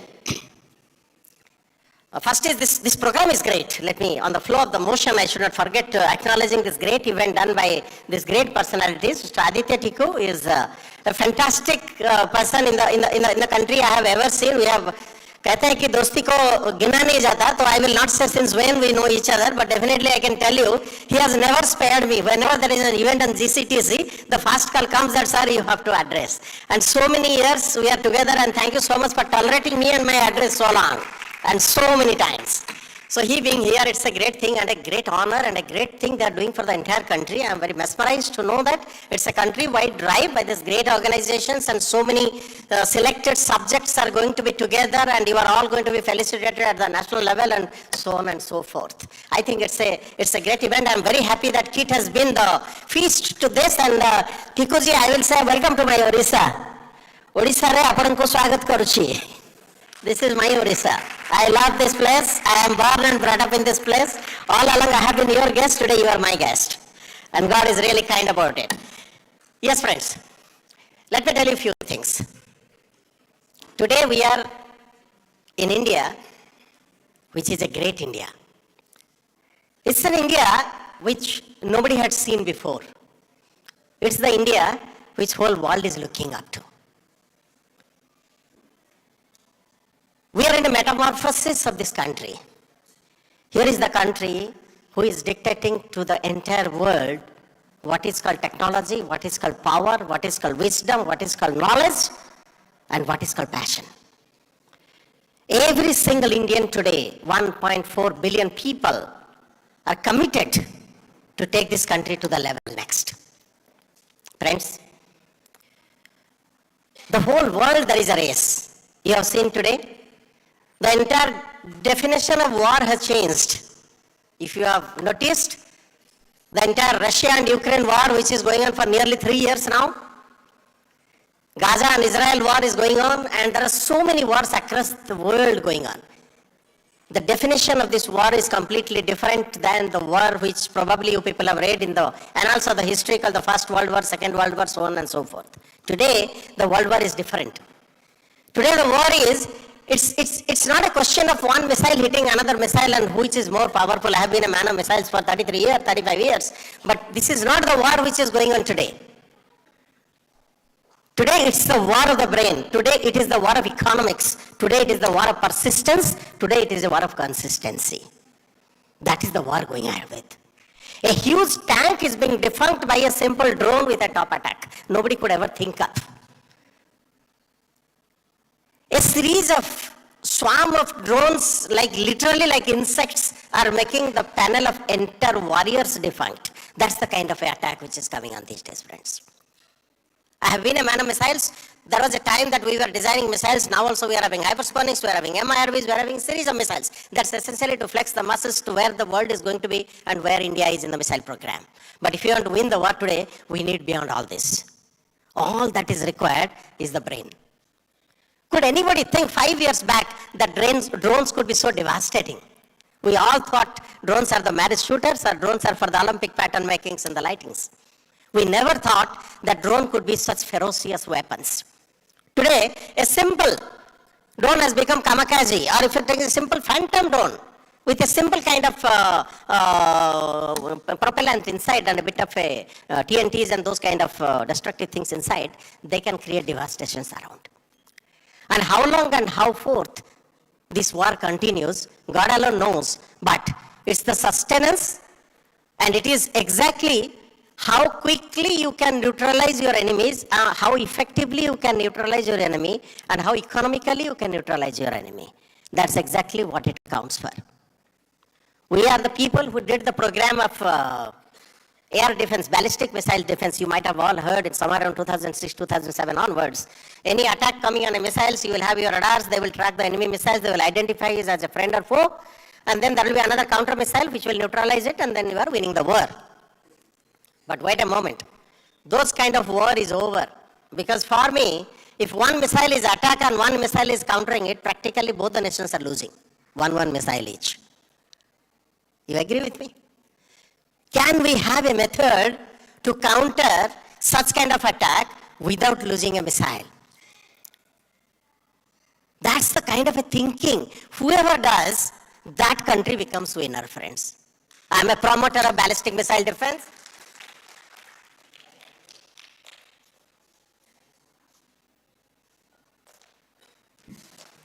With all that ballistic missile defense program will continue because we have got a huge Mark 1, Mark 2, Layer 1 defense, Layer 2 defense, all those things will continue. But end of the day, if you really want to win, you have to have a different thinking altogether. And if that thinking has to happen, it has to happen in India. We talk about asymmetric warfare today. Nothing will happen. Thank you. If we talk about asymmetric warfare today, बचपन में आप लोगों ने देखा होगा laser gun हम मारते हैं और उसमें से सारा स्क्रीन से एक एक करके दुश्मनों को उड़ाते हैं. खेला है ना आप लोग? आज भी खेलते हैं हम लोग, है ना? आप लोग अपने ड्राइंग रूम में खेलते हैं और हम वारफील्ड में खेलते हैं. फर्क वही है, गेम का रूल वही है. आप भी लेजर मारते हो, हम भी लेजर मारते हैं. But there is a difference between the two. Laser has become really as a weapon. Electromagnetic wave has become the weapon today. Electromagnetic pulses have become the weapon today. A series of drones, when they come for you, you have to counter them. You have to counter them with pumping high microwave power so that the entire drone connect becomes defunct and the drone falls down. This is called soft kill. Still, if you have got a very, very counter options in the drone, that is called counter defense. Counter measure, ECM, ECCM. If all those features embedded into the drone, then you should kill them by pointing a fine beam of laser to them. बचपन में आप लोग खेला होगा, हम भी खेले हैं. सन के नीचे वो लेंस लगा के हम रुई को नीचे लगा के आग जलाते हैं ना. That's all is the technology. There is nothing so great about it. When solar energy is focused on a cotton, it creates a fire. If laser energy which we generate, we can beam point to the drones, drone catches fire. And that's called hard kill, friends. And as and when you increase the power of power of the laser and focus them more sharp, you can neutralize them for kilometers. India has designed this product, developed this product has already gone for production, 23 such sets has already been deployed. That is the status. And as you excel it further into the drone, from drone to aircraft, from the aircrafts to UAVs, from UAVs to missiles, from missiles to satellites, you keep on increasing the power, keep on increasing the beam pointing, then what happens? When a missile attacks you, you fire a laser and make the missile defunct. Enemy loses the missile, India loses nothing. This is where we win the war. This is beyond the ballistic missile defense, through countermeasures, through non-kinetic, through asymmetric. That's the kind of a technology. Just I wanted to give you a flavor to my young mind. Like that, a phenomenal series of technologies on which the country is working, DRDO is working, the entire industries are working. But you all need to think differently, then only Indian warfare is going to be the supreme warfare. You agree with me? This is the thinking I want from the Indian brain today. This is the absolute paradigm shift in the thinking which should come. This is the world of disruptive technologies, my dear friends. India is the leader today. Yes, we had green revolution, we had white revolutions, we had series of revolutions where India has lost. We tried to push ourselves. Then there was some IT revolutions, there are technology revolutions. Everywhere we were there. But today the kind of revolutions which the entire world is looking up to, that India is going to be the global leader. India has the power, friends. You know, the Silicon Valley, if you look at today, it is full of Indians only. I said somewhere this thing. You know, the entire world is controlled by two alphabets, I and C. In the early years, when it started, it was called internal combustion engine. Mechanical engineering students, if they're there, they will appreciate that. IC engines created a revolution across. Right?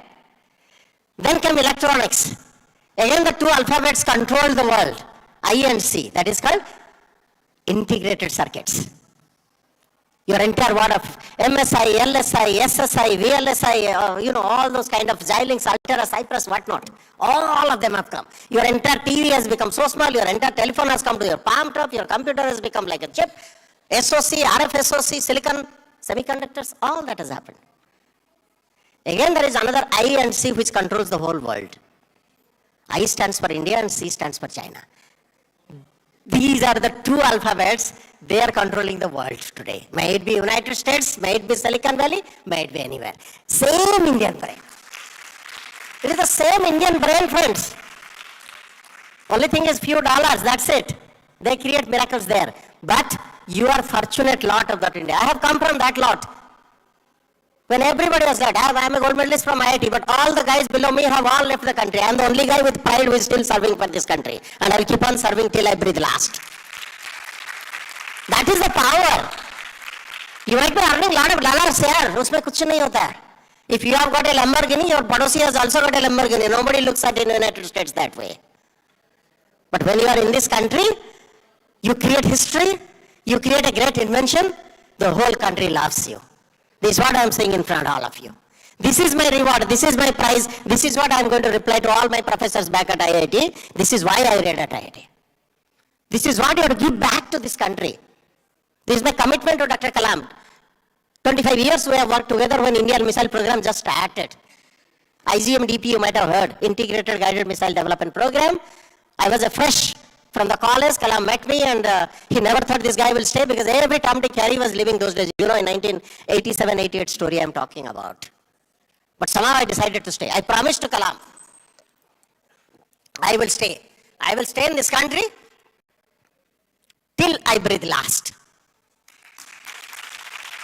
And every breath I will think to do something great for my country. Friends, that is the transformation. Today we are at an inflection point. India is a leader. India is leading the world today. Everybody is looking up to India. That is the transformation. Don't think I have done it alone.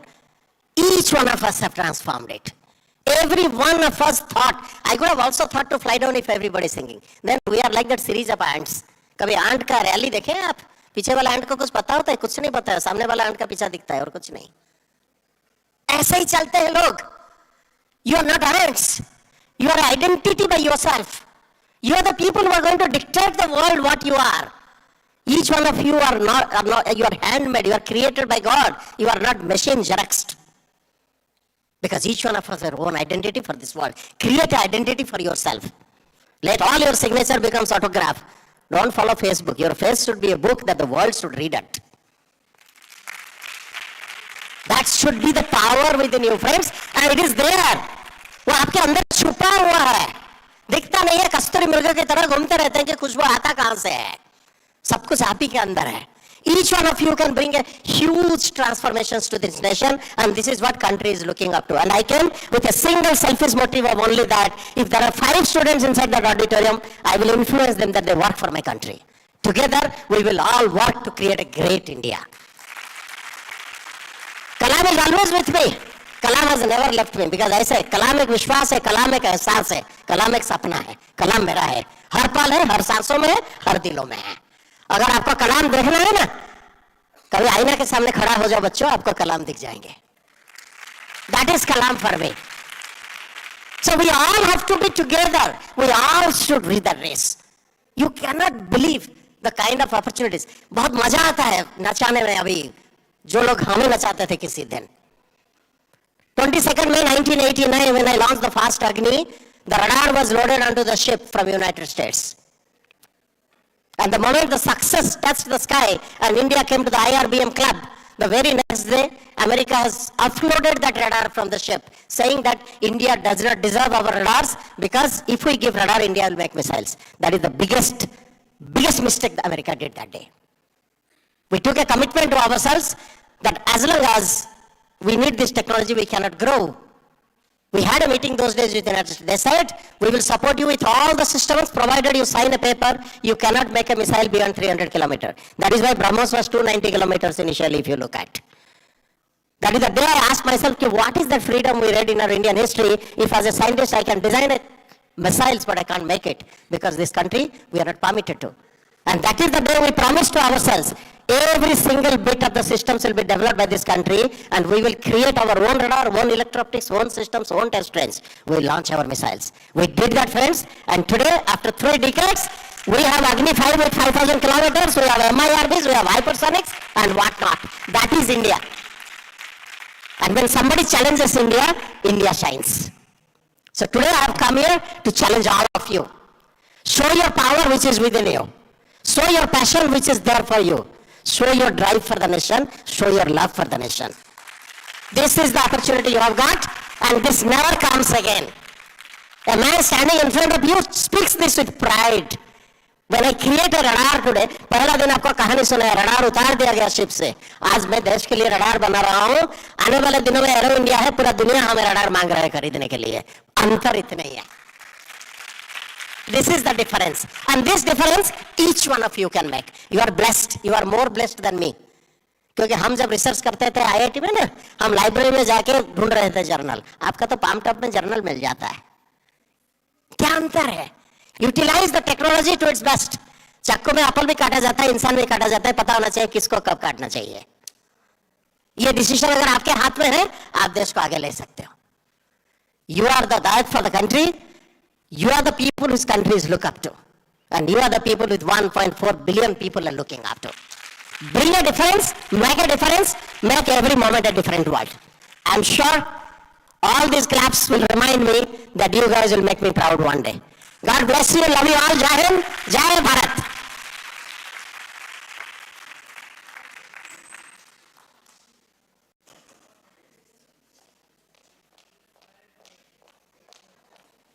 Thank you so much, sir, for energizing words and making us again feel so proud of our country. Thank you so much, sir.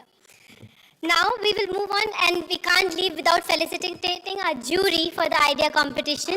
I would request Brigadier KK Nayak ji to please come on the stage.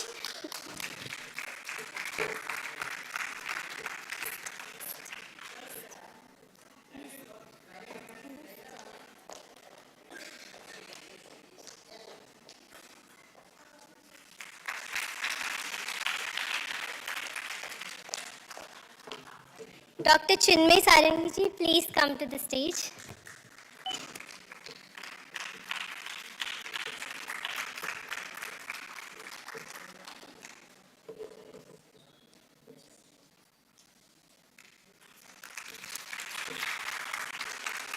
And Dr. Namrata Mishra.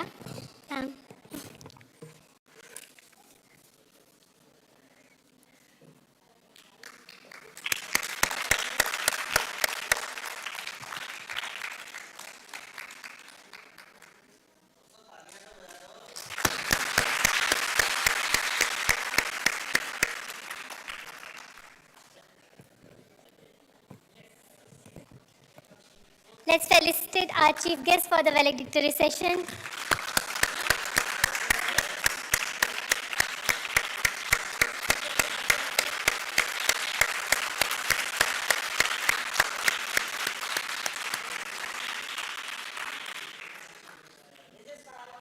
Thank you so much. Now we will be announcing the award-winning pictures of the student. all are really good. It's really, really hard. So don't be disheartened. Be as energetic and enthusiastic as you are right now. So the first one is Rakshit Mohanty and the team OUTR.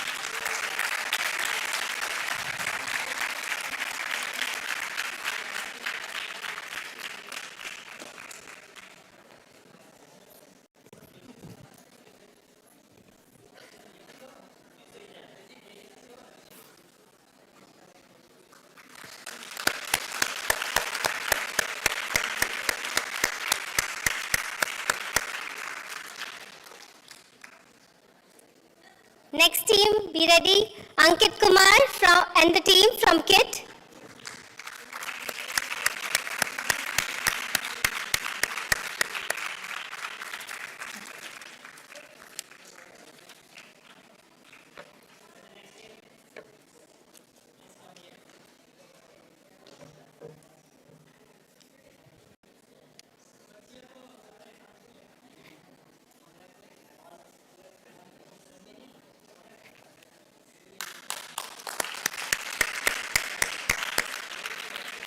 And the next team, be ready. Pankaj Lochan Sarangi from SIPET. You can shout. Cheer up.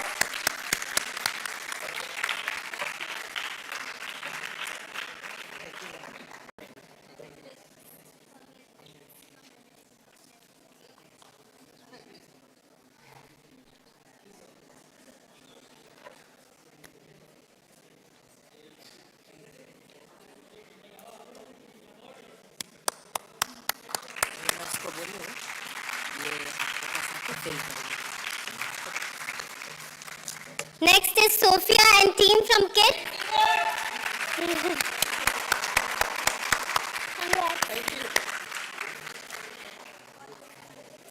Vishaka ma'am, please come up. Please.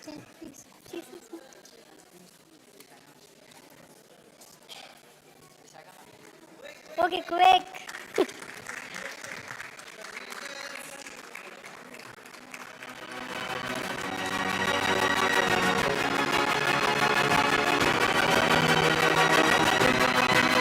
And the next we have Pratyasha Mohanty from Trident.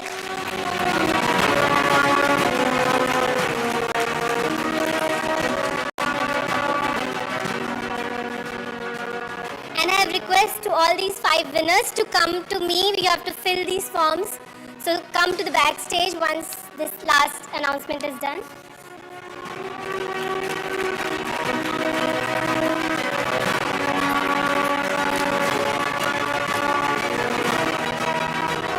And thank you everyone who participated in this idea pitching. It was so hard for the jury to actually decide which one was.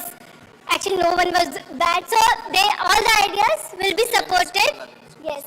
All the ideas will be supported in the future. So thank you everyone. And I request all the 5 winners, please come on the stage. We'll have a group picture.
Thank you once again, and please scan this QR code for feedback. And it's still have 2 forms, so the winners who have not collected this form, please collect it from me.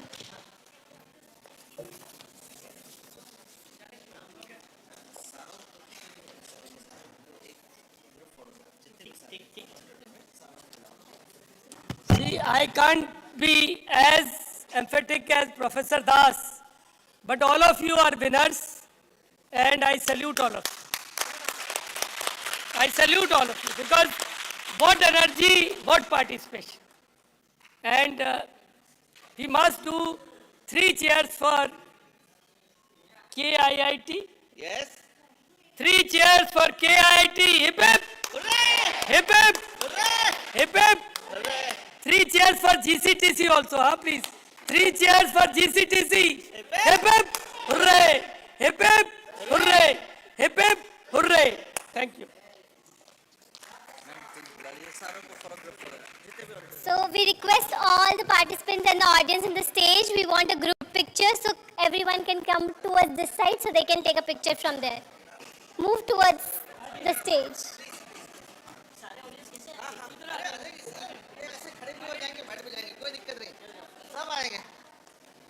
I would request everyone to come over here. Please join us, please. Jaldi, jaldi, jaldi.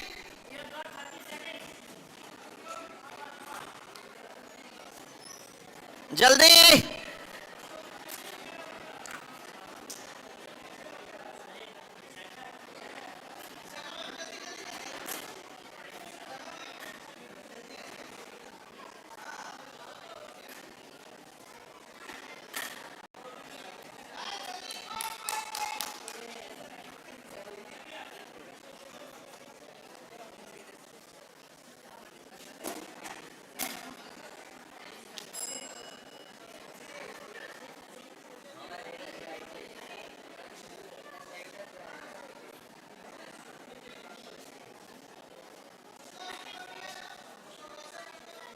I request my colleagues, please come on stage.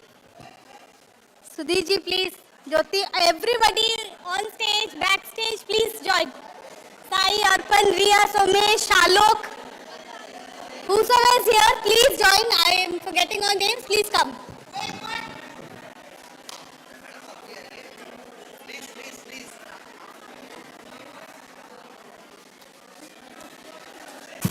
दोस्तों जल्दी आ जाओ, जल्दी.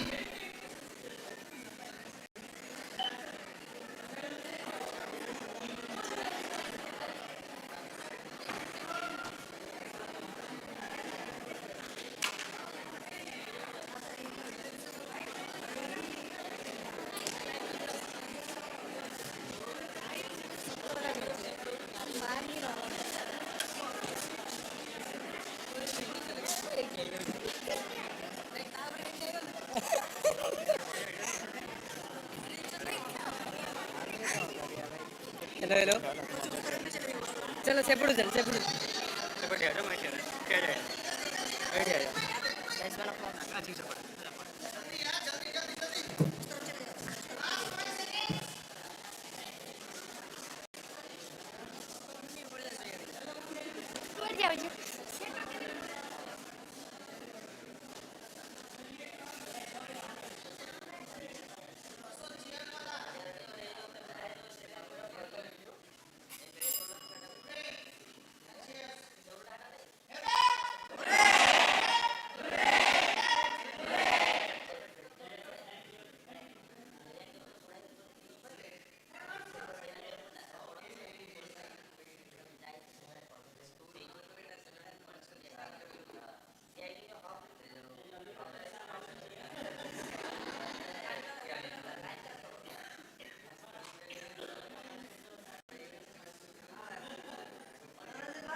One more winner who has not